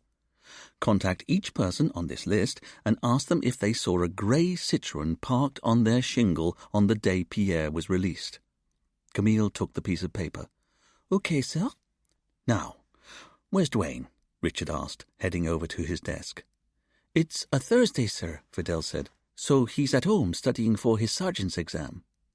"And we know that's definitely what he's doing?" "Of course, sir. If he has Thursday morning off for studying, then that's what he'll be doing, I'm sure." "We'll see about that," Richard said, picking up the phone. He dialed Dwayne's home phone number and heard the call start ringing at the other end. Dwayne didn't pick up. After it had continued to ring for a good minute, Richard slammed the phone back down on its cradle. Typical. He's with his new girlfriend, isn't he? "No, sir, he'll be studying," Fidel said. But Richard could see that even Fidel didn't believe what he was saying. "That's it. He's had his last warning. He's going to be getting an official caution the moment he walks in here." "What's that, sir?" Dwayne said, as he ambled into the station. "Where have you been?" Richard all but squawked. "Well, I know I'm supposed to be studying this morning, but I reckoned we needed to hit the ground running with the article appearing in the Times this morning, so I got up at 4 a.m., and I've spent every second since then putting up our wanted posters for Pierre Charpentier, and I reckon they're now on every lamppost, bus stop, community notice board, road sign, and bench I could find within 5 miles of Honoré. Why are you asking?" "You've been working." "I know, Chief, and I'm sorry, but I can make up the study time over the weekend. I won't get behind." "I don't think that's what the detective inspector meant," Camille said. "Oh, then what did you mean?" Dwayne asked. "Nothing," Richard said, and turned back to his computer monitor. He started typing to make it look as though he was in the middle of writing a report. "Sir," Fidel said, "your computer's not turned on." Richard paused in his typing. Very carefully, he reached out, turned his machine on, and then waited for it to make its start-up chime. As he waited, he grumbled to himself about how it was just bloody typical that Duane would be lackadaisical every second of his working life, but on the one occasion that Richard called him out on it, it turned out that he was being extra diligent. But this didn't change anything, Richard told himself. Duane was still flaky, self-absorbed, and there was no doubting that he'd become even more unreliable since he hooked up with this new girlfriend, Amy McDermott, a woman who was prepared to answer the door to a complete stranger wearing almost no clothes, and who, in case anyone forgot, had clearly stopped Duane from studying for his sergeant's exam at least once. Richard looked up and saw that Camille was staring straight at him, her right eyebrow raised. He shrugged, as if to say, "What are you staring at me for?" And then he got back to his work, which he was able to do now that his computer had finally booted up. But he couldn't quite shake the feeling that Camille felt that it was him who'd somehow overstepped a mark, not Duane. Life was so unfair sometimes. "Okay, I think I've got something, sir," Fidel said from his desk. "You have?" Richard asked. "I have," Fidel said. "I've been processing the fingerprints we were able to lift from the glass sliding door that led into Mr. Frost's study, and they all belong to Mr. Frost or his wife, as you'd expect. But there were 3 prints we lifted that didn't match either of them." "Maybe they belong to a cleaner or maid," Duane offered. "That's what I thought. But I reckon I'd better check them against the exclusion prints we've already taken, and the thing is, I've got a match." "You have?" Camille asked. "Do they belong to Pierre Charpentier?" "No, that's the thing. Pierre was the first person I checked." "Then who does the fingerprint belong to?" "Natasha Gardner." "What?" "She's left 3 fingerprints on the door to Jimmy Frost's study." A man she very specifically told me on the phone she didn't know, Richard said in quiet fury. Richard had to resist the urge to bang his fist on the desk in frustration. "Camille," he said, "give Mrs. Gardner a ring and tell her we'd like to interview her, but this time I'd like her to come into the station." "Yes, sir," Camille said, all thoughts of point scoring about Duane long forgotten as she picked up her phone to make the call. 10 minutes later, Natasha walked through the door. "You wanted to see me?" she asked, and Richard saw she was nervously holding a little clutch bag in front of her. "If you'd please sit here," Richard said, indicating the chair he'd already set in front of his desk. Natasha crossed the room and sat down in the chair. "You see, I've got a problem," Richard said by way of an opening. "Because we have clear evidence that your husband was murdered by Pierre Charpentier, and just as clear evidence that Pierre went on to murder Jimmy Frost. But I have no hope of getting to the bottom of your husband's murder if you continue to lie to us." As Richard said this, Natasha fumbled with her clutch bag and it dropped to the floor. "Oh, sorry," she said, and bent down to pick it up. It took her a few moments to gather it, and when she straightened up, she was unable to hide the look of fear on her face. "I haven't lied," she said. "You have, and you know it. You knew Jimmy Frost." "I didn't. We found your fingerprints on the door to his outside office." This brought Natasha up short. "You have?" she asked in a small voice. "If you don't want us to arrest you for his murder, I suggest you start telling us the truth. And now." Richard pulled out his notebook and put it down on his desk with a little slap. He clicked his retractable pencil and looked unflinchingly at Natasha. Natasha's eyes lowered. She couldn't meet the police officer's gaze. "I'm so sorry," she said, "but you have to believe me. I couldn't murder Jimmy. You see, I loved him." "I'm sorry?" Richard asked. "Or thought I did," she said in a voice steeped in shame.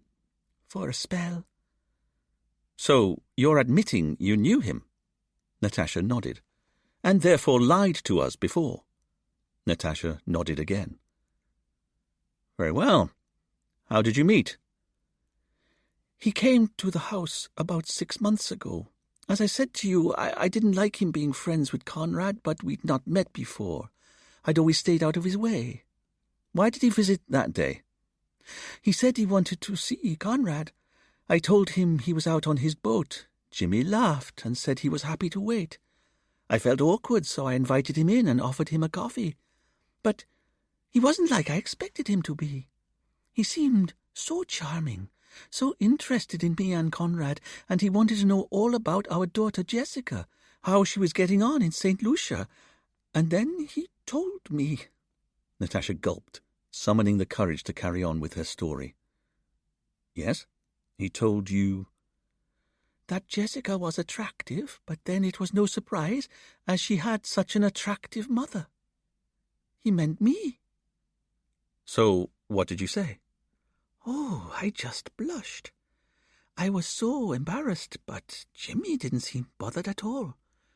He told me I was beautiful, and normally I'd have been so offended, but he was so matter-of-fact about the way he said it, and I could see that he was being sincere, or I thought he was being sincere, and I can't deny it was quite something to have a man take an interest in me.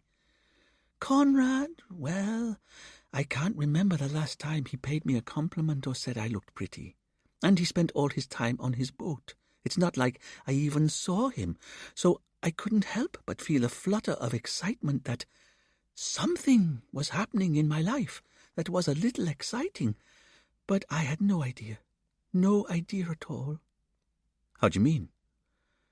As he left, Jimmy told me that he owned the presidential suite at the Fort Royal Hotel. And then he said to me, like it was all acceptable and above board, that if I wanted to go there tomorrow, I could collect the key to the suite from reception. All I had to do was say that I was with Mr. Snow and the key was mine. And then I could use whatever spa facilities I wanted, get a haircut, have a facial, whatever I wanted. I should make myself as pretty on the outside as I was on the inside. And then, if I wanted, he'd come to the suite at 4 p.m. If I wasn't interested in being there for him, that would be fine too. He wanted me to have a good time. But if I wanted more, no strings attached, all I had to do was be in the suite at 4 p.m. And then, with a smile, he left. I didn't know what to think. I was so shocked, offended that he thought he could pick me up so easily. Richard couldn't quite equate the extraordinary story he was hearing with the dowdy woman sitting in front of him. What did you do? That's the thing. I did nothing. But when Conrad finally got home, I didn't tell him that Jimmy had come to the house. I think that was my first act of rebellion, or the first time that I realized I was maybe thinking about going to the suite. And this isn't like me. You have to believe me. I'm a good church-going woman. You just ask Father Luke. I've never done anything like this before. But everyone has a right to some happiness, don't they? And I was so flattered. I can't deny that was part of it as well.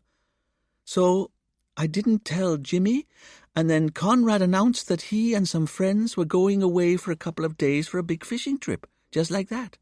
Like I wasn't even part of his plans, which I realized I wasn't. So the next day, I woke up as Conrad was packing for his trip. And he was being such an idiot, forgetting the cool bag and leaving his wallet behind. And I found him so irritating that after he'd gone, I began thinking about the Fort Royal. I mean, it's the best hotel on the whole island. I'd never even been inside it, and all I had to do was go to the reception, and I could spend the day pampering myself. It was such an exciting thought, and I believed Jimmy when he said that I could leave before 4 p.m. and it would all be all right. Or I convinced myself I believed him. So I went, said the code word Mr. Snow to the receptionist. She gave me a key, and I went to the suite at the top of the hotel. It was amazing, huge, and there was a jacuzzi on a balcony overlooking the sea. But I was just there for the spa and for a bit of pampering. That's what I told myself. But it kept popping into my mind that he'd be turning up at 4 p.m., as I knew it would. After I'd had lunch and a swim, I realized I'd better leave. So I went up to the suite for a quick rooftop jacuzzi, and I had every intention of getting dressed and leaving before 4 p.m. I don't know when I decided I was going to stay, after all. I'm not sure I even quite made a decision. But I was still in the jacuzzi at 4 p.m. when Jimmy stepped out onto the balcony holding a bottle of champagne and 2 glasses.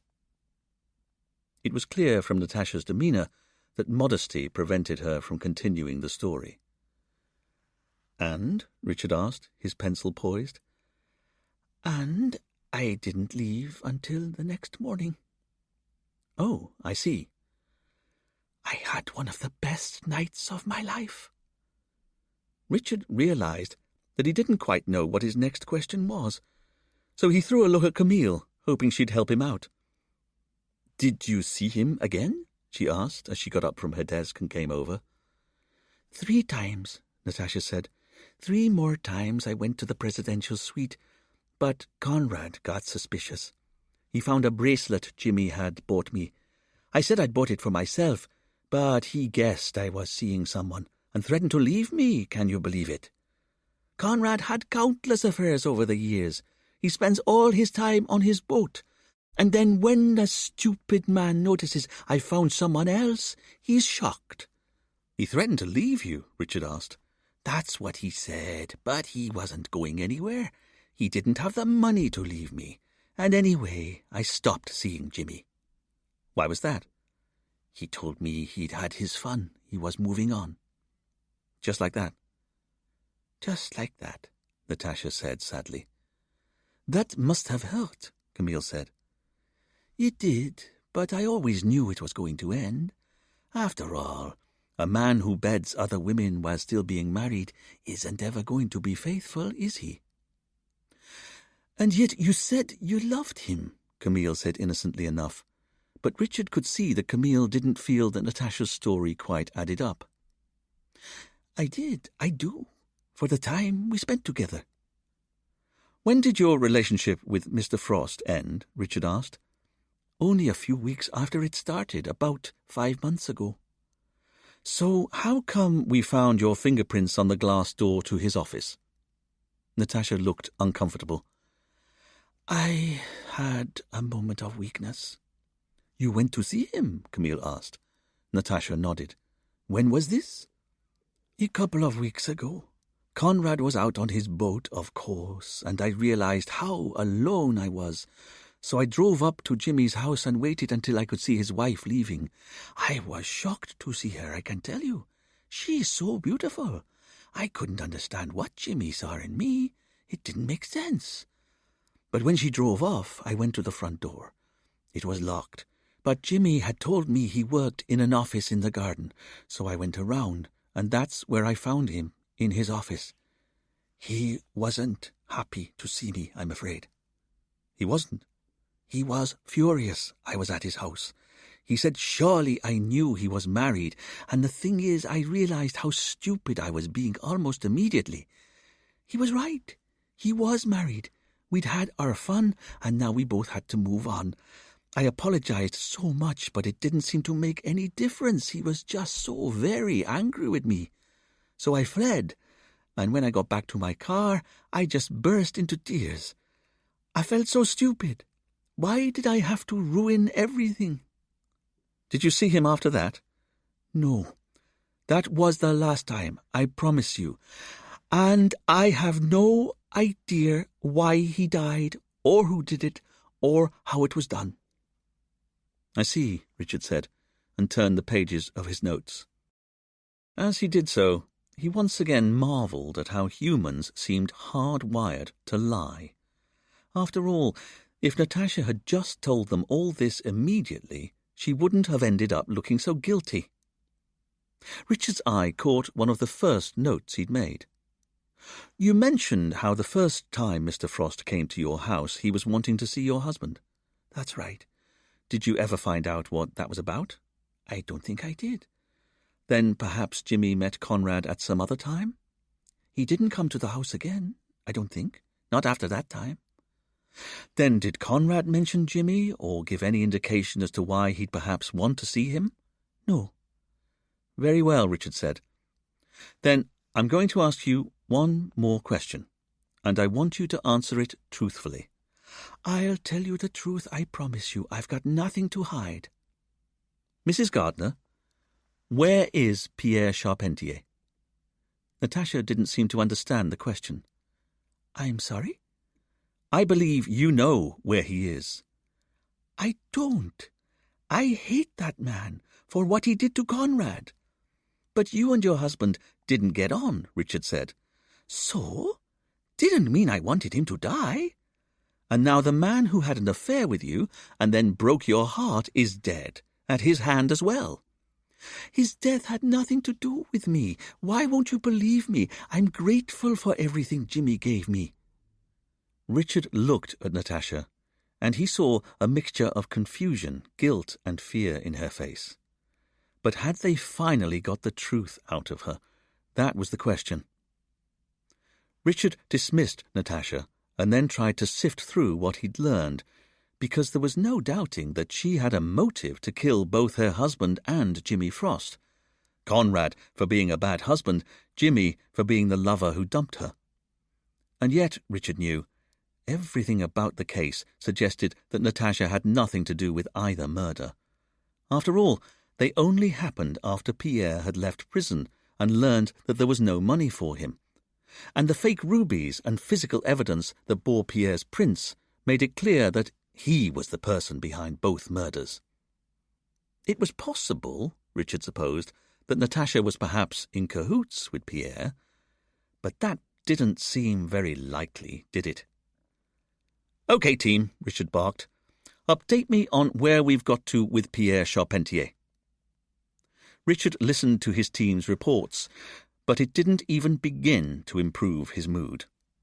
Pierre's name had been put on the watch list for the airports and the ports, but he hadn't tried to leave the island.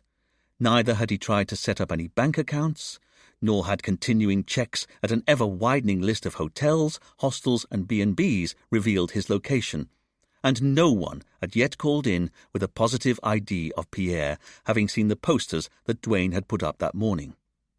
As for Pierre's known associates, Duane had been to the prison on more than one occasion and tried to lean on the few inmates who'd been closest to Pierre, but they'd no idea where he was as well. Increasingly, Richard was sure that someone must be helping Pierre. Someone out there was helping to house, feed, and water him. But who could it be? Richard banged his fist on his desk in frustration, and the sudden pain reminded him of two things. Firstly, he shouldn't bang things with his hand. It really hurt. And secondly, the physical pain perfectly mirrored the pain he was feeling at failing to track down an ex-con who had no resources to his name and yet had managed to commit 2 murders so far under the police's nose without them picking up a single useful lead. Just where the hell was Pierre Charpentier? Chapter 11. Richard told his team that they weren't leaving the office until they'd found at least one concrete lead that might reveal the hiding place of Pierre. This was something of a mistake, because as the hours passed and the afternoon sun warmed them all to boiling point, it became harder and harder to concentrate. Tempers were getting frayed. Richard grabbed his hanky to wipe the sweat from his brow, but the hanky was already so drenched with sweat that he felt he was actually putting sweat back onto his forehead. Before he could stop himself, he wiped his brow with his woolen sleeve, and then looked about himself nervously, hoping no one else had seen this sudden drop in sartorial standards. As penance, Richard tightened the knot on his tie. The problem was, there just weren't any meaningful leads to follow.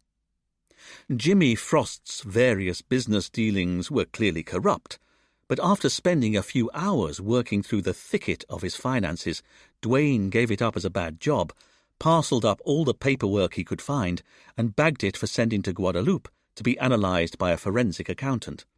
It would take someone far better trained than him to work out where the money was coming from in Jimmy's empire and where it was going to.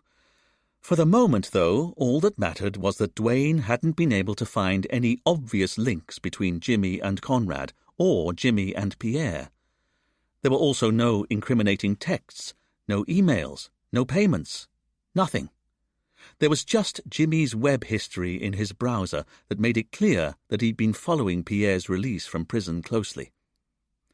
As for Jimmy's relationship with Natasha, Richard emailed a photo of Natasha to the concierge at the Fort Royal Hotel, asking if he recognized her face. Richard's desk phone rang only moments later, and once Richard allayed the concierge's fears that he wasn't breaching client confidentiality, the man said that he was happy to admit he recognized Mrs. Gardner as someone who'd been to the hotel as a guest of Mr. Snow. As the hotel prided itself on the bespoke service it offered, he also had a record of the exact days and nights she'd stayed in the presidential suite. Richard was surprised to learn that Natasha had stayed at the hotel with Jimmy on 7 different occasions, meaning she'd not told them the truth when she said she'd only gone there 4 times. But Richard found it hard to read too much of significance into this lie. After all, the timings of the visits broadly fitted with what she'd told them.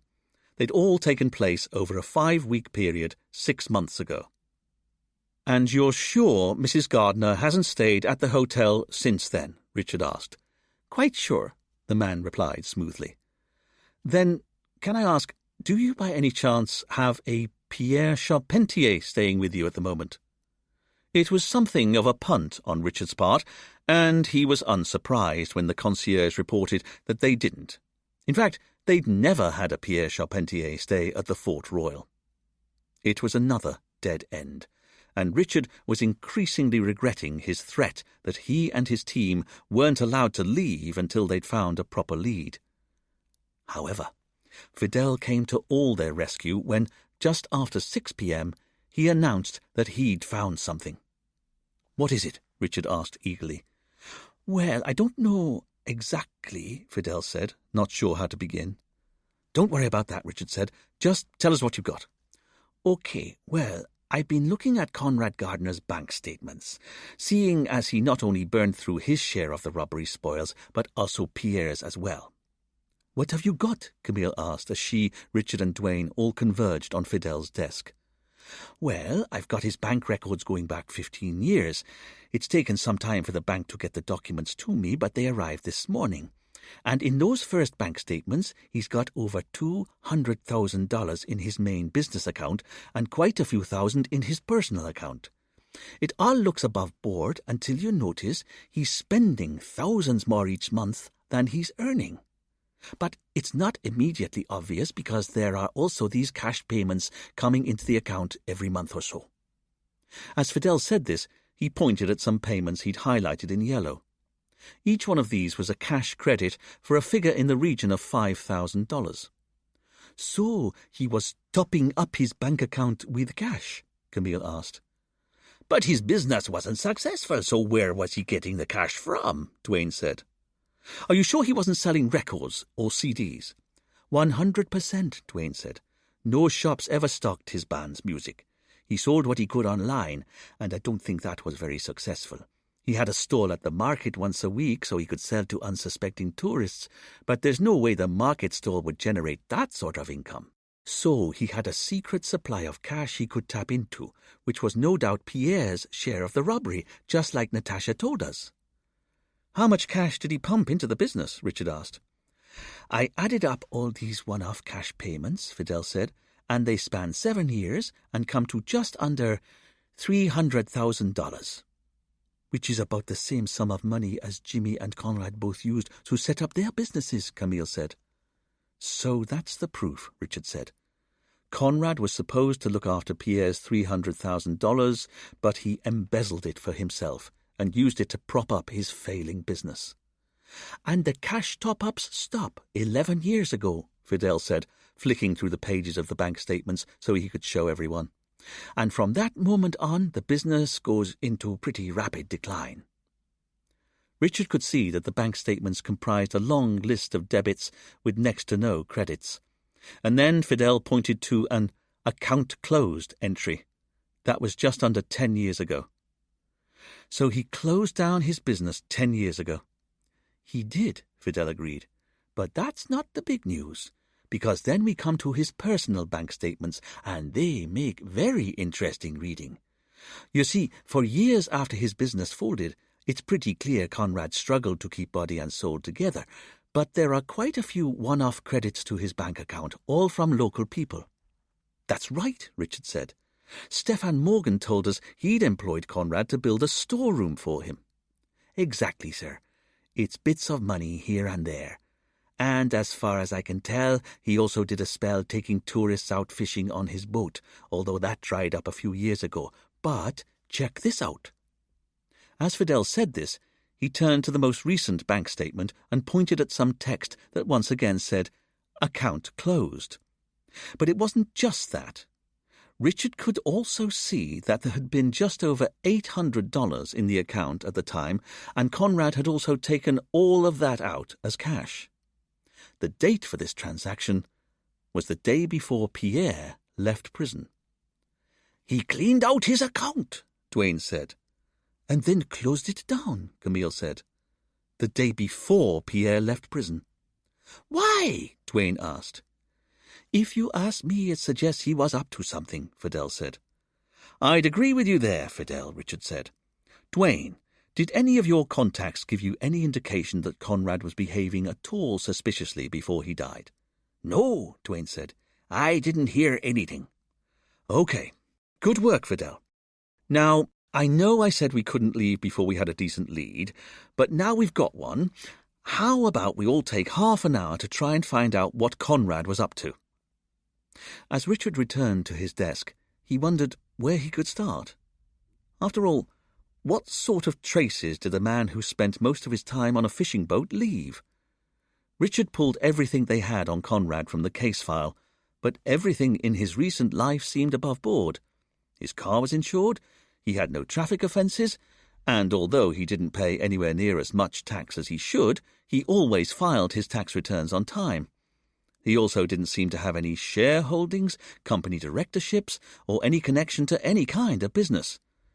Whatever surprising financial behaviour Conrad was getting up to before he died, it seemed to be entirely confined to his personal bank account. As for his boat, despite how decrepit it had been, it was correctly registered to Honoré Harbour, its ownership history was without blemish, and he paid all his mooring fees on time. So what had he been up to? Richard had, of course, checked Conrad's presence on the police computer network as part of his initial inquiries. There hadn't been a hit for him. But now, almost on a whim, Richard decided to see if that was also true of Conrad's criminal record in Britain. After all, Conrad had committed a crime on British soil 20 years ago. What if he'd been back since then? It was something of a long shot, but Richard went to the web portal for ACRO, the British Police's Criminal Records Office. He was then able to log on and make a basic search through the database for Conrad Gardner. There were 12 hits, but none of them were for people even close to Conrad's age. As Richard considered what to do next, he was distracted by Duane yawning loudly. "Duane, do you mind?" he said. "Sorry, Chief. Getting up early to put all those posters up sure's caught up with me. Although, if I'm honest, it's not like I've been getting many early nights either." "What?" Richard asked, puzzled. "I've not been getting many early nights either," Duane said, and smiled suggestively. Understanding came slowly to Richard. "Are you talking about your girlfriend?" "Go on," Camille said in a way Richard knew that was designed to irritate him. "Tell us all about her." "Tell you about Amy?" Duane asked, already transported by the thought. "Well, what do you want to know?" As Camille started asking questions, again, just to irritate him, Richard was sure of it, and Duane started rhapsodizing about how great he and Amy were together, how they liked the same music and food, and how she loved partying just as much as he did. Richard hunkered down behind his monitor.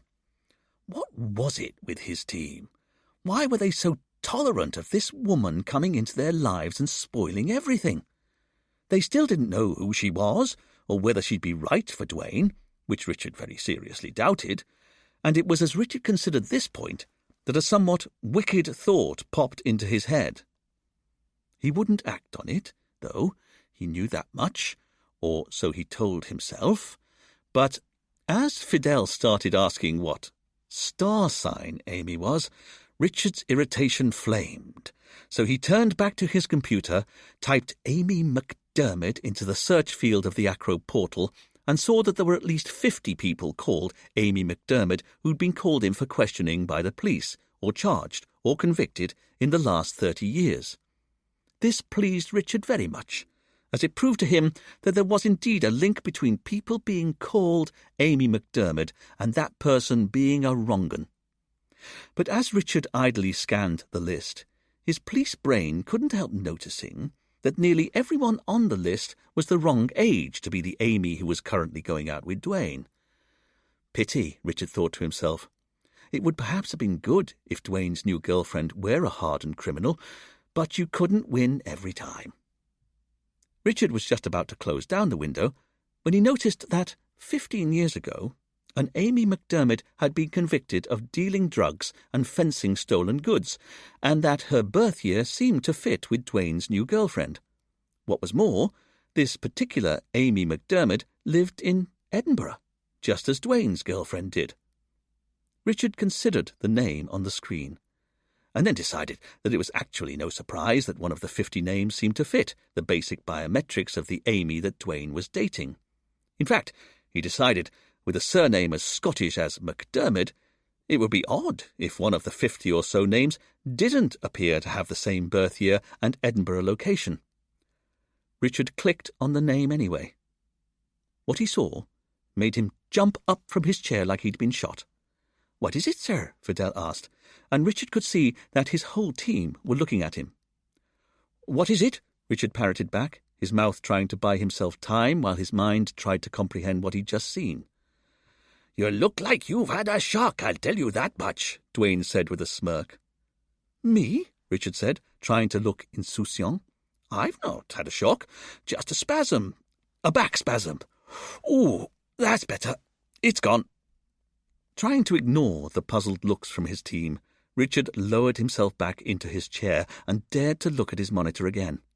It was still showing the same criminal record for the woman who'd spent 2 years in prison for dealing drugs and fencing stolen goods. And the mugshot of the prisoner was, very clearly, a 15-year-old photo of Duane's girlfriend. Duane was dating an ex-con. "That wasn't your back, sir," Camille said from her desk. "You've got something, haven't you? What is it?" Richard pulled the power cable from the back of his monitor, and it went off with a bang of electricity. No one spoke. "Sorry," Richard eventually said. "Didn't mean to do that. Anyway, don't you all have work to get on with?" Richard looked fiercely at his team and was gratified to see them return to their work, albeit reluctantly. But once he knew they weren't looking at him, he plugged the cable back into his monitor and watched the screen light up again. Then, making sure the monitor was turned away from his team, he started to read the case notes in more detail, a cold sense of dread clutching at his heart as he did so. It turned out that when Amy McDermott was in her early 20s, she'd been a drug dealer. She mostly dealt to her friends and acquaintances, but the Edinburgh police were trying a zero-tolerance policy to all drugs dealing, so they raided her flat on South Bridge Street. Inside, they found marijuana, cocaine, speed and ecstasy, and Richard's heart sank as he saw that the police also found a small quantity of heroin.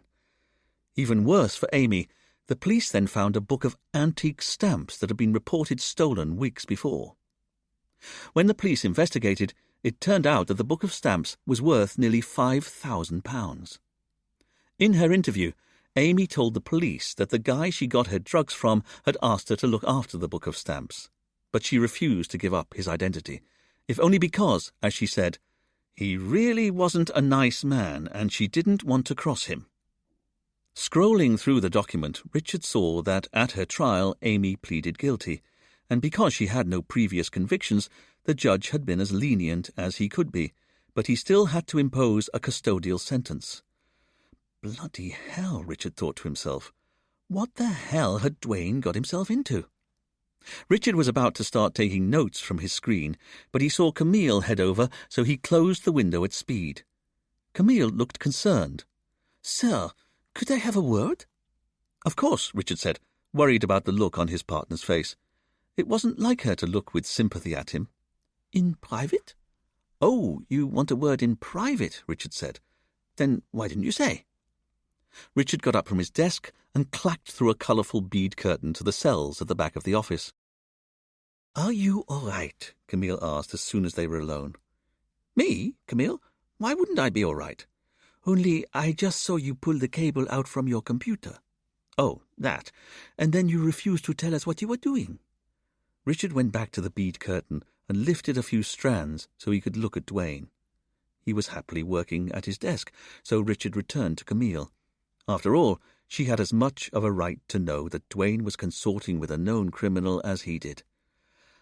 "Okay, you're right," Richard whispered. "I found something out." "About the case?" "Not exactly."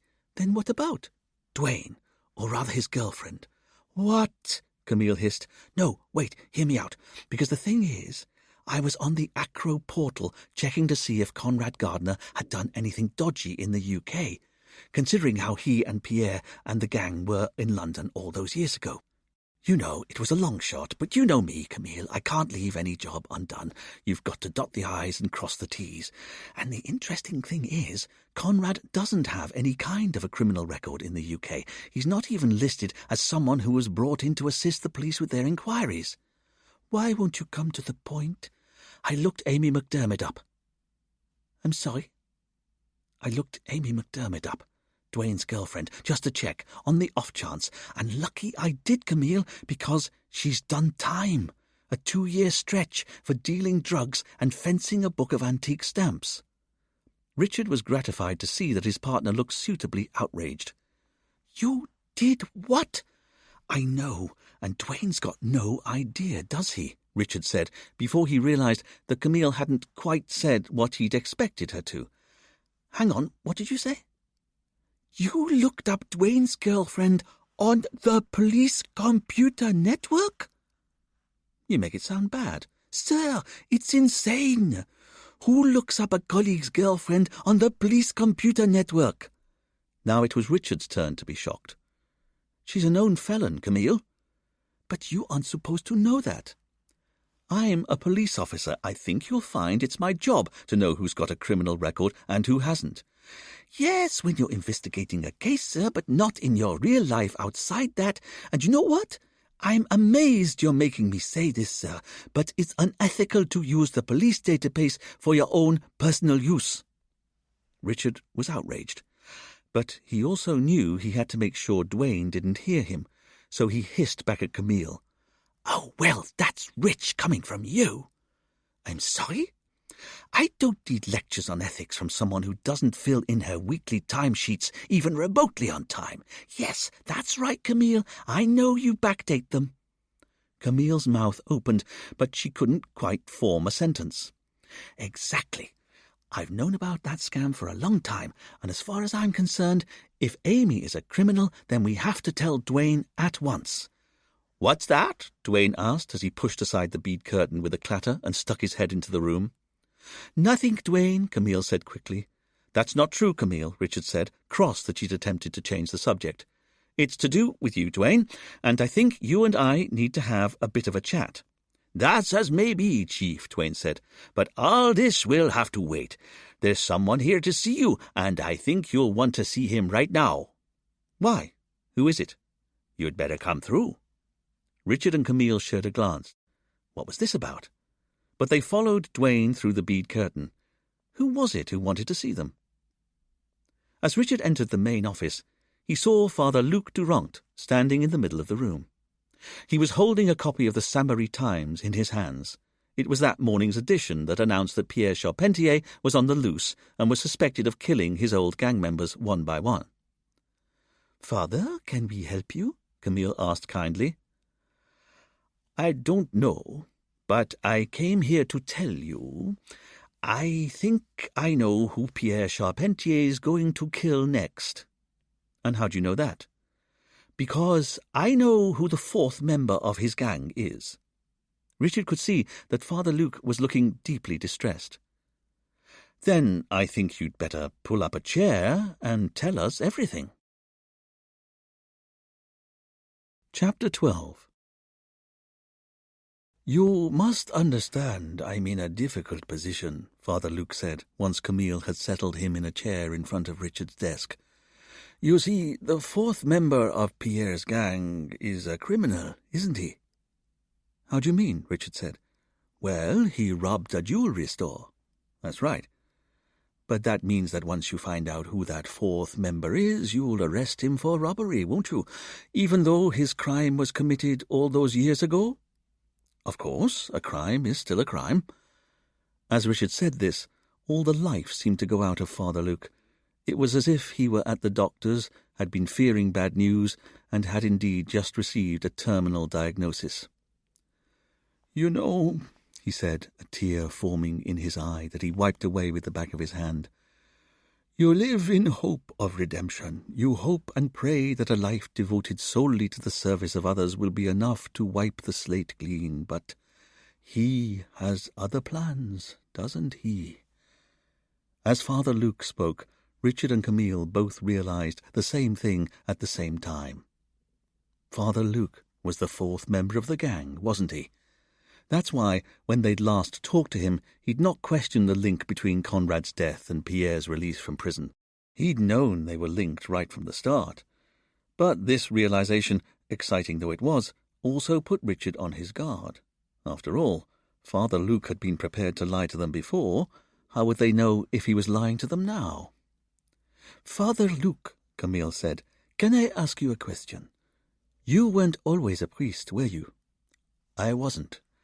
And maybe you had different values before you trained as a priest. Father Luke nodded.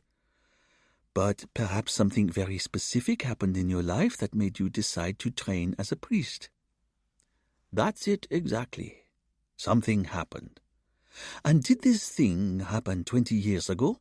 Father Luke made eye contact with Camille, and they both knew the subtext of the question she was asking him. It did, and I was so ashamed of what I did that I joined a seminary 3 weeks later. The guilt I felt, what I'd seen and done. Then can you tell us about the money? Richard said, somewhat spoiling the confessional mood. The money? This event you're talking about, I think it resulted in you getting your hands on a considerable amount of money, didn't it? So I was just wondering, if you really were repentant, what did you do with all of the cash you got? I couldn't possibly comment on whether I came into any money that year, but I trained at St. Michael's Seminary on Martinique. If you check their records, I think you'll find they received an anonymous donation of some considerable size the day before I joined. I see, Richard said, making a mental note to follow up on this. But he also realized he was reappraising Father Luke. He was still the same roly-poly man he'd been when first they'd met, of course, but as he sat in front of the police, his hands folded in his lap, Richard could see how weary he was. So, what would you like to tell us? The truth, Father Luke said. But I can't, because the fourth member of Pierre's gang is frightened of what a prison sentence would do to him. If you helped with our inquiries, Camille said, but Father Luke interrupted her.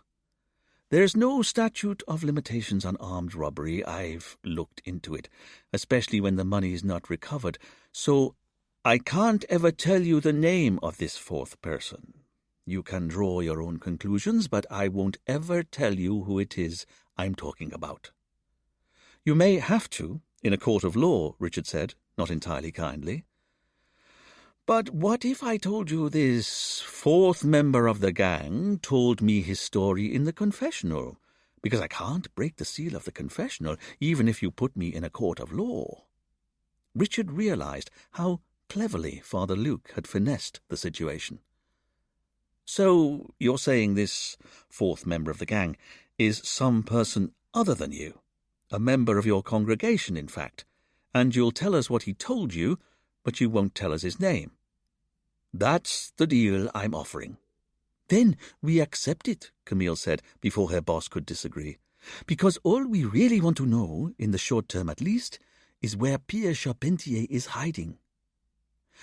"I'm sorry to say I really don't know where he is. Or rather," Father Luke said, hastily correcting himself, "I don't think the fourth member of the gang knows where Pierre is hiding." Camille inclined her head, acknowledging and accepting the obfuscation. "But you must have some idea," Richard said. "I really don't, but you can imagine that I'm keen for you to find him before Pierre finds the fourth member of the gang." As Father Luke said this, he put the Saint Marie Times on the desk, with the page turned over to the article that said that the murders of Conrad Gardner and Jimmy Frost were carried out by the same person, and they wished to talk to the ex-convict Pierre Charpentier in relation to their inquiries. "Very well," Richard said. "Then can you tell us, was Jimmy Frost one of Pierre Charpentier's gang who robbed the jewellery store 20 years ago?" Father Luke took a moment to steady himself. It was obvious to Richard and Camille that he understood that what he was about to say next could start a chain of events that could land him in prison.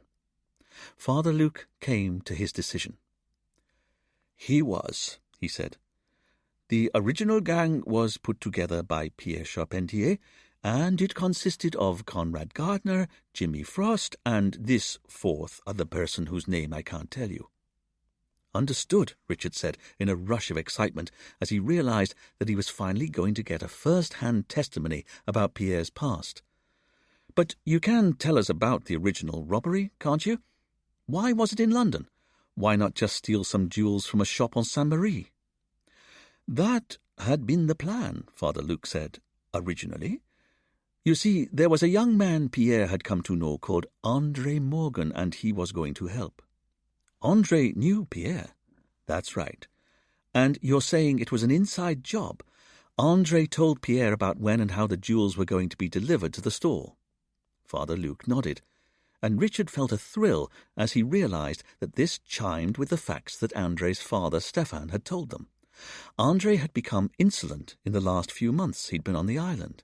But while Stefan had associated this change in behavior with André getting a new girlfriend, it was clear that it was at least partly because André had fallen under the spell of Pierre Charpentier. And this was the same André Morgan who was later shot dead by Pierre in London. Father Luke frowned. This was something that still haunted him. "It was, and I can't tell you how shocking it was. The robbery was supposed to be a victimless crime. That's how Pierre pitched it. He wanted to steal from a large chain of jewellers because who would even notice if they suffered a robbery, especially seeing as they were insured against theft." "Then can you tell me, how did Pierre meet André? Do you know?" "I'm sorry, I don't. Pierre just said he'd cultivated a guy who worked at a jewellery shop in Honoré, and for a price he was prepared to tell him when the next delivery of jewels was going to be. As Pierre explained it, it's always the weakest part of any security on a jewellery shop. The fact that there's always a few seconds after any new delivery of jewels has to leave the security van and before it's possible to lock them in the shop's safe.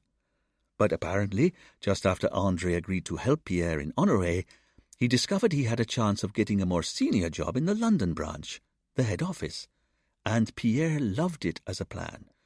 You see, the head office would be taking delivery of jewels of a far higher quality and value. And André said he knew that if he took up this new post in London, he'd be the person who organized the delivery of all new jewels to the shop. And if the heist was pulled off in London, it also solved another problem, which was how were the gang going to get away with it? You see, you rob a jewellery shop in your hometown, you risk someone you know identifying you, or someone catching wind of what you did and then telling the police. But by carrying out the crime on foreign soil, it made it possible to get in there, rob the store, and then get out again, and then afterwards, assuming it had all gone to plan, Why would the police even think to come looking on Sainte-Marie for the robbers? I see. So you're saying Andre was the 5th member of the gang? Not quite. I don't know what the deal was supposed to be with him. Pierre worked all that out. But he wasn't really at risk anyway. All he had to do was give Pierre the date and time of the next big consignment of jewels. But the thing is, there'd been some change in management at the company or something like that, and after Andre arrived in London, the shop didn't take delivery of any new stock for some time. Or maybe Andre didn't have such ready access to delivery dates in his new role as he'd said. I don't know. But there was no chance to rob the store for months, and Pierre was getting really worried. In fact, the whole gang were. Were the gang in London by this stage? No. Pierre said everyone had to wait on Sainte-Marie until he knew the exact timings. And then, after a few months of this, Pierre suddenly announced that he'd had the nod from Andre. Pierre, Conrad, Jimmy, and this 4th member of the gang all went to London. Once there, the gang stayed with some friends of Pierre near a place called Whitechapel, and that's when the final plans were made. The motorbike leathers were bought and so on. And I hesitate to add some baseball bats. But the idea was to be loud, smash up the shop, and look so violent that the staff handed over the jewels even quicker. What happened on the day? Father Luke said before correcting himself, my parishioner said that Conrad and Jimmy stole 2 motorbikes the day before. They were the getaway drivers. It was Pierre and this 4th member of the gang who had the baseball bats and had to go into the jewellery shop. Father Luke drifted off into his memories. I'll never forget that day, he said quietly, and Richard was about to correct the priest's use of his personal pronoun when he saw the warning glance from Camille. He kept quiet. After a few more seconds of introspection, Father Luke carried on with his story. The feeling in my stomach as we drove up onto the pavement, the terror I felt, I wanted to be sick. But I followed Pierre into the shop. He had no fear, that man. It's like he was built differently to the rest of us. And he started shouting at the security guards and waving his baseball bat in the air. I started smashing the glass in the displays. The poor security guard. He had a set of handcuffs attaching his briefcase to his wrist, and he couldn't get them off quick enough. He handed his briefcase over in a matter of seconds, and then I shouted to Pierre something like, "Let's get out of here," and turned to leave. But Pierre wasn't done yet. He chucked the briefcase of jewels at me to catch and pulled a gun. I had no idea he had a gun on him. He'd never mentioned it before. It wasn't part of the plan. But Pierre shouted at me to get out, and as I left I saw him point the gun at the crowd of customers and staff and fire once. I was already leaving. The adrenaline was pushing me through that door, whatever happened. But I just had time to see the person he'd shot slump to the floor. It was Andre Morgan, our inside man. He just fell to his knees and toppled over. And then Pierre had me by the arm and was pulling me through the door. I got onto Conrad's bike, Pierre got on Jimmy's, and then we drove off. I don't know how I held on to the briefcase, or Conrad. We were driving so fast, weaving in and out of the traffic, and I just felt terrified. When we pulled into an underground car park about half a mile away, I ripped off my helmet and was sick on the ground.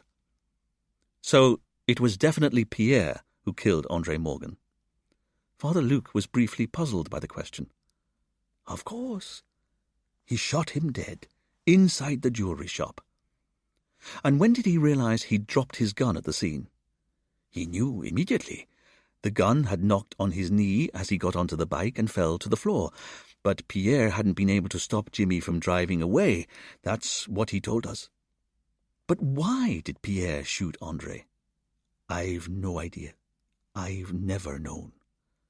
How did Pierre explain it to you at the time?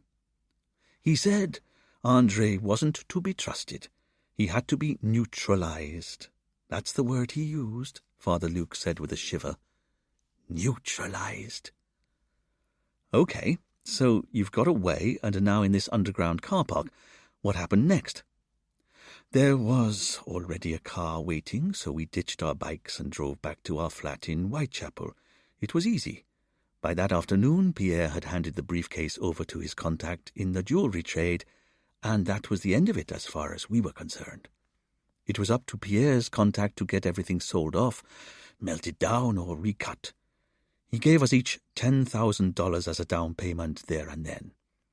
I felt ill getting it, knowing that a young life had been taken. For no reason as far as I could tell, I didn't even take the paper band of my money. I slipped it into my bag, and then the four of us caught a plane back to Sainte Marie the day after. "But was it just the four of you?" Richard asked, remembering what Blaise Frost had said. "You're right," Father Luke said. "Somehow Pierre had picked up a girlfriend in London, a woman called Blaise. She was on the same flight." Then what happened when the gang returned to Sainte Marie? Jimmy, Conrad, and Pierre went crazy with their cash. Jimmy had his new girlfriend Blaise, Conrad had his wife Natasha and his daughter Jessica, and it was party time the whole time for all of them. You have to understand, they were young men, and they had a heap of spending money. But you didn't spend yours. I couldn't.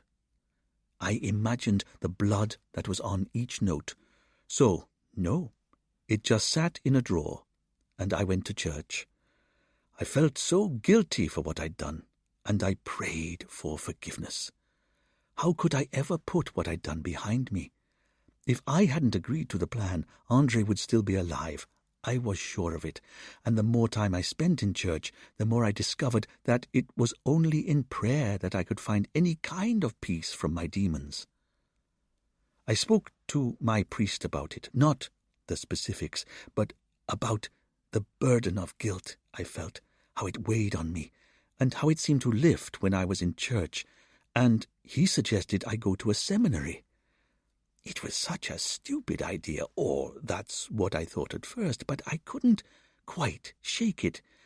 And then Pierre was arrested 3 weeks after we got back. Some anonymous woman had phoned in a tip-off to the police that they should match the fingerprints they'd found on the gun Pierre left at the scene to known criminals on Sainte Marie.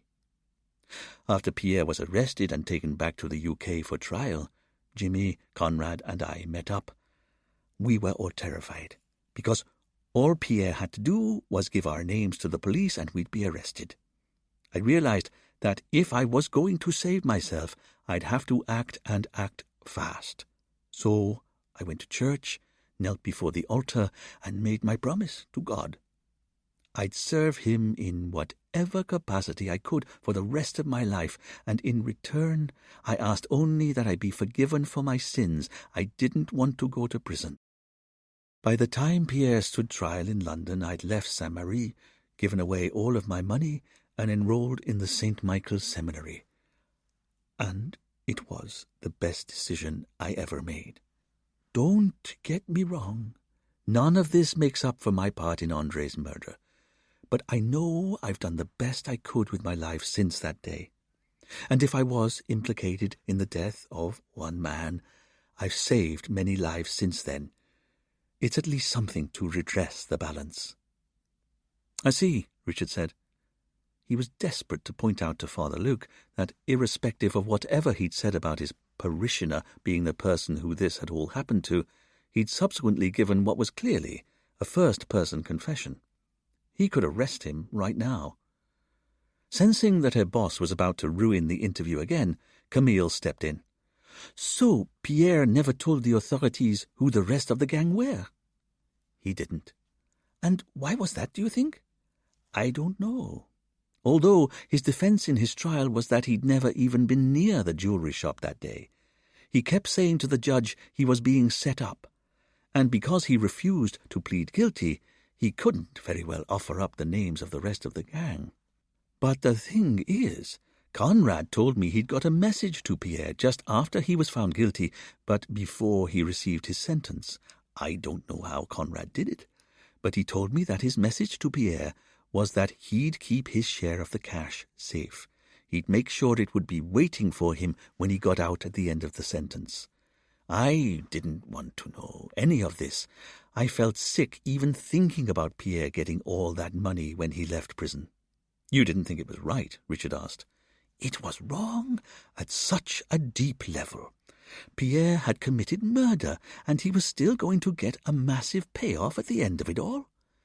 It sickened me to my heart, but it just stiffened my resolve to give the rest of my life to the service of God. And did it work? How do you mean?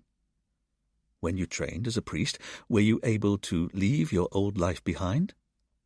You want the truth? Yes. Then you have to promise me some form of amnesty. I'm sorry. Or maybe there's a witness protection program or something. You think I can cut you a deal? I don't know, but I'm too old to go to prison. Look, Camille said kindly, why don't you tell us what happened next? And if you're as helpful as you can be, I'm sure we can take that into consideration. After all, you are a priest. All right. I'll tell you what happened after Pierre went to prison. You'll tell us everything? Camille asked. Everything, Father Luke said. For the first few years after the robbery, it was all fine. For the three of us who weren't Pierre, at least. Although Jimmy wasn't so interested in seeing me anymore. He didn't like me taking holy orders. It didn't fit with his new status as a hotshot property developer. It wasn't just property he was into, was it? Richard asked. You're right there. He remained crooked. Not that I could complain, but his legitimate property deals also made him a lot of money, so he soon turned his cash from the robbery into a serious amount of money. I get the impression he hasn't looked back since. I don't know for sure. I've not seen him for years. As for Conrad, I stayed in touch with him. He was so enthused with his recording studio, so convinced it would be successful. His enthusiasm was infectious, and he loved how I'd become a priest. He thought it was funny. But as the years passed, Conrad got quieter and quieter. Then, after about 10 years, his business failed, and that's when Conrad really started to withdraw. If you ask me, I think he was riddled with guilt. In fact, I remember Conrad saying to me a few years later that he wished he'd done what I'd done, turned his back on it all. In fact, he said the money had ruined his life, ruined his relationship with his wife, his daughter. He'd do anything to get away. But that wasn't to be for him, was it? No, Richard agreed. So what was it really like, visiting Pierre in prison? I didn't tell you the half of it, Father Luke said with a sigh. Don't get me wrong. I visit a lot of prisoners. It's a decision I made very soon after I was ordained. I should visit as many prisoners as possible as part of my penance. But Pierre was, by some distance, the most angry and bitter of any prisoner I ever got to spend time with. He refused to take responsibility for what he'd done. He even tried to claim at one point that it was me who'd shot Andre, Father Luke said in amazement. He was seriously unstable and angry. So, if he was so dangerous, why did you recommend him for parole? Father Luke looked ashamed. He told me that unless I supported his application to leave prison early, he'd tell the authorities about my role in the original robbery.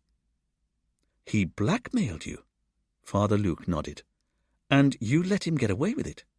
What choice did I have? So you lied to the parole board and told them that Pierre was mentally fit to leave prison when you knew he wasn't. I know what you're suggesting, and you're right. At some level, Conrad's death is all my fault, as is Jimmy's. If I hadn't supported Pierre's application for parole, he would still be in prison now. He wouldn't have been able to murder anyone. And do you know why he's done what he's done? I do. Because about the only thing that stopped Pierre going over the edge during his time in prison was the belief that he was going to get his share of the money we made from the robbery. Jimmy and I thought that too, and Conrad had always told us that he had Pierre's money safe and sound.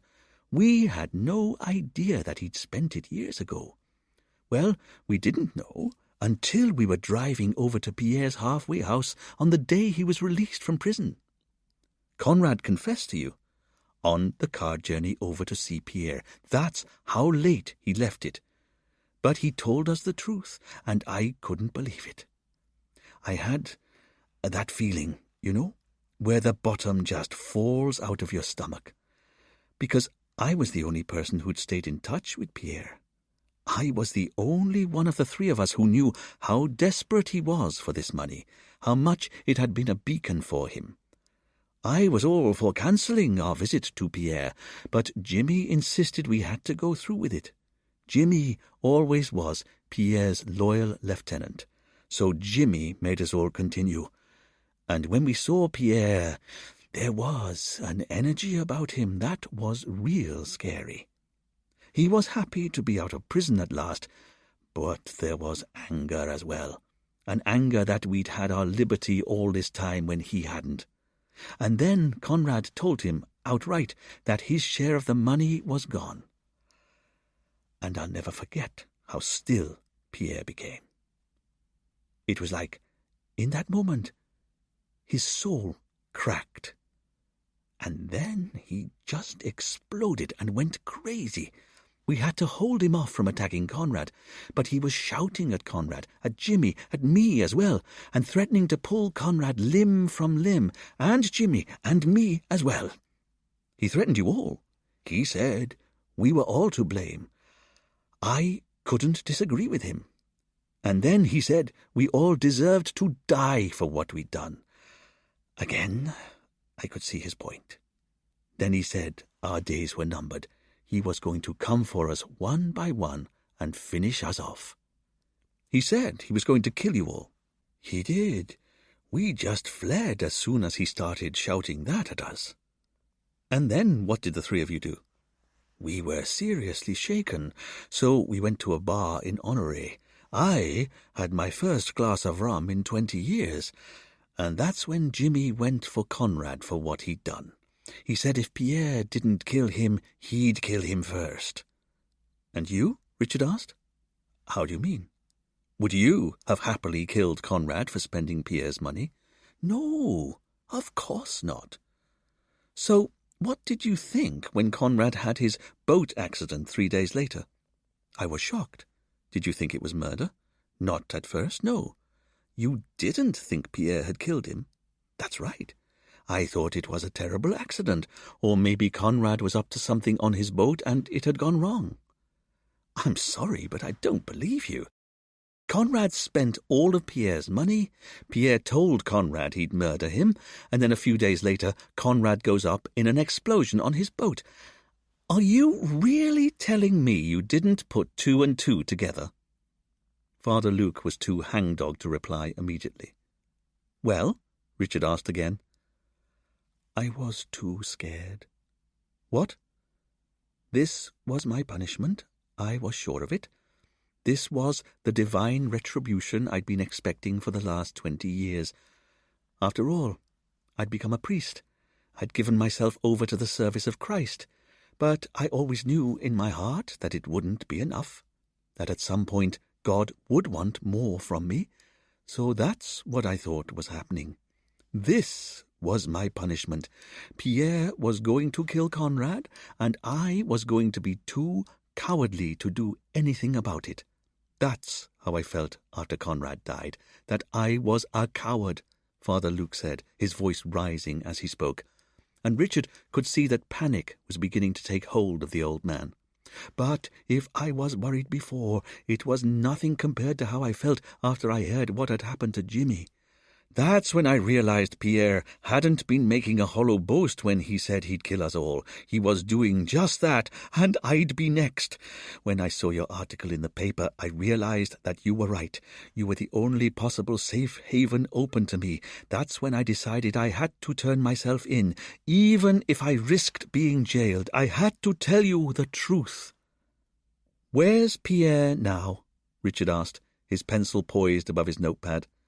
I said at the start I don't know. But you must have some idea. You knew him best. I promise you I don't.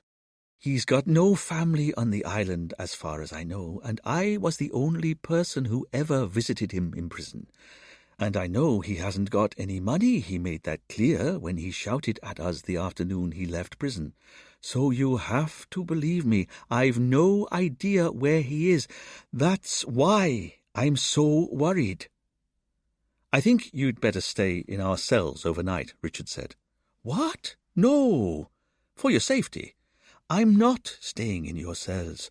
I've got somewhere safe to go, Father Luke said, pulling an old iron key from his jacket pocket and holding it up. There's a small cottage that belongs to the diocese on the other side of the island. It's a tiny retreat and almost nobody knows of its existence, but it's for clergy when they're having a crisis. So I spoke to the bishop, and he's letting me stay there for the next few days, until you catch Pierre. Not that that's why I told him I needed to disappear. What's the address of this place? Father Luke told the police, and Richard wrote it down. That's where I'm going, and you can believe me, I'm a priest. I'll be in the retreat. You have my word.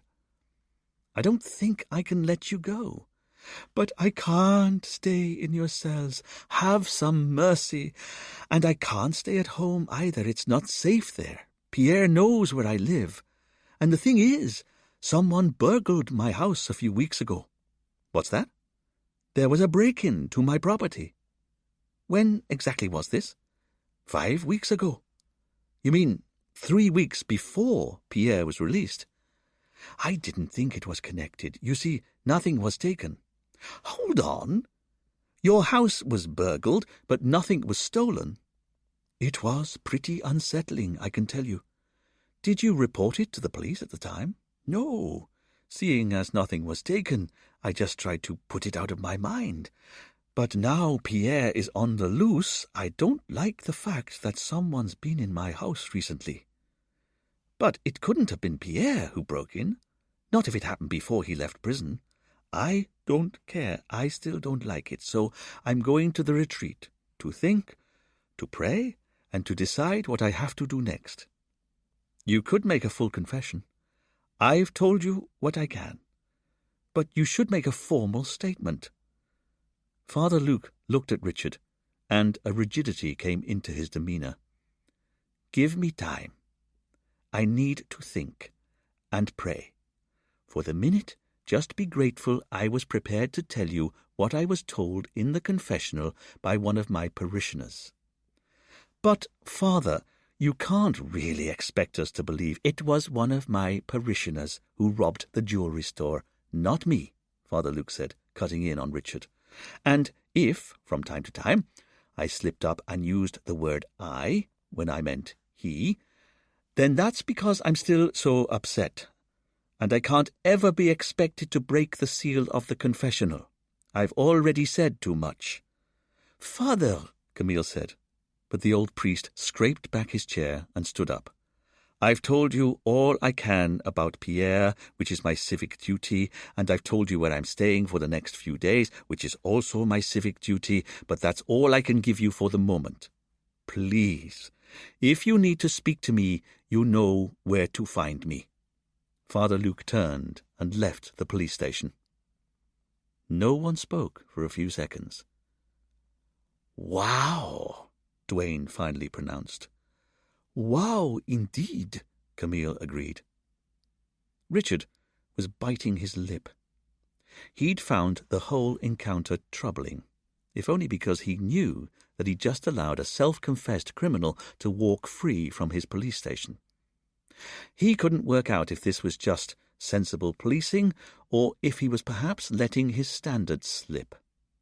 Either way, Richard couldn't help noticing that, although Father Luke had apparently just made a full confession, he'd not given them a single clue that helped identify where Pierre Charpentier was hiding. Was this because Father Luke genuinely didn't know, or was it because he was protecting Pierre? But why on earth would Father Luke ever want to protect a murderer like Pierre Charpentier? Chapter 13. Duane, Richard called across the room, I want you to find out everything you can about Father Luc Durant. What he earns, where he goes, how good he is at his job. I want it all. Yes, Chief. And Camille, have you worked out where the bleached pea shingle came from? What's that, sir? The white pea shingle we found in the tyres of the burnt Citroen. Have you chased up the sales of it over the last 6 months? Camille realised that Richard was trying to keep her busy so she didn't talk to him about Duane's girlfriend Amy. So she decided to provoke maximum irritation in her boss by smiling sweetly. Of course, sir. I'll get on to that right now. Please do. We can't let any of this slip, team. Within the hour, Duane was able to report back. Okay, he said, always happy to take centre stage. So, this is what I found. Luc Durant entered the St. Michael's Seminary 20 years ago. I spoke to the registrar there, and he said he remembered Father Luc being a troubled man when he arrived, but he found happiness with each passing month. He was a good man and servant of Christ by the time he left. Then what about his apparent donation to the seminary just before he arrived? I got the registrar to check. It took him a bit of time to dig it out, but it looks like Father Luc was telling the truth about that as well. In the same month that he joined, there was an anonymous donation of $300,000. Richard remembered how this was the same sum of money that Jimmy and Conrad had received, and which Conrad had also spent in cash over the years as he embezzled Pierre's share of the heist. As for Father Luc's character since then, Duane said, I've just had a long chat with a guy who's the chaplain to the bishop, and he told me that Father Luc is one of the most popular priests on the island. He's honest, hard-working, conscientious, and he lives entirely for the benefit of others. Those were his exact words. So, he's the perfect parish priest. That's it, in a nutshell. In fact, according to my source, he's tipped to replace the current bishop when he retires. Which is hardly the typical profile of a murderer, is it? Richard was frustrated that Duane hadn't been able to dig up anything of use on Father Luc. But then, he thought to himself, he'd been frustrated since the very first murder. How did you catch a killer when you didn't know where he was? However, Richard had to concede that in Father Luc they'd finally developed an active lead, and as it was now after 10 p.m., he told his team that they were finally allowed to go home. Oh, Chief, Duane said, as he shut his computer down, before Father Luc came in, you wanted to say something to me? I did, Richard said, before remembering the bombshell he'd learned about Amy. Richard looked over at Camille and saw her staring fiercely at him. It was clear she expected him to drop the subject. As Richard considered what he should do, Camille shook her head. What is it? Duane asked, now looking somewhat worried. Nothing, Camille said with finality. Richard sighed. Maybe Camille was right. After all, she tended to be right when it came to human-to-human interactions. Don't worry, Richard said. It's nothing. Oh, okay, Duane said breezily, happy to move on. He finished tidying his desk, put his police cap on, and started to stroll out of the station. Your girlfriend's a convicted felon, Richard said. Richard couldn't help himself. He didn't mean to, although he did, really. It was just, having let Father Luc walk out of the office without his situation being resolved, Richard had suddenly realised that he couldn't let Duane do the same. Duane stopped in the doorway, his back to the office. What? He said, without turning round. Oh, okay, I'm leaving, Camille said, and you're coming with me, Fidel. Why? Fidel asked, but Camille was already bundling him out of the office. As she went, she passed Richard and said, Well, good luck with this, sir. I'll see you tomorrow, or what's left of you after Duane's torn you limb from limb. As for Duane, he turned slowly to face his boss. Did I hear that right? You did, Richard said. I mean, I'm sorry to be the bearer of bad news, but we can't hide from the truth. even if it's uncomfortable, and in this instance, the truth is that your current girlfriend has done time." "Okay," Dwayne said, in a voice so calm that Richard realized he was suddenly very scared. "What do you know?" "Well, Dwayne," Richard said, noticing how hot it had become in the station, "I looked Amy McDermott up on the police computer network." Dwayne took one step towards his boss. His boss took one step back. "You did what?" "I looked her up on the computer and discovered she had a record. I'm very sorry, but you should know she's a convicted drug dealer who spent 2 years in prison." "You found that out, did you?" "I did." "Then what about the stamps?" "I'm sorry? Wasn't she also put inside for fencing a book of stolen stamps?" Now it was Richard's turn to be surprised. "You know about that?" "Yes, I know she spent 2 years in prison, assuming that she's been telling me the truth. I didn't check up on her." "She told you about her record?" "Yes." "Then why on earth are you going out with her?" "I'm sorry." "Then how can you go out with her?" "Chief, have you any idea how relationships work?" "How do you mean?" "Look, when we started going out with each other, she didn't tell me about her past, not at first, and anyway, it's none of my business." "But you're a police officer." "I was talking." There was a tone to Dwayne's voice that brooked no disagreement. "Sorry, you were saying." "So, she didn't tell me about her secret, not at first, but after a few weeks we both realized that what we had was pretty special, and that's when she got a bit worried. I could tell. I even had to think if it was me who'd done something wrong, crazy though that sounds. But there was no doubting it. She had something on her mind. And then she told me. If we were to date, she said, considering what I did for a living, she'd have to tell me about her past. So she did. The whole thing. About how she came from this posh background, how her parents expected her to be perfect and put all this pressure on her to pass exams and do everything right. But she flunked her exams. She said it was her only way of taking control of her life. Then she fell in with a bad crowd after she left school and got into drugs and dealing them. It was how she could afford to move out of her parents' home. And then she was asked by her dealer to look after an old book of stamps. She had no idea what they were worth or that they were stolen. But that's what the police found when they broke into her flat. She told you all that, and that she'd done her time. She'd learned her lesson. Although she said she'd understand if I wanted to end the relationship, now I knew, considering how I was a police officer. But I said as long as her time in prison was over, it didn't matter what her past was. Anyway, we've all got a past. So I told her a bit about mine, and we were back on track, but more so, if you see what I mean. You've got a past. It's like I said, everyone's got a past, Chief. I haven't. Well, everyone normal. I don't believe this, Richard said, still confused. Are you telling me I've been worrying about telling you about your girlfriend's police record, and you've known about it for some time? I just said, didn't I? And seriously, Chief, you need to get over your obsession with my girlfriend. I'm not obsessed with her. You reckon?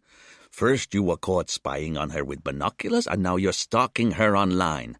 I'm not stalking anyone, and I wasn't spying on her. Are you jealous? Is that it? What? I get it. I'm the older guy here, and I've got a girl who's clever and hot, and you've got no one. You're jealous. I'm not jealous. It's the only thing that makes sense. Richard had no idea how he'd so completely lost control of the conversation so quickly. Tell you what, Dwayne said, an idea occurring to him. How about you meet her? Because I reckon if you met her properly and talked, then maybe you'd get over your fixation with her. You'd see how normal she is, and how she's not on the market. She and me, we're an item. Please stop saying I'm obsessed with your girlfriend. No, this is a good idea. She can tell you how into me she is, and I know she will because she really is. Please, Dwayne, you have to believe me. I really don't want to spend any time with one of your girlfriends telling me how great you are. No, I think this is the only way we're going to cure you. I don't need curing. And you know what? Now I'm thinking about it, I reckon you'll just have to do as I say, because you wouldn't want the commissioner finding out you'd used police resources for your own personal research, would you? Are you blackmailing me? Blackmail? Dwayne said in mock outrage. Who said anything about blackmail? But here's what I'm thinking. I think it's time you had a good long chat with Amy, and then you'll be able to move on.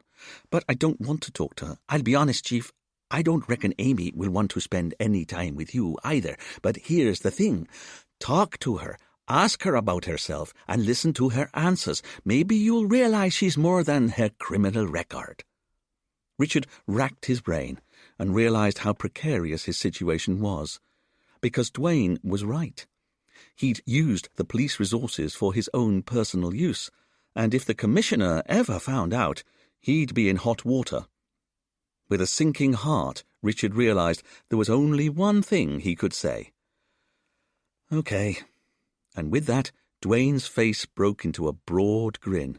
That's the spirit, Chief. I'll set it up, and I'm telling you, you'll like her once you get to know her. Everyone likes Amy. Richard smiled as best he could, but he already had the deepest suspicion that if everyone liked Amy, he'd be the exception that proved the rule. The next morning, Richard arrived at the police station and found a package already waiting for him on his desk. It was about the size of a shoebox. It was wrapped in brown paper, and Richard's name and address were laser printed onto a label that was stuck to the outside. When did this get here? Richard asked. A courier brought it just before you got here, Fidel said. Any indication who sent it? Richard asked, picking the parcel up and looking to see if the sender's name was anywhere to be found. It wasn't. So he got a pair of scissors from his desk drawer and sliced through the brown wrapping paper. As it fell away, he discovered that the reason the parcel had been the shape and size of a shoebox was because it was a shoebox. But it didn't contain shoes. It was too light for that. Richard popped the lid and looked inside. The box was full of documents and photos. He picked up a photo and saw that it showed Blaze standing by a boat in Honoré Harbour.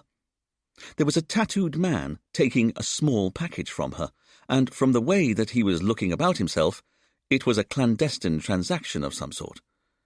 But then, as Richard picked up some more photos of the same event, Richard could tell that the whole thing was clandestine, as the photos had been taken with a telephoto lens from quite a distance. So who was the man? And what was in the package that Blaze was giving to him? As Camille joined her boss at his desk, Richard started picking through the other documents.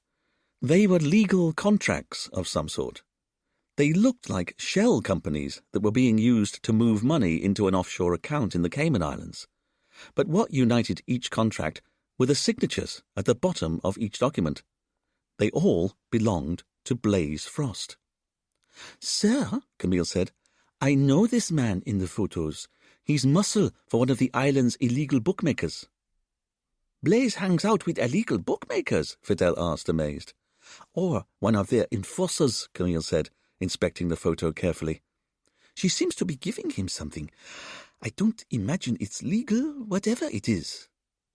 And not just that, Richard said, laying the contracts out on his desk. These documents seem to suggest that she's also been laundering hundreds of thousands of dollars into a secret offshore account. Richard and Camille looked at each other, both of them trying to equate the box of new evidence with the woman they'd met after her husband was shot dead. She's a criminal. It would seem so, Camille, Richard said, returning his attention to the front of the shoebox.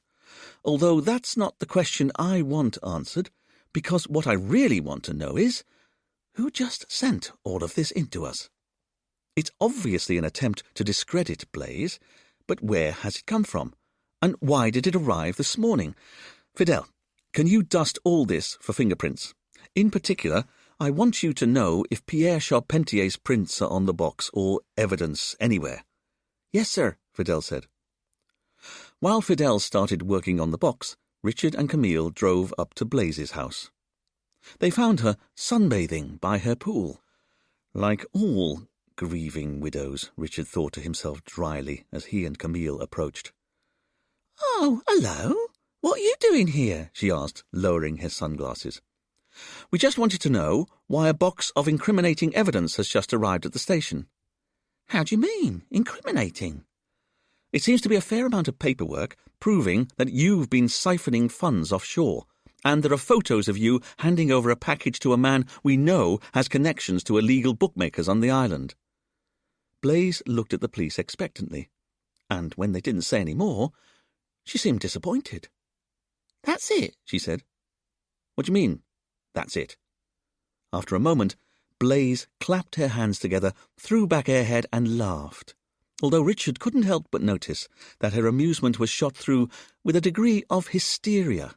"Some incriminating photos and some contracts I signed?" Blaise asked again. "Why is that so funny?"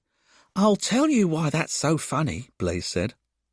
"Because I told Jimmy earlier this year I wanted to leave him, since you're asking, and what was more, I told him I was going to take him to the cleaners financially, as is my right. I've given that man my life, and all he's done is bed every tart he can find. And when I went to see a divorce lawyer, he agreed with me. I'd been with Jimmy from before he started building up his business, so I had every right to half his entire estate. So I could leave my husband and take quite a few $1 million with me. But I didn't dare tell Jimmy for a spell after that. Even though I was desperate to get away from him, I was so scared of how he'd react. And I'd tell myself every day that this was the day I was going to tell him. It was all over. I was leaving. Anyway, I knew he had some new woman because I caught him going to the Fort Royal Hotel a few times, and I know that's where he beds his bits on the side." "Do you remember when this was?" "I don't know, something like 6 months ago." Richard realised that this probably meant that the bit on the side that had precipitated Blaise's actions was almost certainly Natasha Gardner. "And I realised I could take no more," Blaise said. "So I packed a suitcase, took out a wad of cash from the house safe, and confronted Jimmy in his office. After I told him that he'd been unfaithful for too long and that I was leaving him and starting divorce proceedings, he didn't say anything. Not for a bit.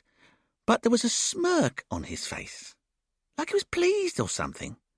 And then he told me that he was happy for me to walk out on him, even though it was my duty to stay as his wife. I couldn't believe it. He managed to make it all about him, how I'd be letting him down. He took no responsibility for his part in all of this, but I didn't care. I just wanted out. And that's when he told me what would happen if I left him. You see, he'd been preparing for this moment for years, he said. And he was so pleased with himself when he explained it all to me. He said he'd made me sign a number of documents over the years that made it look as though I was a crook. And while I was reeling from that little revelation, he reminded me of the time he asked me to deliver a package to a bloke in Honore Harbour. I had no idea what was in the package, but Jimmy told me it had been a package of fake passports, and he'd hired a private investigator to follow and record the whole exchange. So that's why I laughed just now, because Jimmy told me he had loads more evidence against me like that, and if I ever tried to leave him, he'd make sure it landed in the police's hands. I had to stay with him, or I'd go to jail. "He blackmailed you into staying with him?" Camille asked. Richard felt a little uncomfortable hearing of Blaise's blackmail so soon after his own brush with the dark art the night before with Duane. "That's exactly what he was doing," Blaise said. "I didn't know what to do. A man like Jimmy feeds on fear. As soon as he saw I wasn't sure any more, he started acting like he'd won and I wouldn't leave him. And he was so confident. I sort of believed he must be right. I couldn't leave him. Ever, because of the incriminating evidence he'd lodged with his solicitor." "He said it was with his solicitor?" "That's right. He'd left a package, he said, and if I ever tried to leave him, his solicitor was instructed to release the information to the police. Then what if he died? Richard asked. How do you mean? Did your husband instruct your solicitor to release the information if he died, maybe in suspicious circumstances?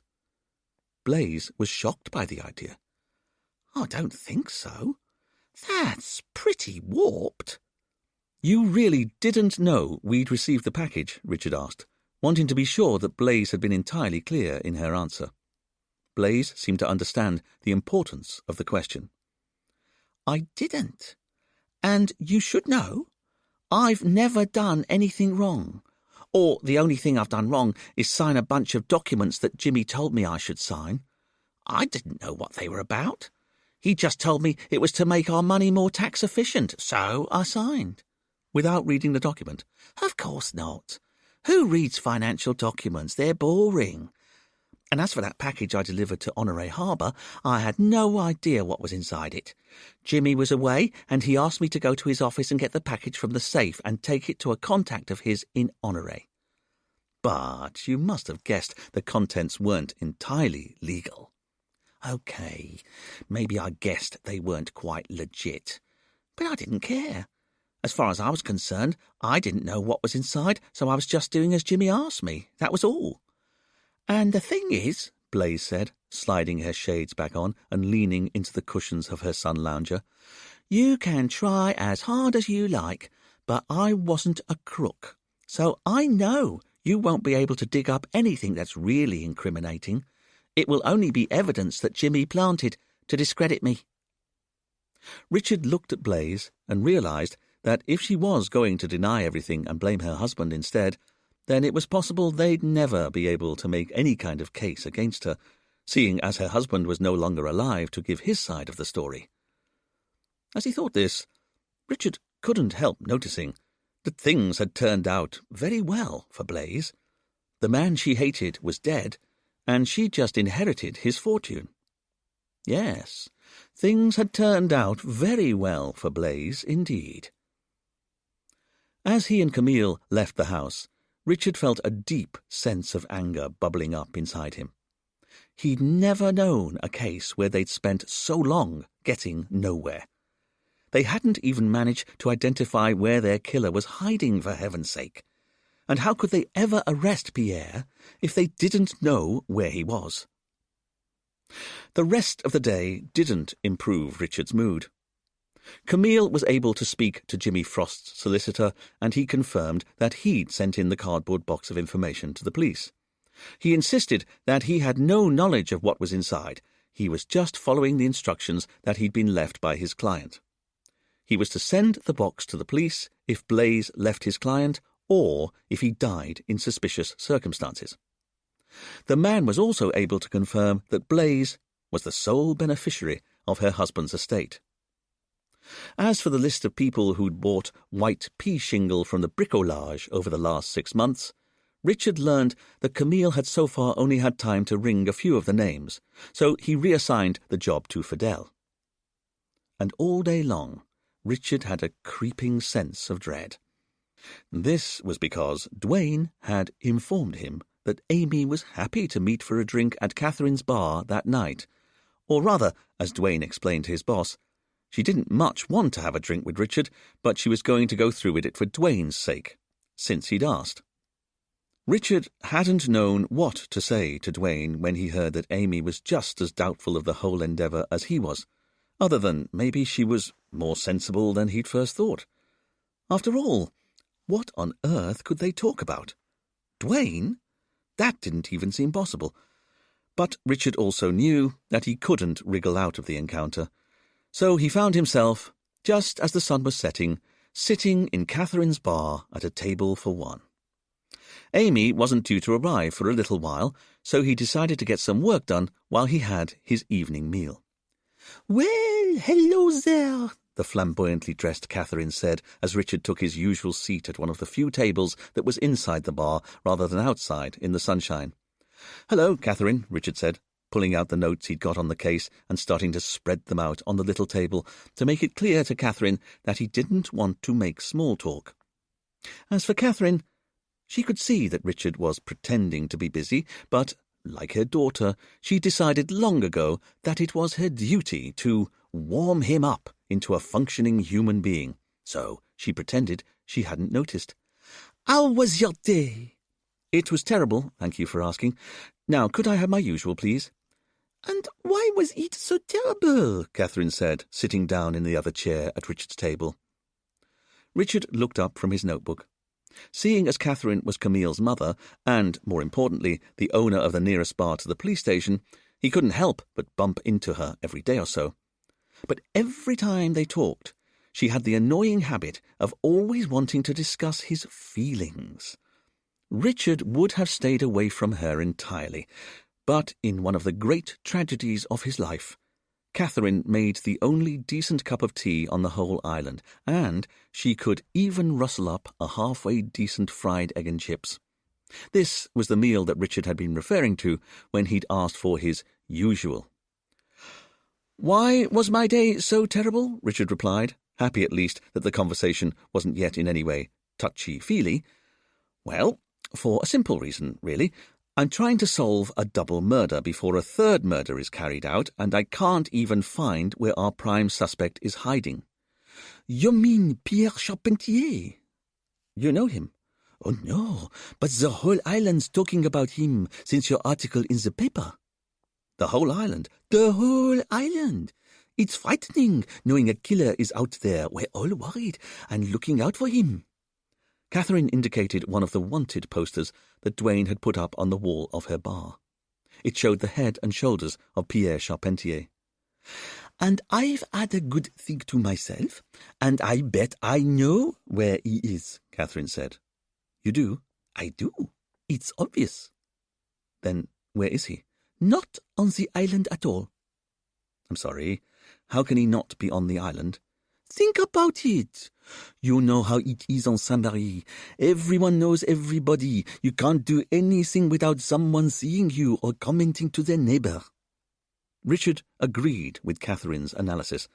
The whole island was a hotbed of gossip as far as he could tell. "So it's not possible that this killer is anywhere near Honoré. Someone would have seen him. Or seen a house that was suddenly occupied when the owner is supposed to be away. So what I've been thinking is, what if he's not here?" "So, where would he be?" "Out there," Catherine said, pointing in the general direction of the bay and the sea beyond. "On a boat, I mean. He could be miles out at sea, and then come into a secluded bay, slip onto the island, commit murder, and then return to his boat and go back out to sea. You wouldn't know where he was." As much as Richard wanted to dismiss the idea on the grounds that it was Catherine who was suggesting it, he could see that there was some logic to it. Although, if Pierre was hiding out at sea, then that suggested that he had access to a boat. This seemed unlikely in the extreme, considering how Pierre had had next to no money when he left the prison. So how had he bought a boat? Richard decided that he'd get Fidel or Duane to ask around and see if any seaworthy boats had been stolen since Pierre had left jail. "You agree?" Catherine said, as she realized that Richard was giving her suggestion some thought. "You know what, Catherine? That's quite a good idea." "It is, isn't it?" she said, and then she stood up again. "Now, let me get you your usual." As Catherine left, Richard decided to go back to the very beginning of his notes. This was something he did when he felt stuck in a case. He started reading and was deep into the case when Catherine returned with a plate of food in one hand and a cup of tea in the other. "Here you are," she said proudly. "Fried eggs with all the trimmings." "Ah, perfect, Catherine. Thank you," Richard said. And as he looked at the chips and fried eggs, with the edges of the whites crisped just so, he really meant it. The next few minutes were going to be the highlight of his day. "You know," Catherine said, "I saw Duane's new girlfriend, Amy, outside." "You did," Richard said, already panicking. "She wasn't due to turn up for half an hour." "So I told her you were here." Richard was appalled. What sort of traitor would allow some stranger to interrupt an Englishman just as he was tucking into his egg and chips? "Hello," a woman's voice said. Richard looked over and saw Amy standing in the doorway. She was holding a bottle of beer. "Well, I let you two chat," Catherine said with a smile, and returned to the bar. "Sorry, I'm early," Amy said. "No worries at all," Richard lied. "I thought I'd get a drink in first for Dutch courage." "You'd better sit down," Richard said, not entirely kindly. He refused to believe that he was the only person who'd noticed that in front of him was a plate of delicious hot food and a steaming cup of tea that was getting cold. "Thanks," Amy said, and sat down. Oh, Richard thought to himself. He was the only one. "Dwayne said we should talk," Amy said, "although I'm not sure why." "Yes, he said the same to me." An awkward silence grew, and Richard began to wonder if he could perhaps eat one of his chips. "Although I do kind of know, I suppose," Amy said with a sigh. "You found out about my record." "Yes," Richard said, and he removed his hand from where it had been hovering over his fork. "Even though it was 15 years ago, and I haven't been that person for a long time." "You still served time," Richard said distractedly, his eyes once again drifting down to his plate of food. "Please don't judge me. Can I at least tell you what happened?" Richard realized he hadn't quite been listening, and he looked up from his egg and chips. "What's that?" "So, I'm from Edinburgh. Do you know it?"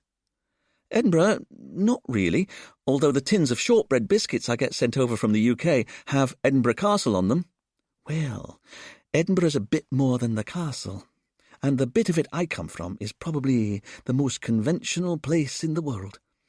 It's all families living in sensible houses and doing sensible jobs. Can you imagine being a teenager in that environment?" Richard could. It sounded idyllic. It was so boring, so conventional. Saturday night dinner parties, everyone sending their kids to the same schools, wearing the same clothes, having the same values. I wanted to scream. I felt trapped. So, when I was a teenager and came across drugs, I couldn't get enough. I was desperate to escape, to rebel. But then my dad's a doctor and my mum's a housewife. I think I just wanted to shock them out of their complacency. Well, I imagine you did that. The more outrage they got, the more outrageous I tried to be. And is that why you started dealing drugs as well as buying them? I left school at 18 with no qualifications, and all I wanted to do was leave home. I had to get away, and it was my way of funding my own flat. That's why I started dealing, and it was the biggest mistake of my life, because that's when I lost control. When I really started hanging out with some seriously dangerous people. I'm ashamed of how arrogant, how full of myself I was. I thought I was untouchable. And then, one day, the police arrived. That's the moment I'll never forget. Answering the door to 2 men in uniform and then pushing past me into my flat. I just stood there, and it was like my whole body froze, my insides drained away. I was terrified. They found the book of stamps. Amy started picking at the paper label on her empty beer bottle. "They found the book of stamps," she agreed. "And you went to prison." "And I went to prison, although afterwards was much worse. Leaving prison was worse than being in prison. And prison was bad, don't get me wrong. But after I left, I was Amy, who'd been in prison. Even to people like my mum and my sisters. They never even visited me, can you imagine that? My dad did a few times, but he was too ashamed to come that often. And when I finally got out, I wasn't welcome back home. That much was made clear to me. But I decided in prison that was it. I wouldn't break the law again. I was going to get back on track, on my own. And it's the hardest thing I've done in my life. After prison, I was on benefits. I was in debt. But I wouldn't break the law. That was my only rule. And slowly, over the year, I clawed my way back. And then, the year before last, I finally got a proper job at this posh department store on Princess Street. I'm at least 10 years older than all the other assistants. They all think I'm this weirdo, and the customers are the worst, talking down to me just because I'm a shop assistant. But I can handle it. Just about. Because when I'm standing on the shop floor, I know I got there on my own. I did it all on my own. Against his better nature, Richard found himself warming to Amy, just as Dwayne had said would happen. But it wasn't because he'd finally come to accept that she was Dwayne's girlfriend and was therefore off the market. It was because Richard was beginning to realise how hard Amy must have worked to put her life back together. Although he also found that her story prompted an obvious question. So, what brought you to Sainte Marie? It was a promise I made myself when I left prison. You see, I came here when I was 19, just after I started dealing drugs and could afford a proper holiday abroad, and I had such a great time. This island really is the best place in the world, don't you think? Richard decided that now was not the time to get sidetracked by his opinions of Sainte Marie. That certainly seems to be the consensus, he said. So, when I got out of prison, I vowed that one day I was going to go on another holiday to Sainte Marie, but this time I'd do it with the money I'd earned legally. So it's always been the prize at the end of the tunnel for me, what I've been aiming for. It's how I've put up with working in a department store. And when I'd saved enough money, I told my floor manager I was quitting and going on the holiday of a lifetime. She knew something of my story, that I'd been to prison, and she's basically the nicest person in the world, so she told me I could rejoin her team when I got back, if I wanted to. I was kind of amazed. But that's what I've noticed over the years. If you have a positive outlook, positive things start to happen to you. Like meeting Dwayne. Like meeting Dwayne, Richard said, but a lot less enthusiastically. I met him the first night I was on the island, did you know? We just hit it off at once, and best of all, he didn't want to know about my past or even what I was up to now. He just wanted to dance and party, and I can't tell you how amazing that's been for me. Just being with someone who's always so happy and who accepts me for who I am. Because, you should know, I'm not really the sort of girl who normally answers the door to strangers wearing only a towel. It's just the spirit of the island and how Dwayne makes me feel that lets me be this relaxed. I love him. Richard really didn't know what to say to this impossible-to-believe statement, but luckily for him, Amy carried on with her story. That's what I realised real fast. I love him. And it's made me sad because I knew there couldn't be any secrets between us. But I was worried how he'd react if I told him I'd been to prison. I mean, he's a police officer, an upstanding member of the community. But I couldn't lie to him either. So one day, I just told him straight up I'd done time for dealing drugs and fencing stolen goods. It was terrible. I could feel our whole relationship ending with every word I said. But when I was done, he asked me if I'd broken the law since I'd got out of prison. I told him I hadn't, and he just said that he didn't care about my past. Everyone deserved a second chance. He said all that, Richard asked, but what he really wanted to ask was, you think Dwayne's an upstanding member of the community? He did. But it's one thing for Dwayne to know about my past. It's another to know that everyone else does as well. No one else knows, but you know. I haven't told anyone, apart from Camille, Richard couldn't help adding. You have told someone. Only my detective sergeant, and I'm sure she won't have told anyone else. Amy looked so very forlorn that Richard felt the briefest stab of guilt. You're just like everyone else, she said, and Richard could see that her eyes had filled with tears. When you look at me, you just see someone who's been to prison, don't you? Richard didn't know what to say, because it was true. Amy had been in prison. He couldn't help that. Amy stood up. When you see Dwayne, she said, tell him I've gone back to my B&B.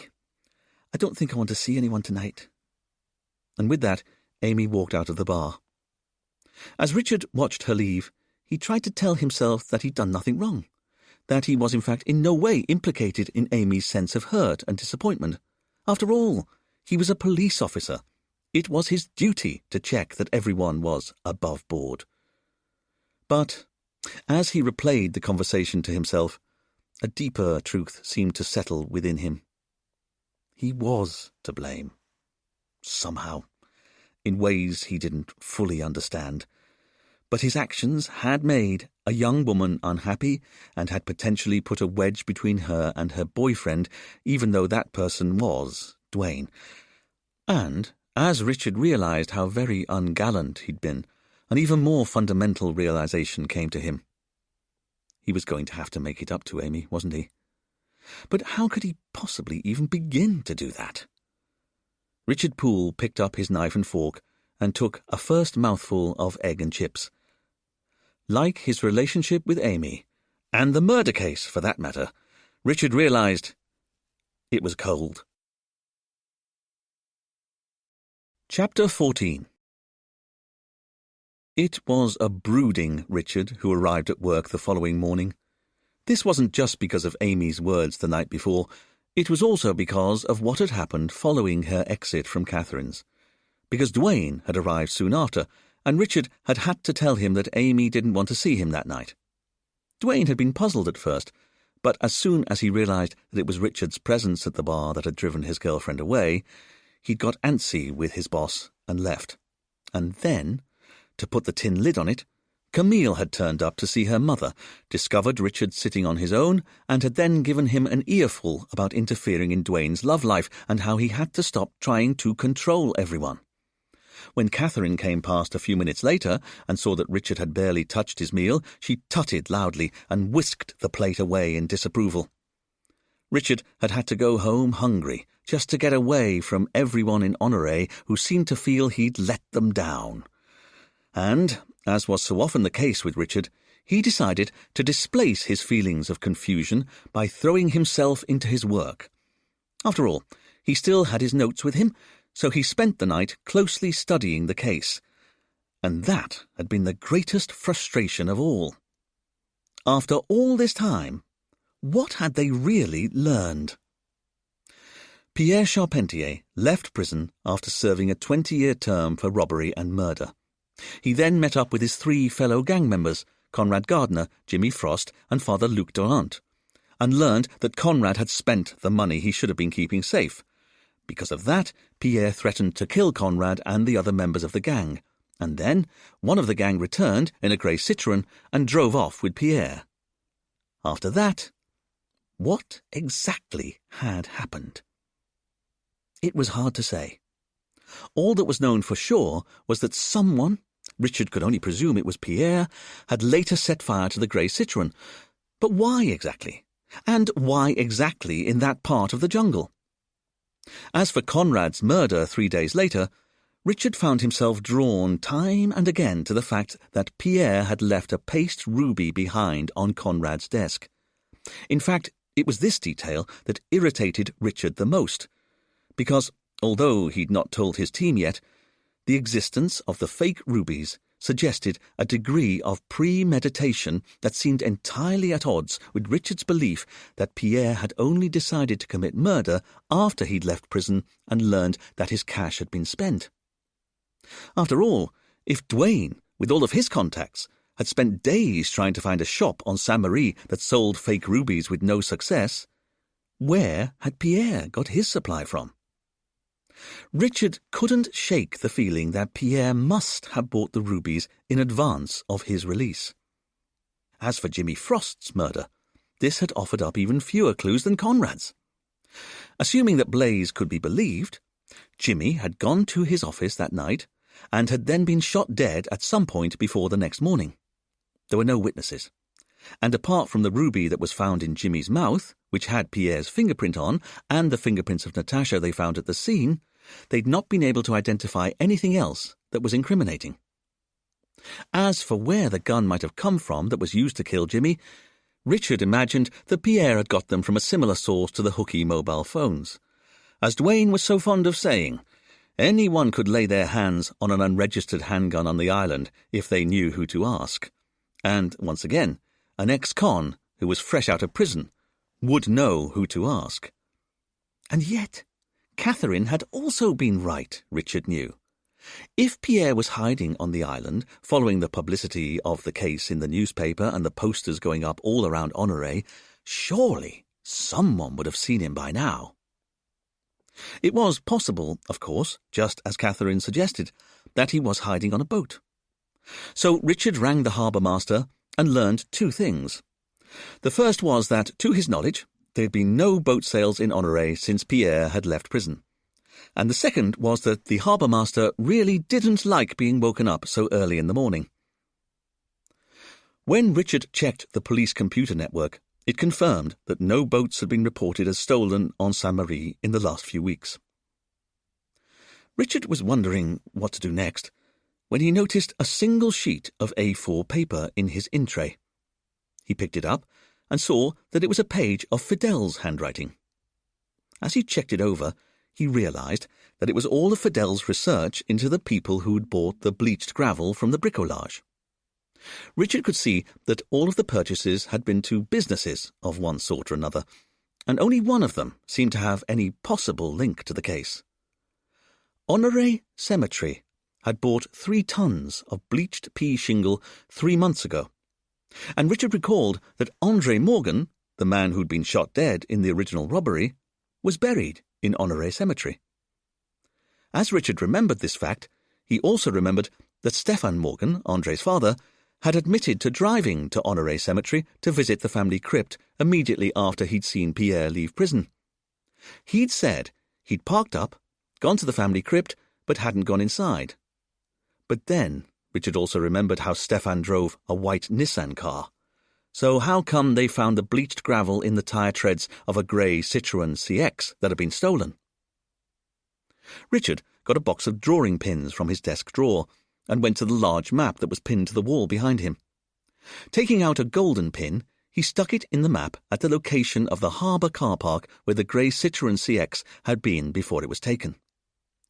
He next found Philippe's halfway house on the map and stuck a pin in that.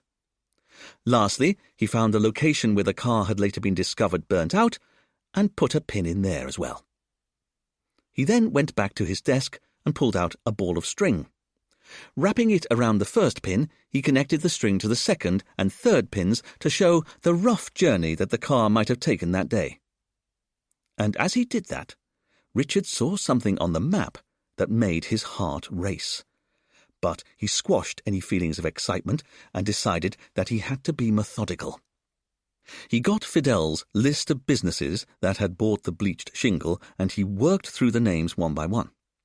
First, he used the internet to establish their addresses, and next he put a pin in the map of Sainte-Marie to see where the businesses were located. By the time he'd located most of them on the map, he could see that not one of these new pins lay anywhere near the string that marked the rough possible route of the grey Citroën on the day Pierre disappeared. However, Richard had left one business until last. It was Honoré Cemetery, and Richard didn't need to look up its location. He already knew where it was.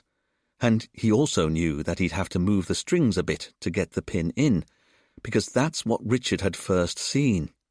The cemetery lay on the road that linked Pierre's halfway house to the jungle where the car was later found. In other words, in order for the grey Citroën to have driven from the halfway house to the jungle location where it was later set on fire, it would have had to have passed the cemetery. And that's why Richard's mind had raced, because all of this time they'd been trying to work out where Pierre could have been hiding. But there was one place they'd never considered: Honoré Cemetery. It seemed a touch macabre to imagine Pierre hiding out from the police in a cemetery, but there was no doubting it would contain dozens of old crypts where Pierre could have hidden himself in some degree of comfort, if he could handle his spooky neighbours, of course. Richard left the police station and got into the police jeep. As he drove onto the main road out of Honoré, he phoned Camille and told her to meet him at Honoré Cemetery. She was already waiting for him as he pulled up in the jeep 10 minutes later and parked on the gravelled parking area just outside the cemetery's walls. As Richard got out of the jeep, he bent down and hungrily grabbed up a handful of the gravel. It was exactly the same pea shingle as they'd found stuck in the wheels of the grey Citroën. "I think it's the gravel we've been looking for," Richard said. "But how did you work it out?" Camille asked, quietly amazed. "And does that mean the grey Citroën came here before it got torched?" "I think so, but let's see if we can find out for sure." Richard directed Camille to the old iron gate that led through the whitewashed wall. "But I should point out there's a possibility that Pierre's hiding somewhere in here." "You really think so?" "I think it's a distinct possibility." Stepping through the gate, Richard stopped, somewhat assaulted by the hundreds of apparently haphazard crypts, all tiled in black and white squares, and all arranged around a loose network of dusty paths. None of the crypts was in any way the same as its neighbours, so they were all different sizes and shapes, and to make the visual jumble of structures even more unsettling for someone of Richard's organised mind, there were mirrors, brightly coloured candles, handmade statues, gaudy plastic flowers, and other random artefacts and keepsakes perched on every spare surface or hanging from tiled roofs and windows. "Now, how can we tell if any of the buildings are currently occupied?" Richard said. "Occupied by the living rather than the dead," Camille whispered back at him. Richard ignored his partner as he started to head up the central avenue. "There'll be obvious signs of habitation. We just need to look for them." "You're no fun sometimes, you know that," Camille said as she followed. For the next few minutes, Richard and Camille wandered among the crypts, although Richard was getting increasingly irritated by the way Camille kept stopping to read the enamelled plaques and painted wooden boards that detailed the virtues of those who had died. Richard was relieved to see that most structures weren't actually large enough for someone to be hiding inside, and those that were had been bricked up or sealed in such a way that it was pretty clear no one had opened them recently. As he headed up the hill, Richard made sure he didn't wander too far from the central avenue, because there was one building he was keen to inspect, and that was the crypt that belonged to Stefan Morgan's family. Richard had already identified that there was one structure in the whole cemetery that was grander than all of the others, and it was just off the main avenue. As he approached, he couldn't help but feel that, finally, here was a building that looked as though it might pass muster with the local building authority inspector with only the smallest of bribes and a nudge and a wink. The crypt had 2 floors and a pitched roof, and together with the outside staircase, arched openings on the first floor, and alternating black and white tiles plastered to every inch of the structure, the whole thing looked like a crazy Escher drawing made real. Richard saw a narrow staircase that led down to an iron-grilled door that had ancient plaques screwed to the wall all around the frame. Heading down the steps, Richard saw that most of the plaques were dedicated to various members of the Morgan family. So this was it, Richard thought to himself, impressed. The Morgan family crypt was by some distance the grandest in the immediate vicinity. As Camille joined Richard, he looked for the freshest-looking plaque and saw it at once. It was deep blue and had white writing on it announcing that Andre Morgan, whose life was ripped from us too soon, was interred inside. Richard could see that the plaque was dusty, so he pulled his hanky and wiped it clean. There, that was a bit better. "Sir," Camille said as she looked at the doorway. "What is it?" "I think someone's opened this door recently." "What's that?" "Look at the ground under the hinges," Camille said, indicating the thinnest scattering of rust on the tiled floor directly beneath the hinges of the barred gate. "You're right," Richard said as he inspected the hinges, and he could see a brightness to the metal where the rust had recently rubbed away. So who's been in here? Richard peered into the main body of the crypt, but it was shrouded in darkness. He took hold of the iron bars of the gate and tried to pull or push it open, but it wouldn't budge. "It's locked," Camille said. Richard looked at the old lock that was keeping the door secured. It was decades old and didn't look very strong, but it was very definitely locked shut. Richard tried to remember what Stefan had told them about the key to the family crypt. He had the only key to the crypt, although that wasn't quite right, was it? Richard also remembered that Andre had got a copy made so he could meet his girlfriend down here just before he got his job in London. But that had been over 20 years ago. "Wait here," Richard said, stepping back to the main avenue and pulling his notebook and phone as he went. Richard phoned the bakery in Honoré and was soon speaking to Stefan Morgan. He explained that he wanted Stefan to confirm that he'd not gone into the family crypt after he'd seen Pierre. There was a shocked silence at the other end of the line. "I'm sorry?" Stefan eventually asked. "I just wanted you to confirm. Did you go inside your family crypt after you saw Pierre?" No, I told you. I visited, but I stood outside. There's a plaque to Andre on the wall. That's as close as I got. Then can you tell me, do you currently have the key to the crypt to hand? I'd imagine so. I don't know. Can you check that you still have it? I keep it in my desk drawer here, Stefan said, and Richard heard a thud as the phone was put down. This was followed by the sound of someone rummaging in a drawer. Here it is, Stefan said, picking up the phone again. You have the key with you, Richard asked. I do, but why are you asking?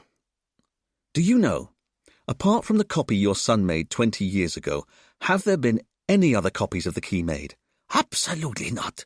That's why it was so shocking Andre made his copy. There's only supposed to be the one key, and it stays in the possession of the most senior member of the family. That's me. And it's a point of pride that I'm allowed to look after it. Then can you tell me the last time you opened the family crypt? What is this? Stefan asked warily. When did you last go into your crypt? Why do you want to know? Just please tell me the answer. It was years ago. Really? At least 3 years, I'd say. Maybe 4. Thank you, Richard said, hanging up the call. It didn't make sense. If the crypt hadn't been opened in years, why had they just found fresh rust on the ground under the hinges? Richard tried to imagine that the Morgan crypt was where Pierre had been hiding, but that didn't quite add up either. How could Pierre have been coming and going if Stefan was still in possession of his key? Sir, Camille called from the gate to the crypt. I've had a bit of an accident. What's that? Richard said, returning to his partner, but he stopped dead in his tracks as he arrived. The gate to the crypt was open. But he could see that it had been wrenched open on the side where the hinges were, or rather, as Richard looked more closely, where the hinges had been. Camille, what have you done? I don't know how it happened, she said in fake innocence. I was just inspecting the door with this iron rod, and the whole gate popped open. Camille held up an old iron rod that Richard guessed had fallen from the banisters on the veranda above. Sir, if we think a crime's being carried out or is about to be carried out, we don't need a warrant. And what crime do you think is about to be carried out? The occupants in there are all dead. That's the thing, sir. We won't know unless we go inside. And I don't have to remind you, a killer's on the loose. So if Pierre's been hiding here, there'll be evidence through that door. We just have to go in and see for ourselves. Richard looked at his subordinate, and for once he realized he agreed with her. This was too important to wait on a warrant. All right, Richard said. Follow me. And I'll just keep hold of this bar, if that's okay, Camille said, and Richard saw her grip the iron rod with both hands like a baseball bat. Okay, he said, as he stepped down into the dusty darkness. Inside the crypt, the air was musty, and there was a strange smell. It was sort of sweet and sickly. Richard pulled his hanky out and put it over his nose. As his eyes became accustomed to the gloom, he could see that the far wall was covered in little metal doors that were rusting and dented. He guessed that this was where the family coffins were placed.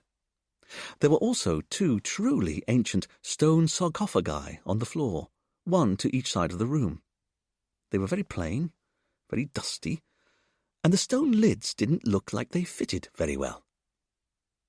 Looking around, Richard couldn't see any evidence that the crypt had been used as a temporary camp for Pierre. There were no provisions, no sleeping bag, no candles, no anything really, just dust and dry leaves. But there was something Richard could discern, just on the edge of his consciousness. What was it? Shh, he said to Camille. I wasn't talking. Be quiet. Richard stood stock still and tried to open up all of his senses to his environment. What was it that he was responding to? And then he realized. There was a buzzing noise. Barely discernible, but it was there. He was sure of it. Can you hear that? Hear what? Camille asked. Richard took a few steps to the side of the room and stood still again. Yes, he It was right. There was a buzzing noise, so faint he could barely hear it, but it was definitely there. Richard bent down a little. It felt like it was coming from the floor. He was wrong. The noise was coming from the stone coffin on the left-hand side of the room. A stone coffin that Richard saw had a powdering of stone dust on the floor all around it, almost as if someone had recently scraped the lid off and then put it back on again. Camille, it's coming from inside the sarcophagus. This got his partner's attention. There's something in here. Here, we'll need to get the lid off. We can't do that. We have to. Come on, bring your iron rod with you. We can use it as a crowbar. Okay, you're the boss. Camille went to the sarcophagus and managed to jam the iron rod under the rough edge of the lid. Richard grabbed the other end of the lid and got ready to lift. After 3? Camille asked. Richard gulped. Despite his bravado, he was deeply unsettled opening an old sarcophagus like this, especially seeing as there was clearly something inside that was making a noise. But then he realized something. After 3 or on 3? What?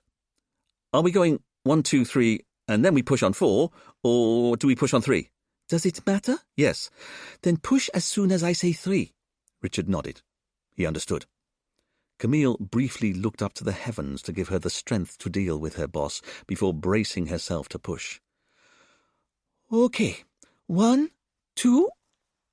As Camille said 3, a number of things happened that were going to haunt both police officers for the rest of their lives. Firstly, the stone lid scraped upward, but as it did so, a cloud of black flies swarmed into the air in a sudden crescendo of buzzing as though released by Satan himself. And secondly, before recoiling violently, both Camille and Richard saw that there was a dead body inside the sarcophagus. A body that had been dead for some time. But that wasn't what would stay seared into the police officers' minds. And nor was it the single bullet hole that penetrated the dead man's forehead. As Richard and Camille ran from the crypt into the brightness of day again, flies streaming out of the crypt door behind them, what had shaken them to their core was the dead man's identity. The dead man was Pierre Charpentier, and he had a bright red ruby placed over each closed eye. Chapter 15. As Camille phoned Fidel and Duane and updated them on what they'd just found, Richard tried to keep his spiralling thoughts in check. It was Pierre who'd been committing the murders. It had to be. And yet, here was his dead body, a bullet hole in his forehead and bright red rubies placed over each eye. He was a victim, just as Conrad and Jimmy had been. What was more, considering the swarm of flies that had erupted from the sarcophagus when they'd removed the lid, Richard guessed that Pierre had been dead for some time.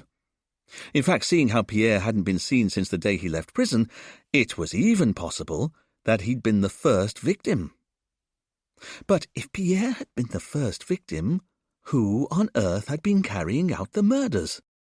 What did this all mean? It meant, Richard considered, mentally berating himself, that he'd had the case upside down, inside out, and the wrong way round from the start. Okay, sir, Camille said, heading over. Duane and Fidel are on their way, and so is an ambulance. Camille, tell me I'm not mad, Richard said. But was that really Pierre Charpentier's body in there? It was, sir, with a bullet hole in his forehead, and fake rubies over his eyes, sir. I saw it as well. Then what's he doing here? How can our prime suspect be dead? All the clues have always pointed to him. The fingerprint we found on the SIM card on Conrad's boat.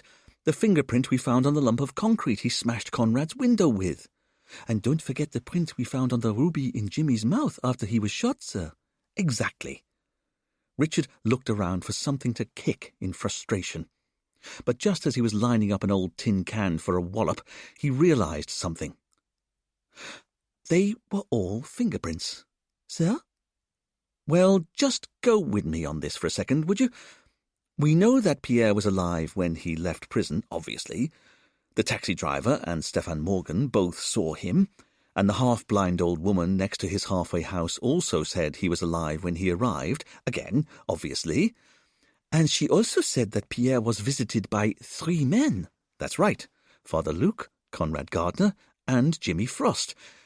Assuming that Natasha and Father Luke are telling us the truth about the members of the original gang, and there's no reason to believe they'd both lied to us about that, exactly. But after Pierre argued with Conrad about where the money was, again confirmed by our half-blind neighbour, the 3 gang members all left, although one of them returned later on in a different car, a grey Citroën that this person had stolen from the harbour area of Honoré. That's right. So why did they steal the car? Maybe they didn't own a car and needed one. Maybe. Or maybe they did own a car, but they just wanted to return to the halfway house as secretly as possible because of what they had planned for Pierre. You think the person who came back is the person who killed him? At the moment, I don't want to commit to anything, but we know someone killed him. So one of the 3 gang members comes back and picks Pierre up in the grey Citroën. Later on, we find it pushed off a road in the jungle and torched, but with a very specific pea shingle caught in its tyre tread. That means the grey Citroën must have stopped at the cemetery at some point. And seeing as the cemetery is halfway between the halfway house and where the car was abandoned, it's not too much of a stretch to imagine that Pierre was taken straight to the cemetery from the halfway house. To be killed, it's possible. But why here? Well, it perhaps suggests that this case has more to do with André Morgan's death than we originally thought, don't you think? After all, it was Pierre who murdered André, and we've just found his dead body a matter of feet from André's last resting place. It can't be a coincidence. And I'll tell you something else. The metal gate to the crypt hadn't been forced, had it? That suggests that whoever took Pierre in there to kill him had a key. Does that make Stefan Morgan the killer, as he's the only person with a key? I don't see how that's even possible, seeing as he was inside an MRI machine on a different island at the precise time that Conrad was killed. But I can't help thinking that there's maybe one other person who might be able to get a key to a locked crypt. And who would that be? A priest. You think Father Luke's the killer? Look at the facts, Camille. 3 of the original gang members are all dead, leaving only one of them still alive, Father Luke. But why would he want to kill the other 3? He's a priest. It doesn't make sense. And yet, everything we've been thinking about the case has turned out to be wrong, hasn't it? Come on, Richard said, starting to stride down the hill. I think we need to bring Father Luke in for questioning. But, sir, we can't leave the crime scene. Richard turned on his heels. Dwayne and Fidel will be here imminently, and I don't think we have a moment to lose. Richard strode off again, and Camille realized she had no choice but to follow. As it happened, Richard and Camille reached the police station just as Dwayne and Fidel tore up on the police motorbike, so Camille was able to fill them in on what they'd found and where they were going now. "Come on, Camille, we haven't got all day," Richard called out from the window of the passenger side of the Jeep. Camille left Dwayne and Fidel and got into the driver's side. Then, with a spray of bleached pea shingle kicking up behind, she put the vehicle into gear and drove off with sirens blazing and lights flashing. Camille took the main road to the other side of the island, where Father Luke had said his retreat was. As she drove, Richard fished out his notebook and looked up the exact address Father Luke had given them, and then located it on the Maps app of his phone. "So, Camille," Richard said, "you think a man of the cloth isn't capable of committing murder?" "Of course not, sir, but this is a man who's dedicated his life to God for the last 20 years. Which is very much the nub of the matter, I think, because you're right, I agree. Father Luke has dedicated his life to the island since his days as a jewellery thief, but I think that's the problem. I mean, think about it from his point of view. Conrad and Jimmy left Luke to get on with his life, so they'd obviously come to terms with his decision to take holy orders years ago. And Luke had visited Pierre as often as he could to keep him on side as well. So as long as Pierre came out of prison and got his money, all would have almost certainly continued to be well in the world for Luke. He could even continue visiting Pierre. After all, what could be more priestly than staying in touch with a poor soul he'd apparently befriended during his prison sentence? But then Conrad had to spoil everything by revealing he'd spent all of Pierre's money, at which point Pierre threatened to kill them all. And I have to confess, it was here that I made the biggest mistake of all. Just because Pierre had issued this threat, I presumed that he'd been the one who'd then carried it out. But logically, that doesn't necessarily follow, does it? After all, whether or not Pierre makes his threat to kill the other gang members, that doesn't stop someone else from also having the same plan, does it? I suppose not, but are you really saying it was Father Luke who hot-wired the grey Citroën? Camille asked as she changed down a gear, floored the accelerator, overtook an old man on an ancient moped, and then swerved back into the lane just as a massive concrete truck bore down on them coming the other way. Once Richard had recovered his poise, having grabbed for dear life onto the hand support above the window with both hands, he turned to address Camille again. "But he was a criminal 20 years ago, Camille, and remember what Dwayne said. The car that was stolen was at least 20 years old, and so a technique from 20 years ago had been used to hotwire it. That could just be a coincidence." "Okay, but we know that someone came back to pick Pierre up in the grey Citroën, don't we?" "Sure. Do you really think Pierre would have gone off so happily with this person if it had been Conrad?" "How do you mean?" "Neither Pierre's visually impaired neighbour or the witness you found who saw Pierre get into the Citroën said Pierre was in any way angry when he left that afternoon. He just got in the car, it did a 3-point turn, and then it drove away. So, it's unlikely to have been Conrad, seeing as he was the most angry with him." "Meaning it was either Jimmy Frost or Father Luke who came back?" "And of those two, I'd put my money on Pierre trusting Father Luke the most. After all, they'd continued their relationship over the years, hadn't they? And it's like I said, Honoré Cemetery has got to have some spare keys to the crypts. If a priest wanted to get into the Morgan crypt, I bet he could find a way." "Okay, so maybe Father Luke hotwired the car and then picked up Pierre.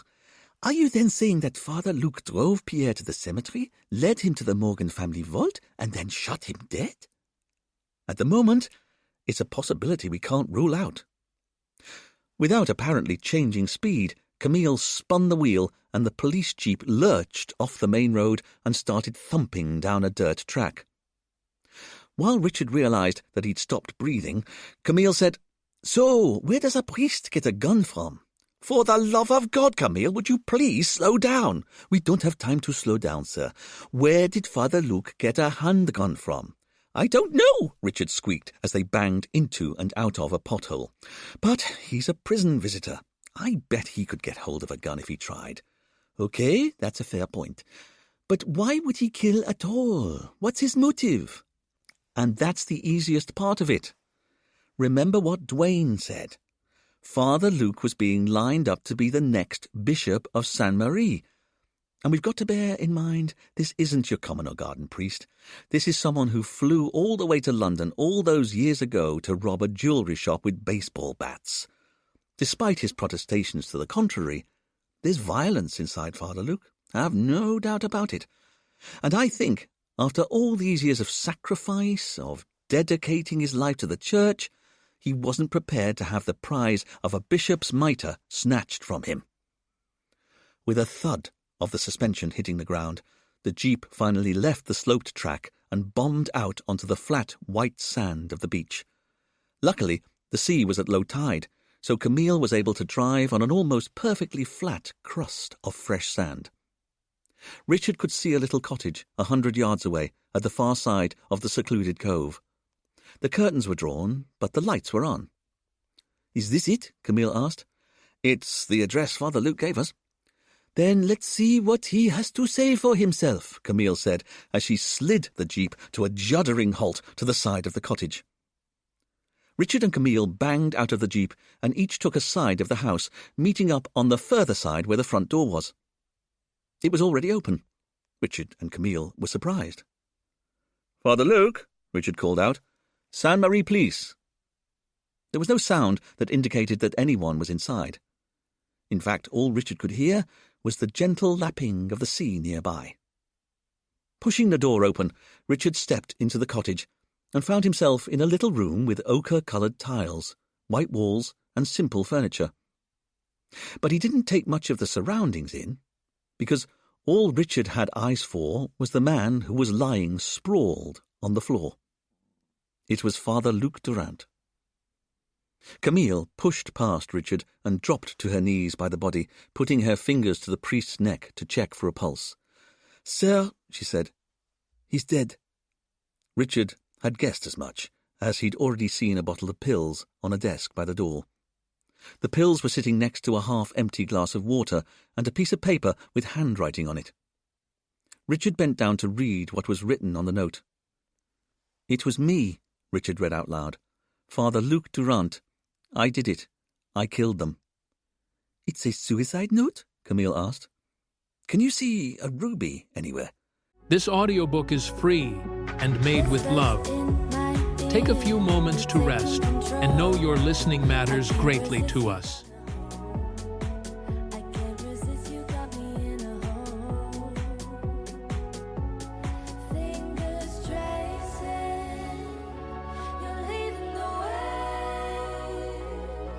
I love this feeling, I can't help but stay. Love this feeling, I'll just stay.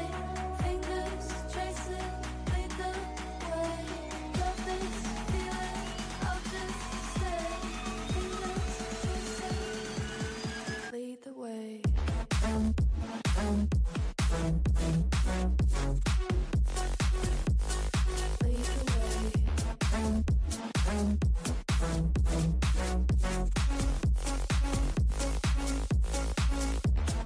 After you, lead the way.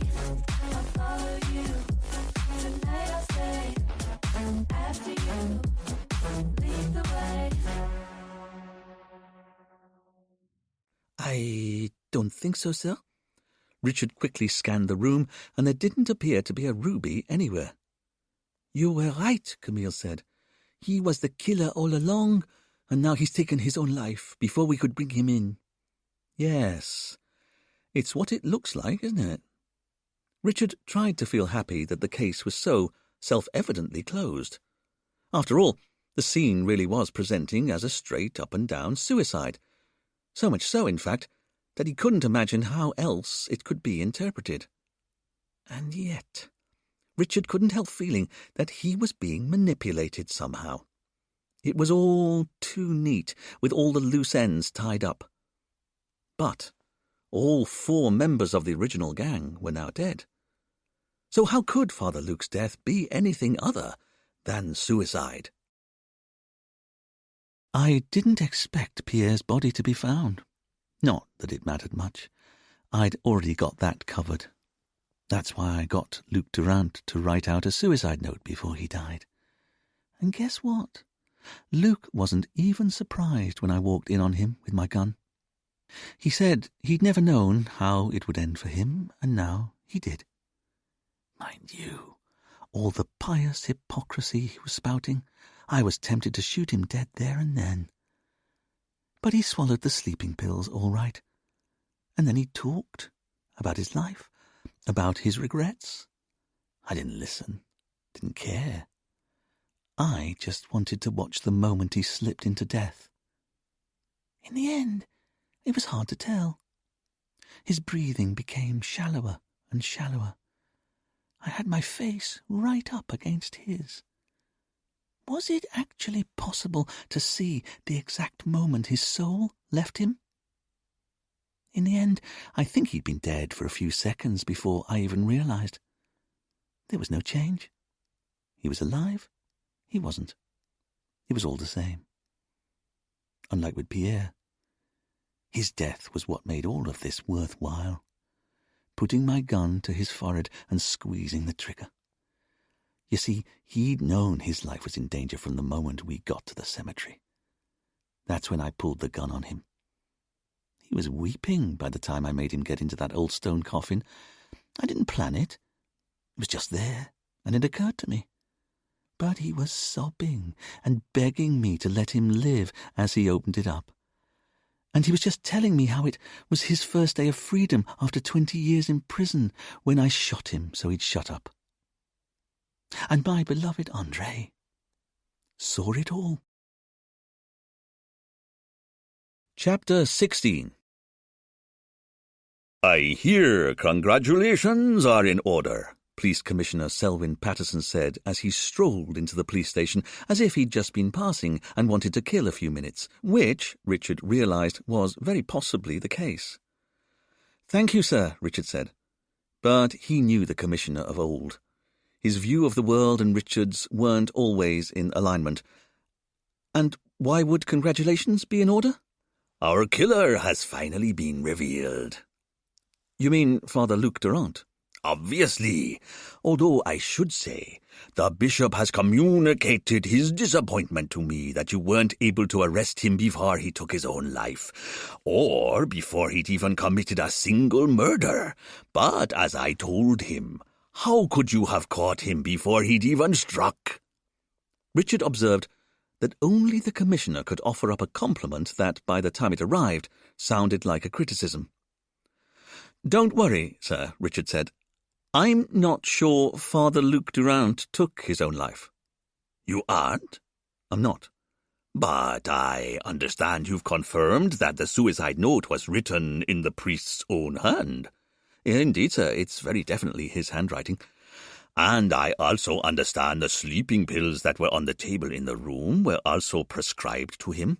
That's right, sir. I've just spoken to Father Luc's doctor, and he confirmed that he'd been prescribing sleeping pills to Father Luc for a number of years, and the pills he prescribed are the same brand as the pills we found. And as for the fingerprints at the scene, the Commissioner said, turning to Camille as she sat at her desk, the glass, suicide note, and bottle of pills from the retreat on the desk in front of her. "The only prints on the glass belong to Father Luc," Camille said. "It's the same with the pill bottle. Only Father Luc touched it. And although we'll need to send the suicide note to the labs to be sure, there's nothing about it so far that raises suspicion." "Camille's right," Richard said. "It very much looks as though the note was written entirely of Father Luc's free will." Then perhaps there was a sign of a struggle or a fight that suggests Father Luc was coerced somehow, the Commissioner asked. "There wasn't, sir." Then let's see. Who even knew that Father Luc was staying in that particular retreat? That's what I'm struggling with, sir, because, as far as I can tell, the only people who knew where Luc was hiding were the Bishop of Saint-Marie and the people in this room. And I take it you're not suggesting the Bishop of Saint-Marie just murdered one of his priests, are you?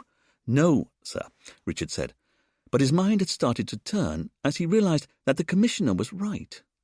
Seeing as the Bishop was unlikely to be a multiple murderer, and the same is true of Richard and his team, Father Luc must have confided the address of where he was hiding to the killer, by mistake or on purpose. There was no way of knowing just yet. But who would Father Luc have told? And when you got down to it, Richard realized, with Conrad, Jimmy, and Pierre dead, who else did Father Luc even know who was connected to the case that he could confide in? "Inspector," the Commissioner said, and Richard snapped out of his reverie. "Sorry, sir," he said. "It's just, I think you're right. If he was killed, then why did Father Luc tell the killer where he was hiding? It doesn't make a whole heap of sense." "Father Luc can't have known that the person he told about the retreat wanted him dead." "That's my thinking. Exactly, sir." Selwyn looked at his detective inspector, and then he sighed. "You really think it could have been murder?" "It's the rubies, sir." "The rubies?" "When we discovered the bodies of Conrad, Jimmy, and Pierre, we also found large, fake rubies at each murder scene." "Yes, they were left by the killer." "As a message to the rest of the gang. Or to us, I don't know. But that speaks of a killer who is hugely arrogant, sir. Or seriously unhinged. I mean, how warped do you have to be to leave extra clues behind at a murder scene? It's not normal. You see, Dwayne's checked, and there's not a single shop anywhere on the island that sells fake red rubies, or any kind of fake jewels at all. So where did our killer get them from? And you don't think this case can be solved until you've worked out where the fake rubies come from? I don't, sir. The Commissioner smiled. He couldn't help but admire his lead investigator's dogged determination. Then have you considered this? Perhaps Father Luke was already in possession of the rubies. After all, clergy often have various beads and pearls and other bits of haberdashery sewn into their robes, don't they? Why not Father Luke? Richard's attention sharpened. Say that again, sir. I'm just pointing out that a priest's robes are often ornate, studded with jewels that I'm sure are plastic. So maybe the rubies belonged to him and came from wherever priests get their vestments from. What do you think? Even though Richard wanted time to work out why his mind had just twitched, he couldn't ignore his boss. So he refocused his attention on the Commissioner. It's a possibility, sir, Richard said, but it's not just the rubies. All the evidence seemed to be pointing to Pierre Charpentier being our killer, but now it looks as though he was very possibly killed on the same day he came out of prison, or so soon after as makes no difference. And that speaks of a degree of premeditation on the killer's part. So why would Father Luke have already decided to kill Pierre and the rest of the gang? Unless he already knew that Conrad had spent all of Pierre's cash, which he also knew would send Pierre rogue. What's his motive? And while I'm on the subject, why would Father Luke shoot and hide Pierre in the Morgan family crypt?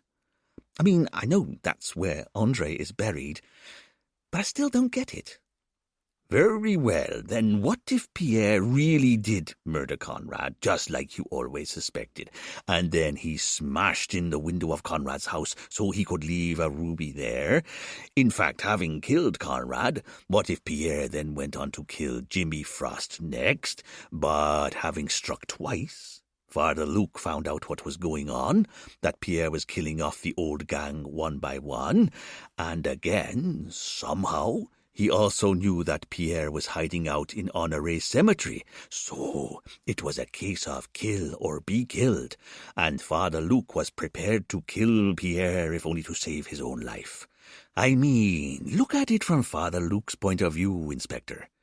Pierre had killed André Morgan in the past, and now he'd gone on to kill Conrad Gardner and Jimmy Frost in the present. I could imagine even a man of the cloth believing that Pierre deserved to die for what he'd done. And then, to cover his tracks, all Father Luke had to do was find Pierre's stash of rubies and leave 2 of them over Pierre's eyes, and voila! We'd think that Pierre's murder was all part of the grander scheme, when in reality Father Luke was merely taking down the man who'd just murdered Conrad and Jimmy. Then why did Father Luke need to commit suicide afterwards? With Pierre dead, he was in the clear. And why would he also leave a note saying that he'd killed them all? Surely if he was writing a proper confession, he'd have explained that Pierre had killed Conrad and Jimmy, and now he'd killed Pierre and was taking his own life in remorse. Oh, the Commissioner said, disappointed. Yes, that seems a fair point. In which case, it seems to me that you've got 2 options. One, Father Luke is the killer. He really did kill them all. Or option 2, there is some other person out there who's behind the murders.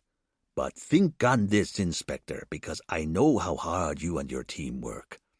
Is it really possible for someone to have remained so well hidden from you for all this time? Richard was grateful that the Commissioner at least acknowledged how hard they worked.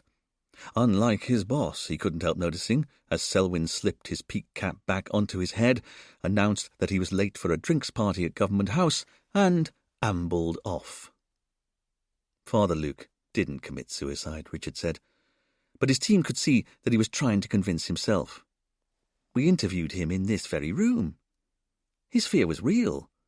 And if he was already a killer, having killed one person, 2 or 3 even, why did he confess anything to us first? And why even go to the retreat? If you're about to take your own life, you want to be somewhere familiar. I just don't believe he'd go on the retreat, write out his confession, and then take his own life. But, sir, Camille said, if it wasn't suicide, how did the killer make it look like it was? Oh, I'd say that was the easy part, Camille, because when Father Luke came to us, he was riddled with guilt, wasn't he? And full of shame for what he'd done in the past. And we know from the murders of Conrad and Jimmy that the killer's got a gun, don't we? All the killer had to do was turn up at the retreat, point their gun at Father Luke, and I imagine they could have pressured him into writing a fake suicide note. After all, I think Father Luke would have felt that he was implicated in all of the deaths already. So there are pressure points the killer could exploit with him, I'm sure of it. And I could imagine the killer offering Father Luke a stark choice. Either write the note and take an overdose of sleeping pills, allowing him the chance of a peaceful death, or the killer would shoot him dead. And if they were suitably sadistic, which I think we can say is true of our killer, they'd point out to Father Luke that they could shoot him somewhere extremely painful, like the stomach, so he'd bleed to death slowly and in excruciating pain. When faced with such an impossible choice, and knowing the guilt that he was already carrying, I could well imagine Father Luke taking the easy choice and writing the note and swallowing the sleeping pills. Okay, but how did the killer even know that Father Luke had sleeping pills on him? Oh, Richard said, realizing the truth of what Camille was saying. Bugger! That's a good point. But then Richard remembered something Father Luke had told them, and he scrabbled out his notebook and turned to the relevant page. What was it Father Luke said? Here we go, Richard said, handing his notebook to Camille so she could see for herself. There was a burglary in his house 5 weeks ago, wasn't there? Assuming Father Luke was telling us the truth. But it was a burglary when nothing was stolen. That's what he said. So what if it wasn't a burglary as such? It was really a fact-finding mission by the killer. He breaks in to see what leverage he can get on Father Luke, and he discovers, in the man's medicine cabinet, that he has a tub of powerful sleeping pills and that the tub is almost full. But the burglary was weeks before Pierre was released from prison, which is good news, Camille, because it fits with my theory that there's some other killer out there, and all of these murders were far more premeditated than any of us have hitherto considered. As Richard said this, a very exhausted Dwayne and Fidel clumped into the room. "Ah, Dwayne, Fidel," Richard called out. "What did you get from the scene?" "Which one?" Dwayne said, and slumped into his chair. "Father Luke's or Pierre Charpentier's?" Richard had some sympathy for his subordinates, as he'd certainly never had to process 2 separate murder scenes on the same day before. However, Richard also knew that sympathy would just have to wait. "If you could just tell me what you've got." "Well, sir," Fidel said, pulling a notebook from the top pocket of his shirt. "I'm not sure we got anything from either, or nothing obvious anyway, but starting with Pierre Charpentier, it was a pretty grim process getting his body out of that coffin." "Sarcophagus," Richard couldn't help but correct. "But you should know, we found the bullet that killed Pierre under his head. It had gone straight through his skull and out the back." "Suggesting he was still alive when he got into the sarcophagus," Dwayne said with raised eyebrows. "Imagine what that was like. Being held up at gunpoint, being made to get into a stone coffin, lying down, and then you're shot dead." "But it fits with the M.O. for Father Luke, doesn't it?" Richard said. "He was held up at gunpoint and made to do something he didn't want to do as well, wasn't he?" "Maybe so," Camille agreed. "Then what about time of death for Pierre?" "It wasn't possible to tell, but there was a considerable amount of maggots and pupae on the body, sir. We've alerted the forensic entomologist on Guadeloupe. He should be able to work out how many cycles of life the blowflies had been through and give a rough time of death that way." "Good. Then what else did you find?" "Well, sir, the lock and bars to the crypt were all so rusty we didn't have the right equipment to lift fingerprints, And the same was true inside the crypt. All the surfaces are so old and rough, we aren't able to dust for prints at all. Mind you, it's possible the latest equipment might be able to help, but we don't have anything like that on the island. So we just sealed the crypt back up, Dwayne said, with a hint of challenge in his voice. It was clear that he felt that it was all they could do, and they didn't want his boss to start criticising them for sloppy police work. As for Richard, he had sympathy with Dwayne's frustration. After all, he'd also been inside the crypt, and he knew that they didn't have anything close to the necessary forensic facilities to process the scene to the highest standards. "We could try putting in a call to Guadeloupe," Camille said.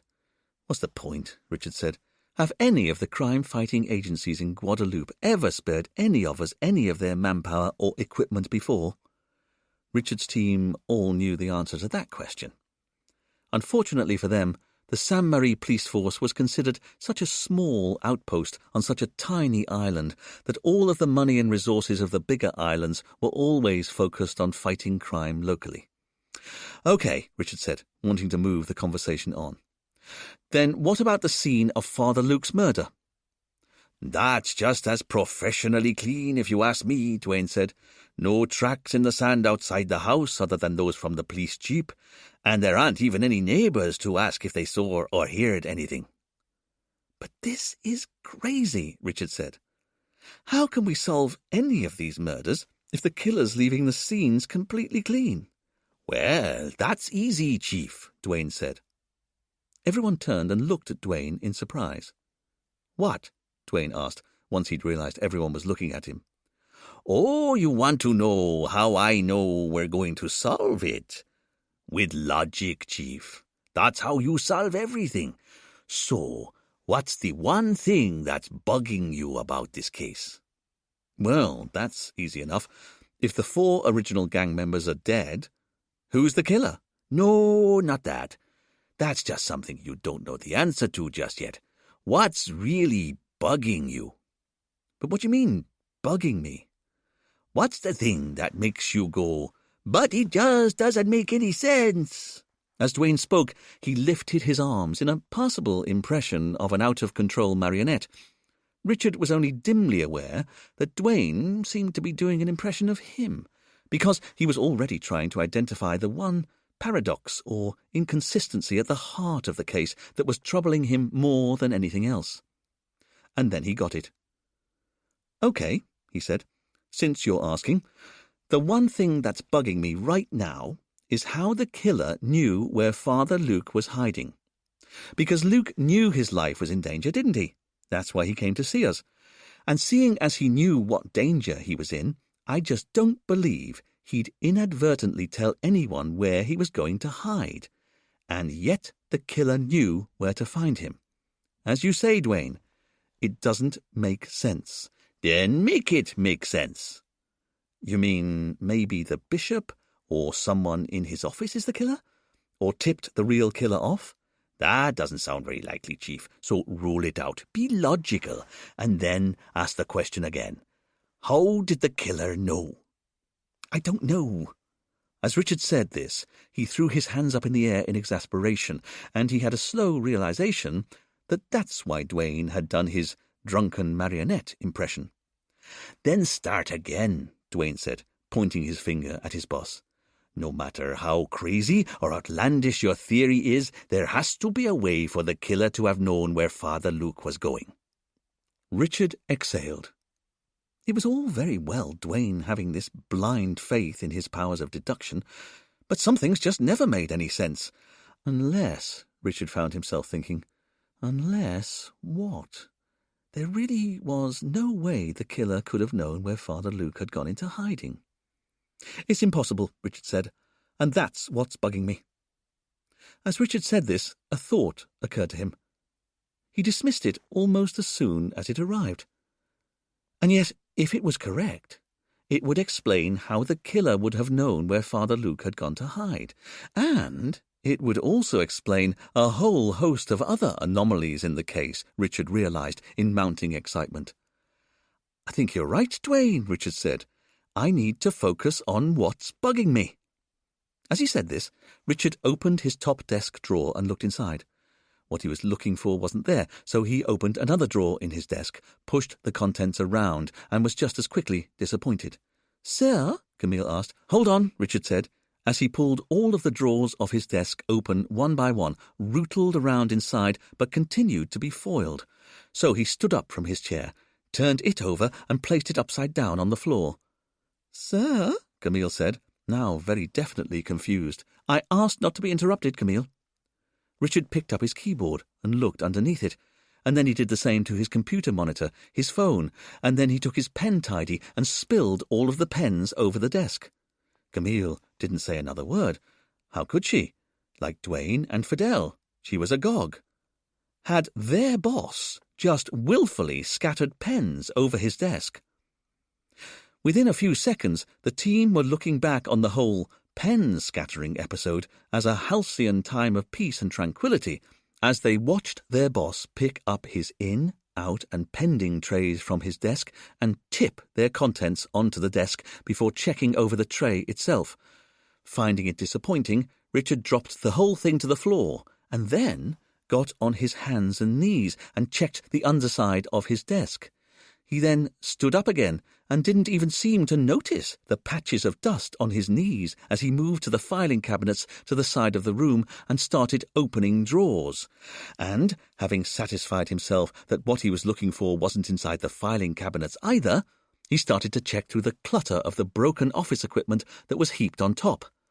And then Richard stopped dead in his tracks as he looked at an ancient fax machine that was sitting on a filing cabinet. Or rather, his team noticed their boss wasn't looking at the fax machine.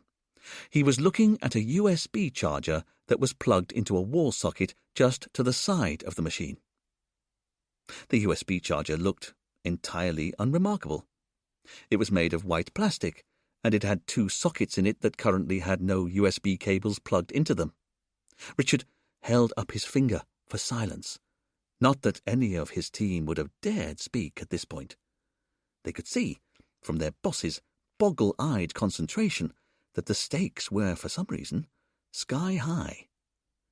Richard returned to his desk and picked up a graphite puffer from among the detritus he tipped from a drawer.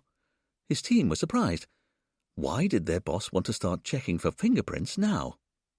Richard returned to the USB plug, held the puffer up to it, gave one clean puff on the plastic bulb, and a spray of graphite powder briefly engulfed the USB plug. Having done this, Richard didn't move. Not for 10 seconds. Not for 30. He just stared, transfixed at the USB plug, just as his team was staring, transfixed at him. "Fidel," Richard eventually said, his eyes still firmly fixed on the charger, "we need to fix the ceiling fan." This wasn't quite what anyone expected Richard to say. "What's that, sir?" Fidel said. "We need to fix the ceiling fan, don't we?"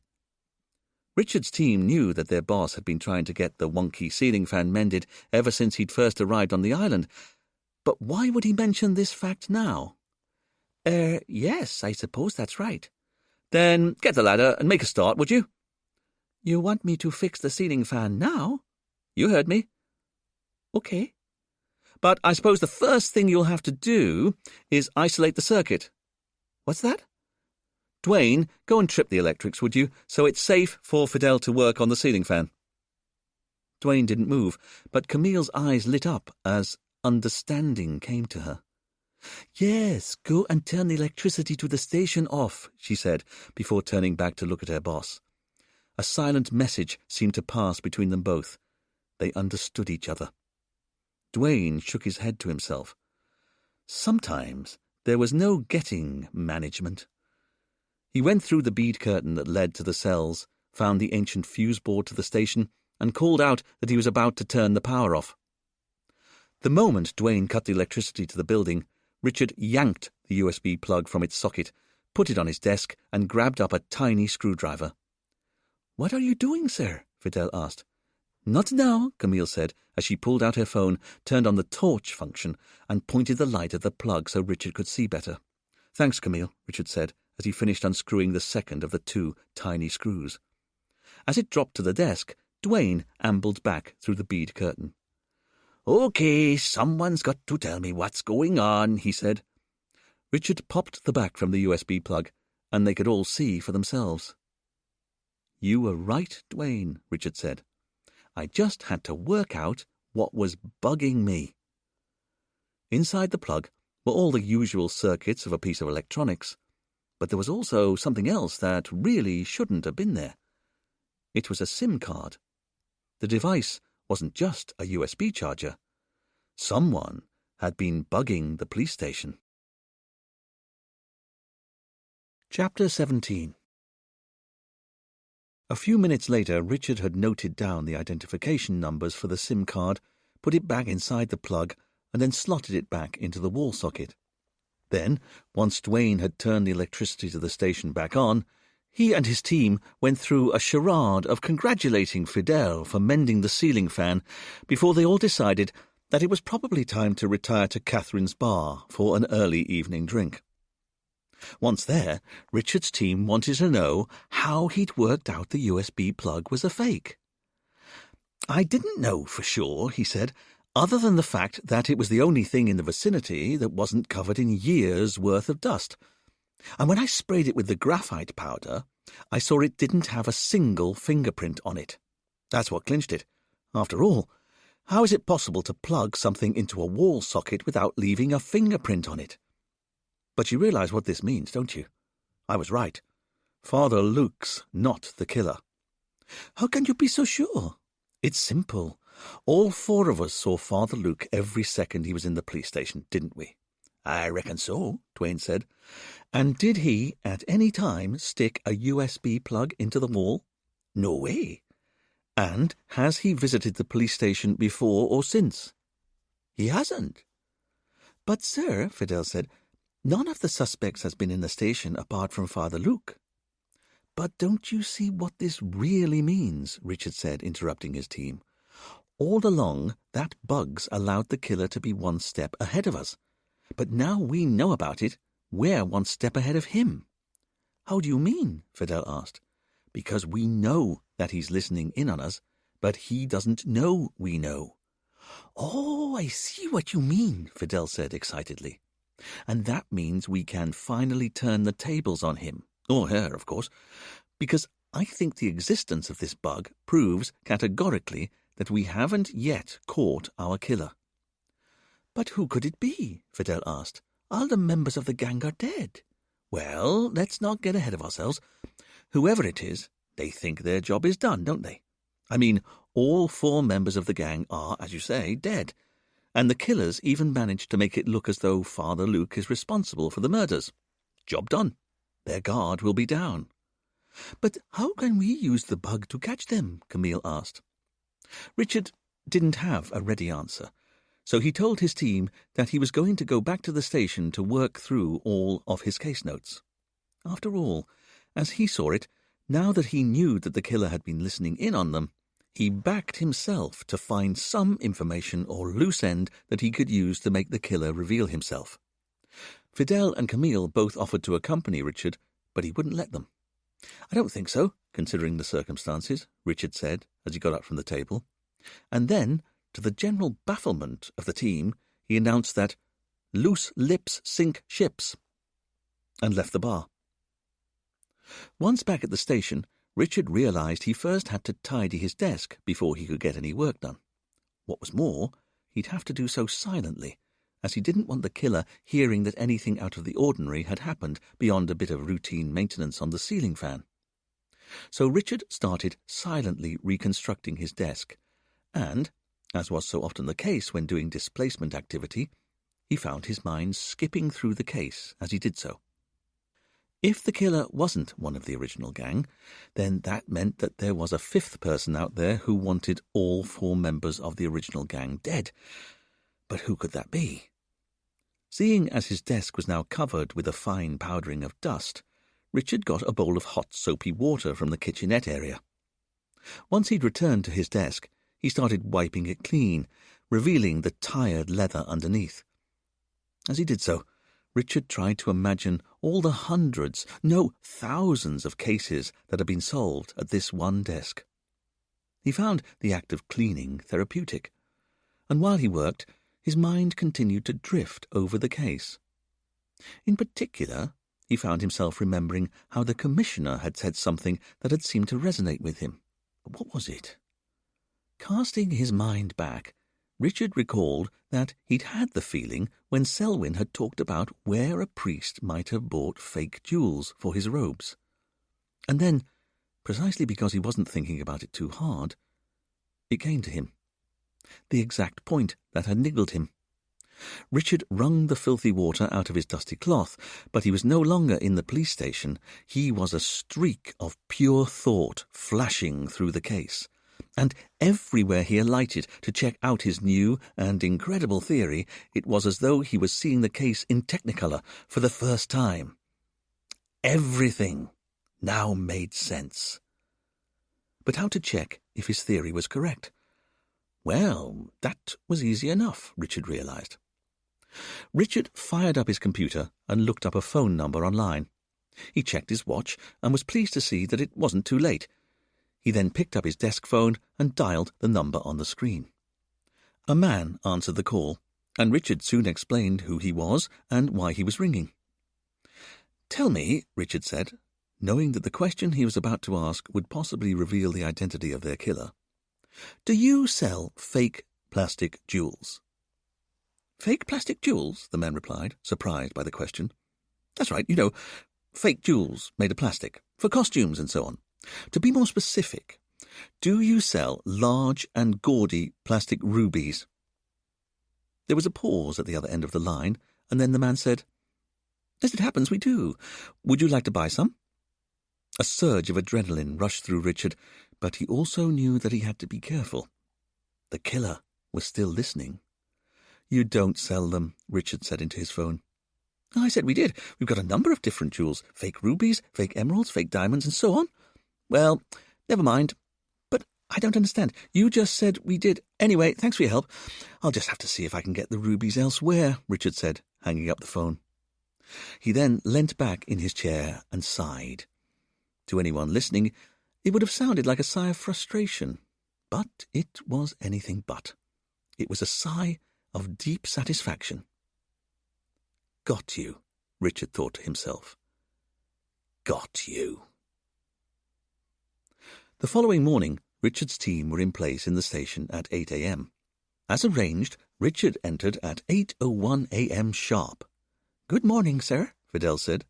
"Good morning, Fidel," Richard said brightly. "You seem to be in a good mood, Chief," Duane said. "I am, Duane, because I've realized our killer has made one terrible mistake."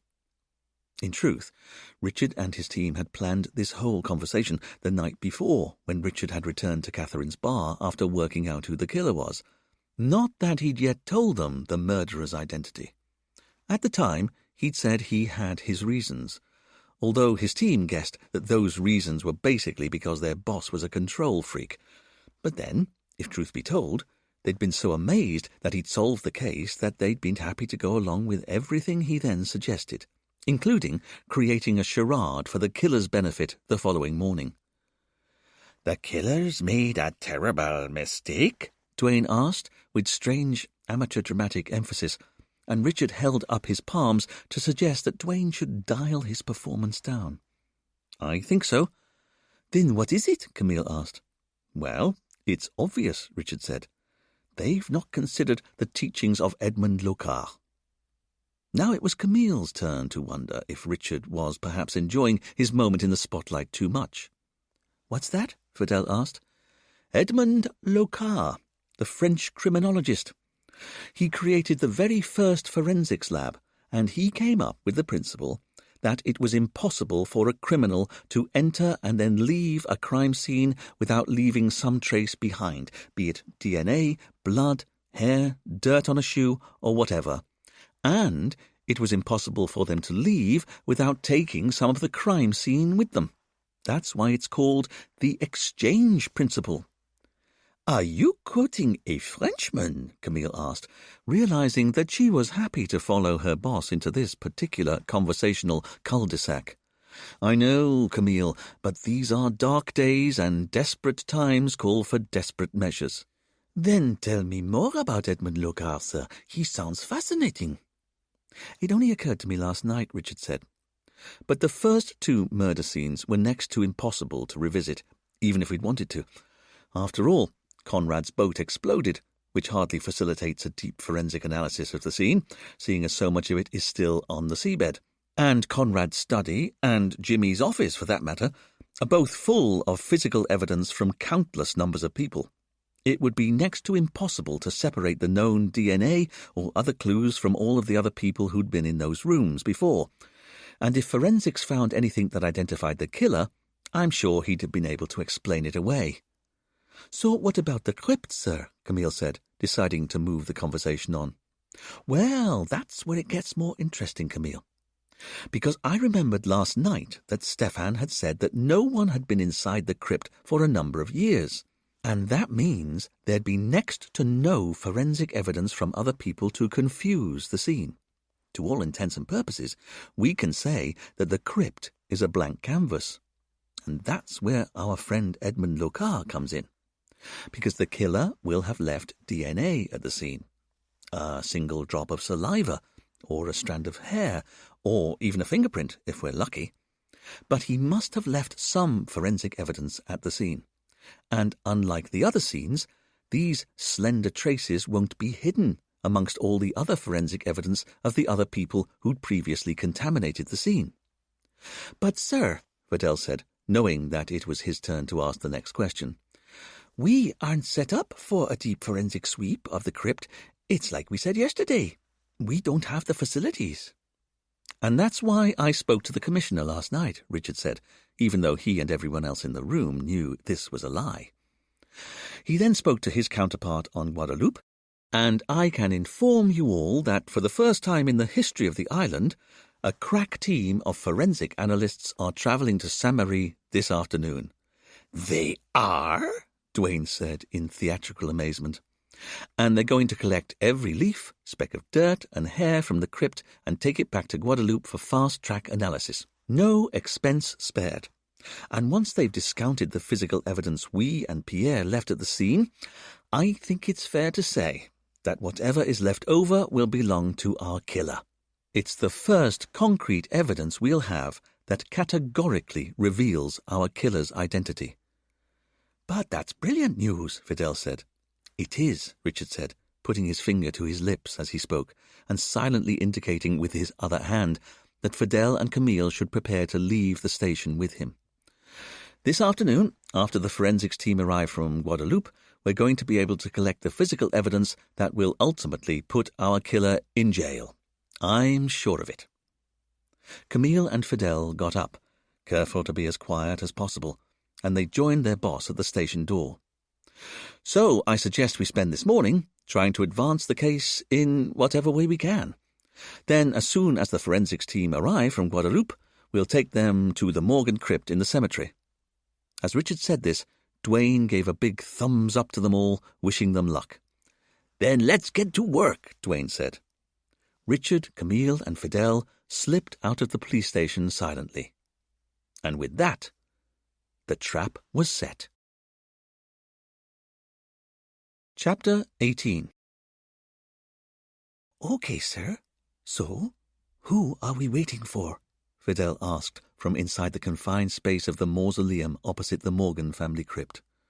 "Don't worry," Richard said. "I believe it will all become clear very soon." It had taken only 10 minutes for Richard, Camille, and Fidel to drive from the police station, park in a lane near the back of the cemetery, and enter by a side gate. As agreed with Richard the night before, the cemetery groundsman was already waiting for them with the keys he possessed that opened the vaults nearest to the Morgan family crypt. It didn't take Richard long to choose the building directly opposite the Morgans, and he, Camille, and Fidel had closed themselves inside it. As Richard had explained to his team the night before, if they announced that a crack forensics team from Guadeloupe was coming to sweep the Morgan crypt for evidence the following afternoon, there was no way the killer would be able to resist cleaning or interfering with the scene before then. Exactly how, Richard wasn't sure, but he was convinced they'd be able to catch the killer red-handed. All they had to do was wait. "But just to be clear, sir," Fidel said, still trying to work out exactly what they were doing inside a mausoleum. "You're saying the killer is still out there?" For once, Richard didn't mind Fidel's questions. After all, they had nothing better to do. "Oh, yes," he said. "The killer is still out there." "Then I think I know who it is," Fidel said. "You do?" Camille asked. "It's about who has a motive, isn't it?" "Always," Richard said, without taking his eye off the Morgan family crypt. "And as far as I can tell, there's only one person who has a motive to want all of the original members of Pierre's gang dead." "And who's that?" "Stefan Morgan." "Stefan," Camille said, surprised. "Think about it. His son would be alive today if the gang hadn't robbed the jewelry store in London." "And not just his son," Richard said. "His wife as well. She died of pneumonia within the year. Stefan's been on his own since then." "And he has cancer, doesn't he? So he might feel he doesn't have anything to lose. He wants Pierre and the rest of the gang dead before he dies himself. And the thing is, sir, he even went to the prison to see Pierre leaving that morning, and that's pretty crazed, isn't it? But what if he then followed Pierre in his taxi and found out where he was staying? Stefan could then go back to Honoré and steal the Citroën, return to the halfway house, and get Pierre into his car." "All of which makes perfect sense," Richard agreed, "especially when we consider where Pierre was murdered, the Morgan family crypt. After all, it's sweet justice to dispatch your son's killer only feet from where his dead body lies. And just so you know, that is why Pierre was killed here. It's entirely symbolic. But Stefan's not the killer. Because he may have the cleanest motive of all to kill Pierre and his gang, but he has a cast-iron alibi for the time of the murder of Conrad. He was on a different island and having a full body scan. He didn't call the mobile phone that set off the bomb." "Oh," Fidel said, disappointed. And then he brightened up. "But you agree that Pierre's murder here was important?" "It was of paramount importance." "Then that's a shame." "It is?" Camille asked. "It is because there's one other theory I've got. You know, if the killer isn't Stefan Morgan." "What is it?" "Well, I think you'll laugh."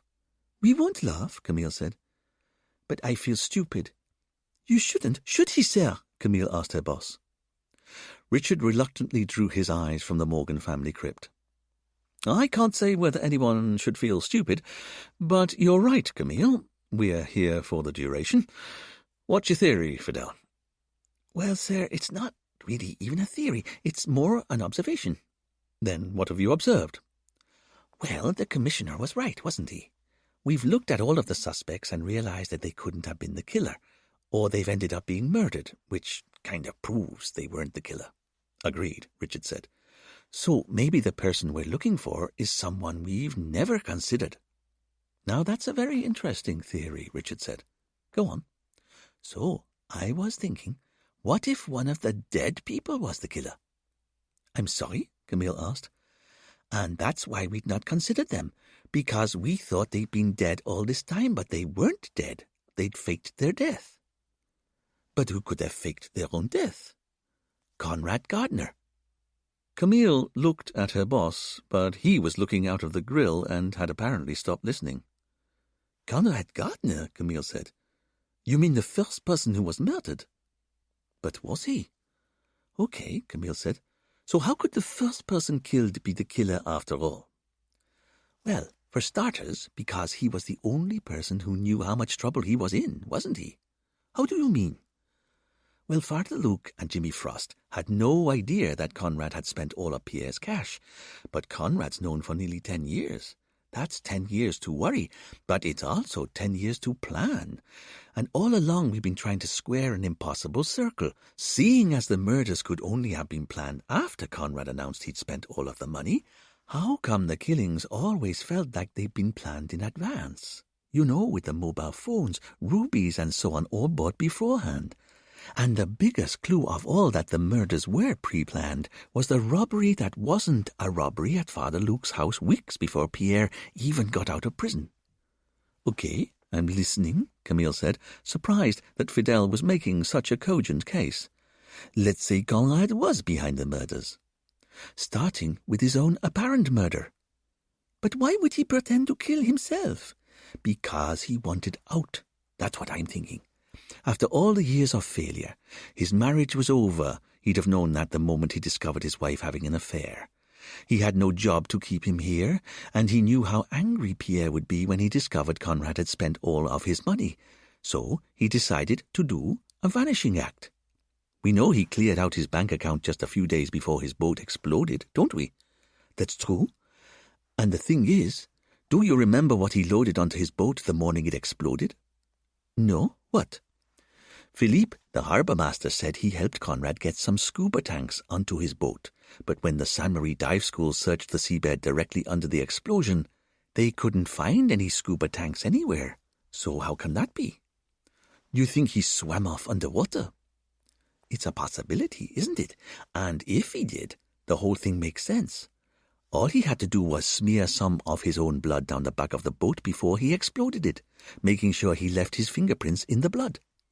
You think he cut himself? If you're trying to vanish permanently, I think there's a lot you'd be prepared to do. Or maybe Conrad got a nurse or someone to take the blood from him painlessly.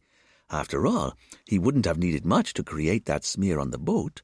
But once he'd set the scene, all he had to do was cut the fuel line so the engine compartment started to fill with petrol fumes, and then slip into the water wearing his scuba kit and swim off unseen. With a mobile phone in a dry bag, of course. But he could then either briefly come to the surface so he could use his phone to set off the bomb, or maybe he just swam to the rocks at the mouth of the harbour. He could have climbed out, got his phone, and watched the explosion from there. Either way, once the boat went up, he could have dived back underwater and swam around the headland to Grand Aunt's beach next door, and then vanished. But what of his study? Camille asked. How do you mean? If he was swimming off to a new life, how did he also manage to smash in the window of his study and leave a ruby after the boat exploded? Well, that's the thing. What if he didn't do it afterwards? Natasha said she never went into Conrad's study, and we know the window wasn't overlooked in any way. So maybe Conrad trashed the room the day before when Natasha was out, and then he set the scene with the ruby to be discovered after the murder. After all, none of the neighbours heard glass smashing that morning at any time, so maybe it was done before then. Despite herself, Camille smiled. I like it, she said. But what about the rubies? Richard asked. The rubies, sir? Seeing as we've never been able to find anyone on Sainte Marie who sold those rubies, how do you think Conrad got hold of them? Well, I was thinking about that. Maybe he bought them online. And yet we found no evidence of Conrad making any online purchases. So maybe he went to another island, or always owned them. Conrad's not our killer, Richard pronounced. Impressive though your theory is, Fidel, and you've identified another key point. These murders were indeed premeditated, but despite the fact that we never found his body, I think Conrad was killed in the explosion that day. Although I'm sure you're right when you say the reason he took out all of his money beforehand was because he was worried he'd maybe have to make a run for it once Pierre found out what he'd done. But it was only $800. It was hardly enough to start a new life. And I should add, if no scuba tanks were found on the seabed after the explosion, well, it's still possible that they're trapped inside the parts of the hull that settled on the sand. But you think the murders were planned before Pierre got out of prison? I proved it yesterday when I spoke on the phone to the person who sold our killers the rubies. Camille and Fidel were stunned. You know where the rubies come from? Camille asked. But who was it? Fidel asked. Who sold him the rubies? Ah, and that's where you're making a fundamental error, Richard said. No one sold him the rubies. Fidel looked at Camille to check he wasn't mad. But, sir, you just said that you spoke to the person who sold him the rubies. That's right, I did. But it wasn't a him. He sold the rubies too. It was a her. The killer's a woman, Fidel said. Yes. And she's behind all of the murders. She is. But who is it? Wrong question. What you need to ask is, why are we currently staking out the Morgan family crypt? The killings have got something to do with Andre Morgan's murder, Fidel said. Exactly. In which case, Who's the one woman who we know is connected to Andre Morgan? Camille got it first. His girlfriend. Exactly, Richard said. Andre's father never knew her name, did he?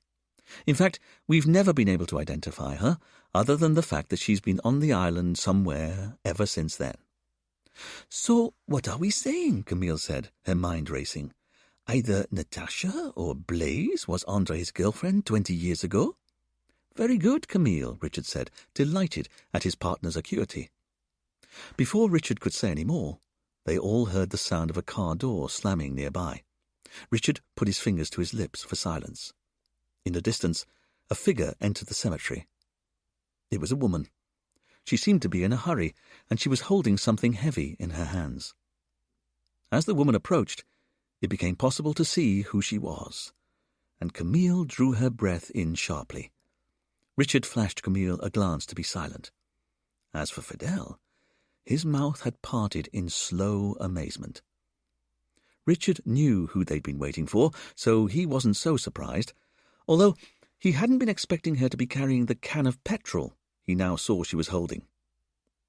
Without stopping, the woman stepped up to the Morgan family crypt, and then ripped the police do not cross tape aside before pulling the remnants of the gate open and going inside. Okay, we need to be quick, Richard said, and pushed the door in front of him open. Richard, Camille, and Fidel raced out of the crypt, briefly wincing as their eyes adjusted to the sunshine outside. And then they barreled down the steps, and the three of them entered the darkness of the Morgan family tomb. Inside, the woman looked up in shock. The petrol can in her hand, the lid already off, the strong stench of petrol in the air. Amy McDermott, Richard said. I'm arresting you for the murder of Conrad Gardner, Jimmy Frost, Father Luc Durant, and Pierre Charpentier.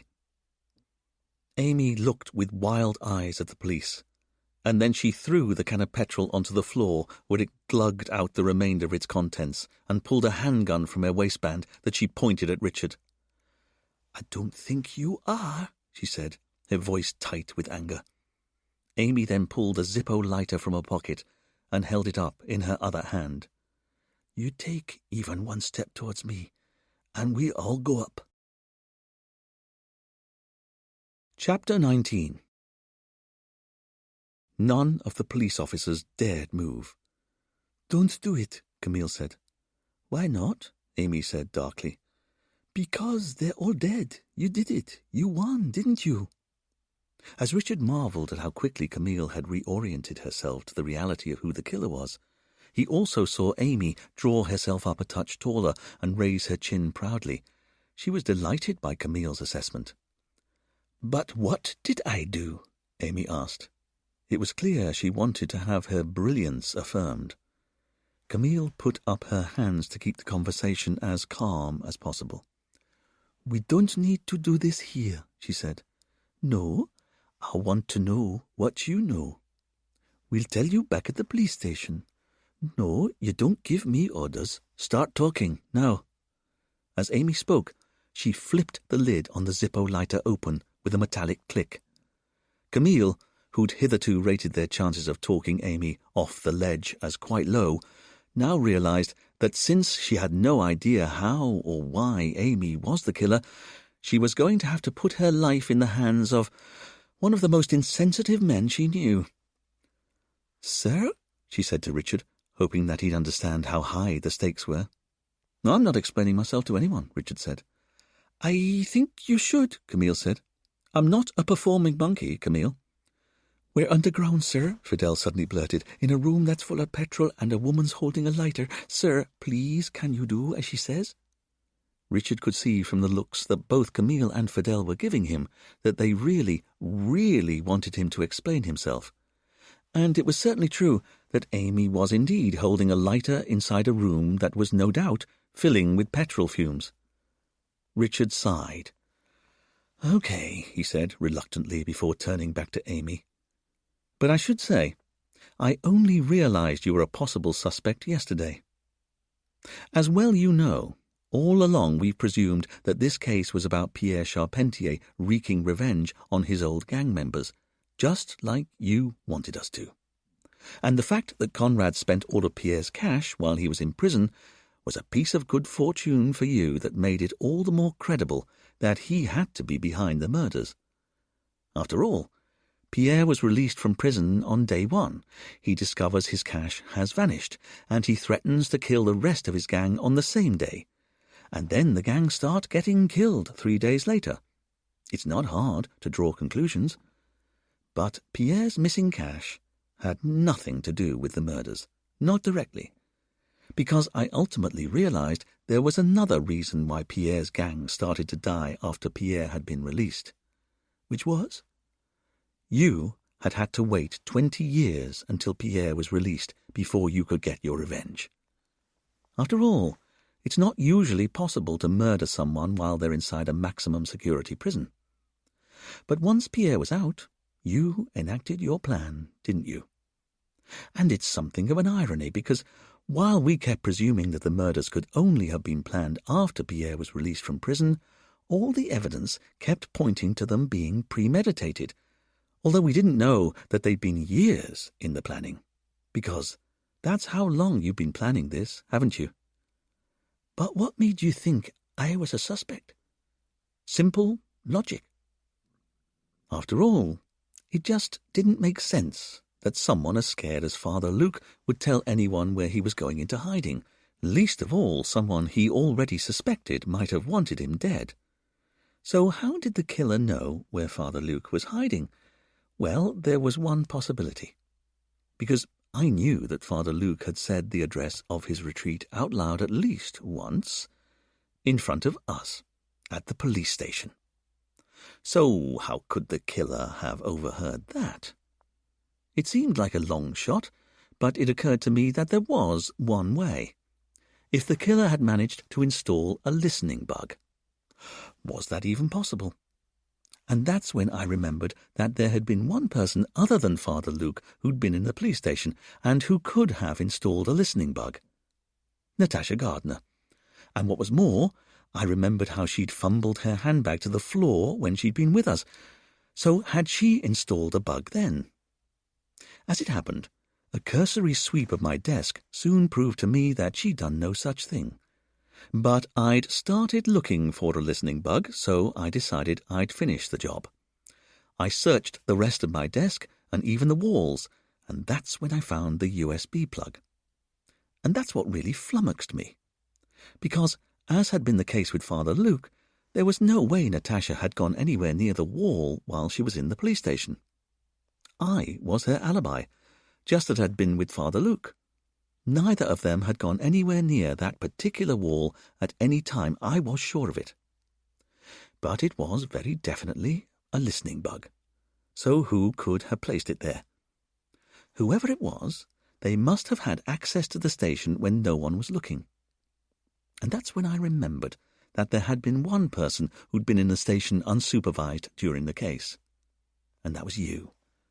Because just after Camille and I had finished interviewing Natasha Gardner following the explosion on Conrad's boat, we returned to the police station, and I saw you and Dwayne leaving it together.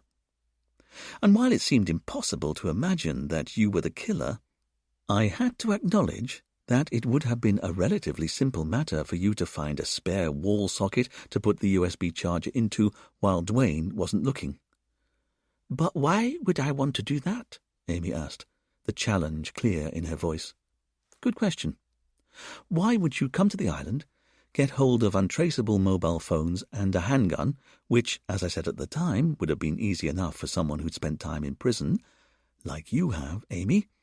As for the USB bug, I imagined that you'd already sourced that before you even left the UK, because it was always your intention to come to Saint-Marie in time for Pierre's release, and then murder him and his 3 other gang members. Wasn't it? Don't avoid my question. Why would I do all this?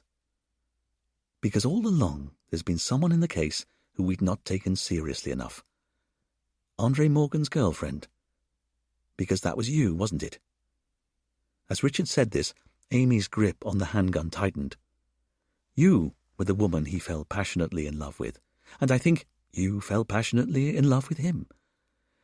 As you told me when we had our chat, you first came on holiday to Saint-Marie when you were 19, which, doing the maths, would have been just over 20 years ago, when André was still alive. And it was while you were here that you fell for André Morgan, and started leading him astray, as his parents saw it. I suppose we'll never know exactly how André met Pierre, but I believe a good boy like André wouldn't have started hanging out with someone as dangerous as Pierre without someone influencing him. In fact, although I'm not a betting man, I'd wager you were deeply involved in convincing André to hook up with Pierre. Anyway, André's parents never knew the identity of their son's girlfriend, but they made one simple mistake. They presumed that she was an islander rather than someone from abroad who was here on holiday. That's why André's dad, Stéphane, told me that André's girlfriend was still somewhere on Saint-Marie. But he was wrong. The girlfriend who'd led André astray had never been from Saint-Marie.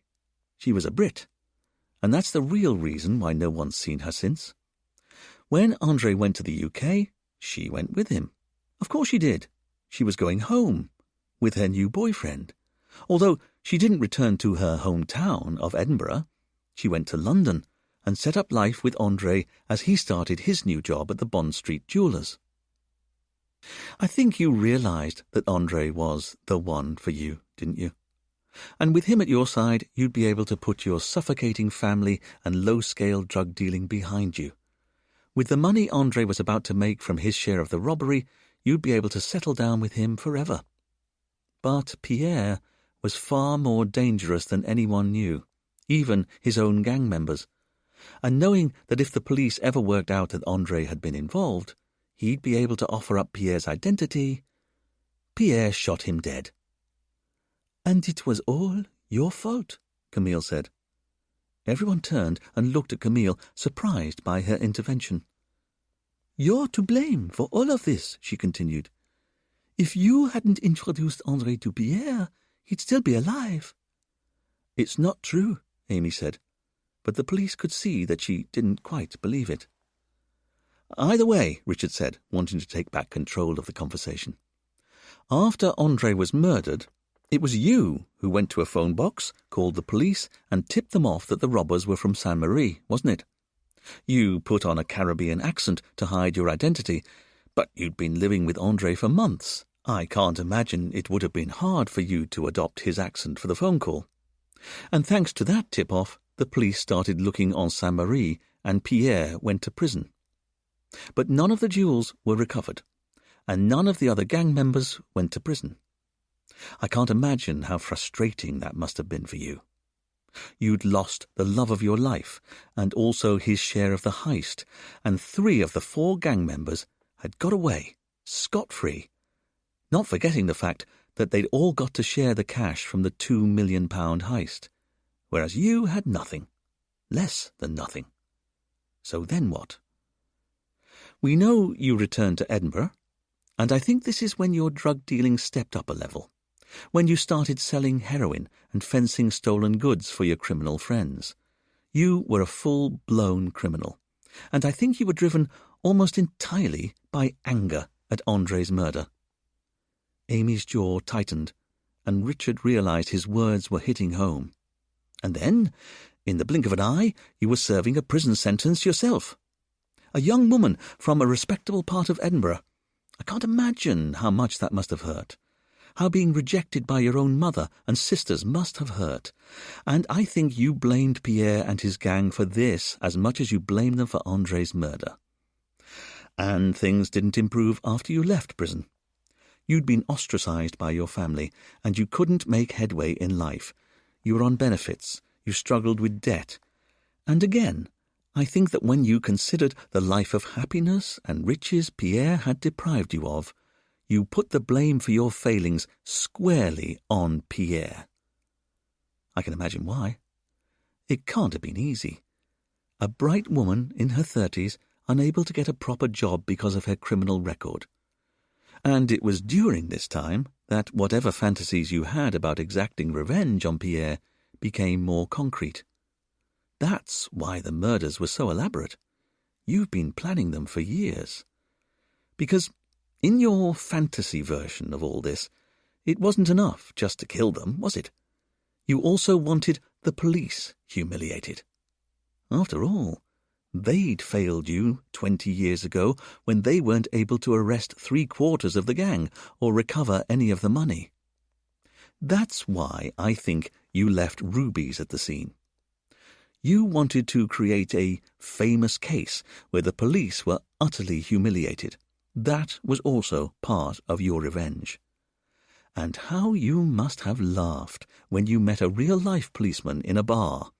And not just any old policeman, but one as easygoing as Dwayne. Because you realized all you had to do was woo him, and then he could be your man on the inside while you went on your killing spree. Pierre was first, wasn't he? He had to be, if your plan was to work. You hot-wired an old Citroën CX from the car park by Honoré Harbour using techniques you'd picked up when you were jailed 20 years ago. And I imagine you followed the taxi that picked Pierre up. It wouldn't have been hard. Pierre was focused on meeting the rest of his gang and getting his share of the loot. But I don't imagine you expected the rest of his gang to arrive so soon after he got to his house. So I think you were forced to wait until you knew they definitely cleared off and Pierre was left alone. But this was a stroke of good fortune for you, because there was now a witness who'd partly seen 3 men with Caribbean accents and dark-coloured skin visit Pierre that morning. When your car turned up later on, it's no surprise the partially sighted witness presumed that it was one of the same men, just as we did. But it wasn't, because on this occasion it was a woman with a Scottish accent and fair-coloured skin. That's why our witness overheard Pierre saying, "I thought I'd never see you again," to this person. It always was an odd thing to say to someone he'd seen only an hour or so before, but it makes far more sense when you realize he was speaking to someone he hadn't seen for 20 years. But now you'd arrived, I think you spun Pierre some lie, maybe about where his share of the money was. Either way, you convinced Pierre to leave with you. Not that he thought he'd be gone for long. That's why he left his cigarettes and money behind in his house. But you had other plans for him. You drove Pierre straight to the cemetery, where you parked on some bleached pea-shingle gravel that the cemetery had recently bought, meaning it got into the tread of the car you'd stolen, not that you realized it at the time. You then took Pierre into the cemetery, and I can't imagine how he must have felt as you approached the Morgan family crypt. After all, he knew he'd murdered André, and you'd been André's girlfriend at the time. He must have realized you were up to something once you reached it. And here's the next clue that shows that only you could be the killer. You see, the door to the crypt wasn't forced in any way. It was opened with a key. So, seeing as Stefan didn't use his copy, how was the crypt opened? Well, there is one other copy in existence. It was made by André 20 years ago. And seeing as he's no longer alive, the only person who'd likely have that key is the person who he used to come here with, his girlfriend. And killing Pierre in a crypt was so clever, really. After all, where better to hide a dead body than among other dead bodies? But it was also poetic justice for you, wasn't it? You wanted to kill André's killer in the same room as where André had been laid to rest. And then the genius of your plan was, once Pierre was dead, you could use his dead body to create a false trail for us to follow. You took his hand and pressed a fingertip onto a SIM card that you then put in the phone that you used to blow up Conrad's boat. And if the phone sank to the bottom of the sea, meaning we never found his fingerprint, you made sure we'd get the message that Pierre was behind the murders by also putting one of Pierre's fingerprints on a chunk of concrete that you then used to smash in the window of Conrad's study. But you were even cleverer than that. Because, having secretly killed Pierre, it was time to announce your arrival on the island with a big, explosive bang. And for that, you were able to exploit the fact that you had a policeman as a boyfriend. That's why Conrad was murdered on a Thursday morning. It was all planned for a time when you knew Dwayne would be at home, studying with you. When I knocked on the door, you must have been delighted to realize you are now getting 2 police alibis for the price of 1. And although you were only wearing a towel at the time, when you left me on the doorstep talking to Dwayne, it would have been a simple matter to go to your burner phone, ring the mobile you'd previously set on Conrad's boat, and set the explosion off. Then, once Dwayne and I went down to the harbour, you got dressed, went down to Conrad and Natasha's house, and waited.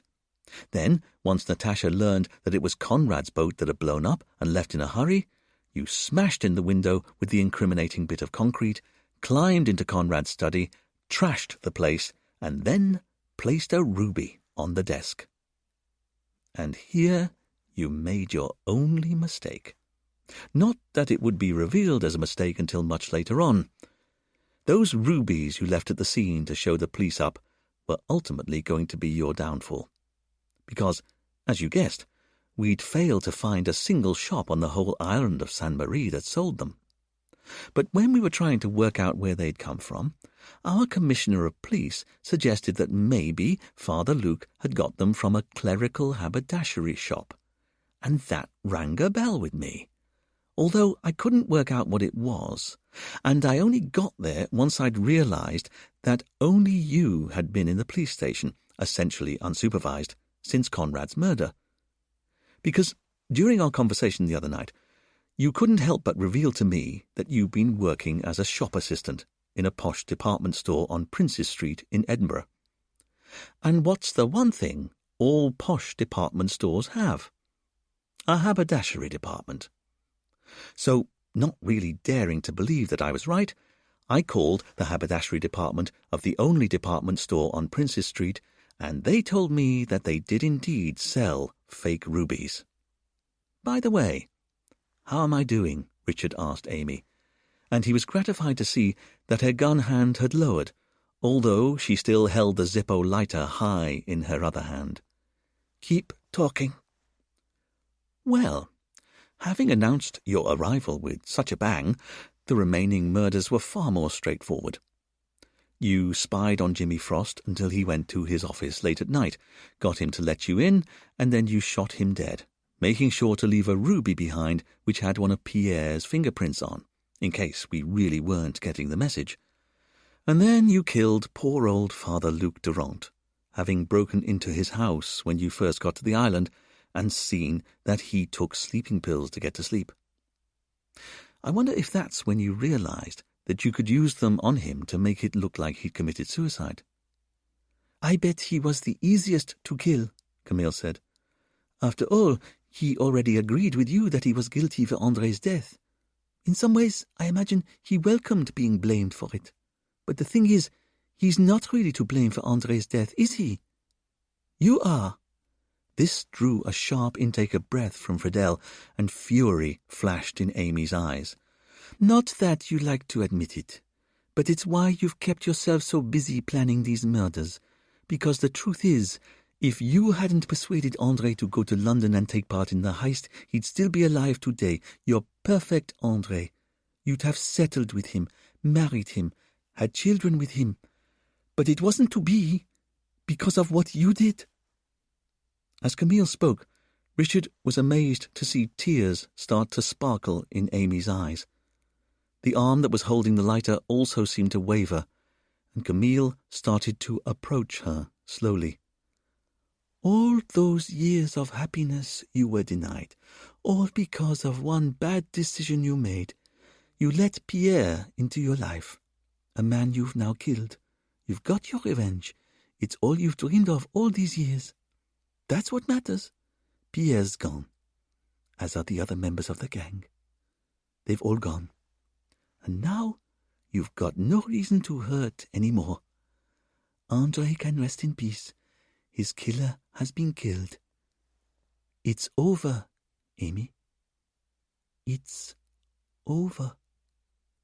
And with that, Camille had ghosted so close to Amy that she was able to reach out lightning fast and grab the lighter with one hand and Amy's gun hand with her other. And as she did so, Amy seemed to come out of her reverie and started to struggle to get free. But Fidel was up to her in a flash, knocking the gun from her hand and whipping out a pair of handcuffs that he fastened to her wrists. And Richard stood rooted to the spot throughout it all. Then, as Amy struggled to get free from Fidel and Camille, Camille called over to her boss. "Okay, sir, we need to get out of here right now." Richard was still trying to catch up with events, but all he could think was, through her speed of thought and swift actions, Camille had just disarmed a woman who was holding a gun to them all. The thought popped into Richard's mind that he could have kissed her in gratitude, although he was quick to squash it. But he could have hugged her. That felt more plausible. Not that he ever would, of course. He was sure that if he did, she'd arrest him for assault. And there was the small matter of the fact that they were already standing in a bunker that was full of petrol and a murderous woman who'd been intent on setting fire to it. "Sir, we need to get out of here." "Yes, of course, Camille," Richard said. They had to get out of there. His partner was right. "There's not a day I don't think of him, Andre. Every day he's with me. The life we should have been having together. It was his idea I do this, or at least he didn't stop me when I planned it. And I think he looked over me while I was getting everything ready. He was my guardian angel, making sure it went all right. And I know he was with me when I saw the rubies in the store. It just felt right to leave them with each body. Your boss was right. I wanted these to be famous murders. But there was something else to them as well. I wanted to frighten the rest of the gang. I wanted them to know they'd be next. And I thought I'd done it. I really did. Until I listened to that day's recordings and learned how there was a specialist forensics team coming in from Guadeloupe to sweep the crypt. I knew I had no choice. If no one had been there for years, I couldn't take any risks. I knew I'd have left a hair or something in there you'd be able to find. That's why I was going to torch the place. But now it's over. I don't know how I feel. I'm not sure I feel anything apart from happy I did what I set out to do. The men who ruined my life are gone, who've haunted me for 20 years, who took Andre from me. Do you have any idea how that feels? D.S. Camille Baudet. What about Dwayne? Amy McDermott. What about him? D.S. Camille Baudet. You used him. Amy McDermott. So, he's a copper. He can handle it, and he'll know. We had good times. D.S. Camille Baudet. You don't care about what you've done at all, do you? Amy McDermott. I'm sorry about Dwayne. I liked him. Tape switched off. Interview of Amy McDermott terminated at 18:57 p.m. Everyone on the island of Saint-Marie was surprised at how quickly Dwayne seemed to recover from the discovery that his girlfriend had killed 4 men since he'd started dating her. There was obviously an element of denial and embarrassment that explained his desire to move on, but Dwayne returned to his usual levels of bonhomie with such aplomb that everyone genuinely believed he'd made a full recovery. He was still somewhat standoffish with Richard, though, and Richard had been warned by Camille not to push back. This didn't seem fair to Richard. After all, as far as he was concerned, he'd essentially identified and then caught a serial killer single-handedly. But Camille still behaved as if he was somehow at fault. All Richard could conclude was, life was so very unfair. Perhaps the only clue that Dwayne was hurting in any way was his announcement a few weeks later that he was going to stop studying for his sergeant's exam. He said he wasn't cut out for it, and when Fidel and Camille tried to convince him otherwise, he refused to listen. He just kept saying that he was better off staying as an ordinary police officer. That same evening, entirely by chance, Dwayne found himself locking up the police station at the same time as Richard was leaving. Dwayne could see that his boss had something on his mind, but he wasn't that interested in talking to him, a fact Richard was also able to see for himself. "You don't need to sit the sergeant's exam for me to know what a good copper you are, Richard said awkwardly. Dwayne turned to look at his boss. What's that? You don't need to be a sergeant for me to know how good you are, Dwayne. Even though you think I slope off from work? Look, I don't want to get into a fight, although you're right, your methods sometimes leave something to be desired. What? But it was you who solved the biggest case this island has seen in years. Dwayne frowned. You mean Amy? Of course. But that was you. You solved it. You misremember, Dwayne. I was completely stuck. I didn't know what to think, and it was you telling me to approach the case logically that helped me solve it. And the fact that you kept asking me to work out what was bugging me. A slow smile appeared on Dwayne's face. He couldn't help himself. You're right. It was me. Seriously, I couldn't have done it without you. Dwayne took a moment to realize that he had indeed been the key to unlocking the whole case. Thanks, Chief. And you know, I should thank you. Why? Someone had to man the police station when you went out and caught her, and you made sure that person was me. It only seemed fair to spare you. Anyway, thanks. And while we're talking, you should know, Chief, there's maybe another reason I can't take the exam. Oh, why's that? I never did any revision. I didn't even pick up a book. I know. I'm trying to gloss over that part. I'm just not a books person. Don't keep going on about it. But I'm glad to have got that off my chest. It's been weighing on me, knowing I was kind of in the wrong even though it wasn't my fault. Dwayne waited for Richard to make some kind of superior comment, but he was surprised when his boss sighed. Well, if we're talking about getting things off our chests, I think I owe you an apology as well. You do? I really should never have looked up your girlfriend on the police computer network. Richard wasn't sure how he'd feel if he admitted this, and he was surprised that, even though he still wasn't sure he'd been in the right to look up Amy's record, saying that he'd been in the wrong seemed to lift the fog of shame that had followed him ever since then. It was a stunning revelation for Richard. Saying sorry really did seem to make you feel better. Don't worry, Dwayne said sadly. I get it. You were suspicious of her, so you looked her up. And you were right to be. But I wasn't really. Not at the time. I just looked her up. You weren't suspicious of her? Not really. I was just worried for you. You were? I didn't want her hurting you. What? After all, we didn't know who this woman was. Wait, Dwayne said, as though he'd just discovered that up was down and left was right. You were being my wingman? Now it was Richard's turn to be surprised. I have no idea what a wingman is. You had my back. Is that what a wingman does? Well, that changes everything. Everyone needs a friend to look out for them. Thanks for that, wingman. Dwayne came over to his boss, slapped him on the back, inadvertently winding him in the process, and then turned and headed off down the stairs. Once he'd gone, Richard found he couldn't move. This was mainly because he was still struggling to get his breath back, Dwayne having slapped him really quite hard. But it was for another reason as well. Dwayne had just called him his friend. Was that true? Richard thought to himself.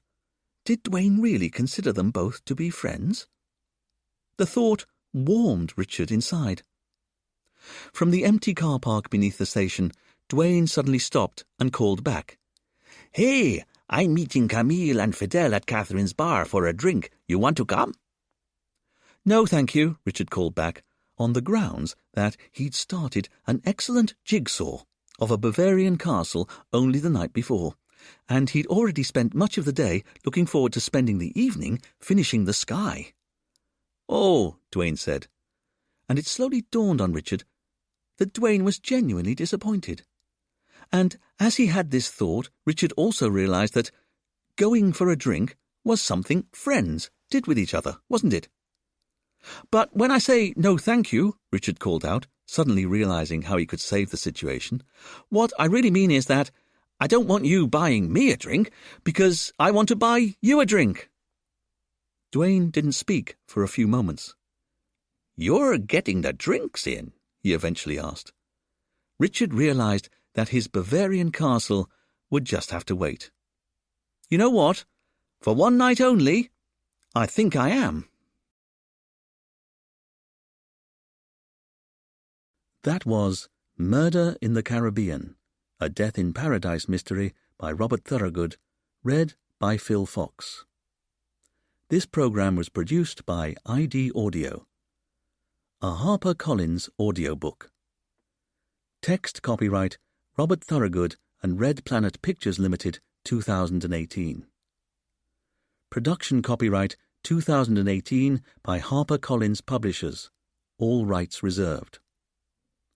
Robert Thorogood asserts the moral right to be identified as the author of this work. Thank you for listening.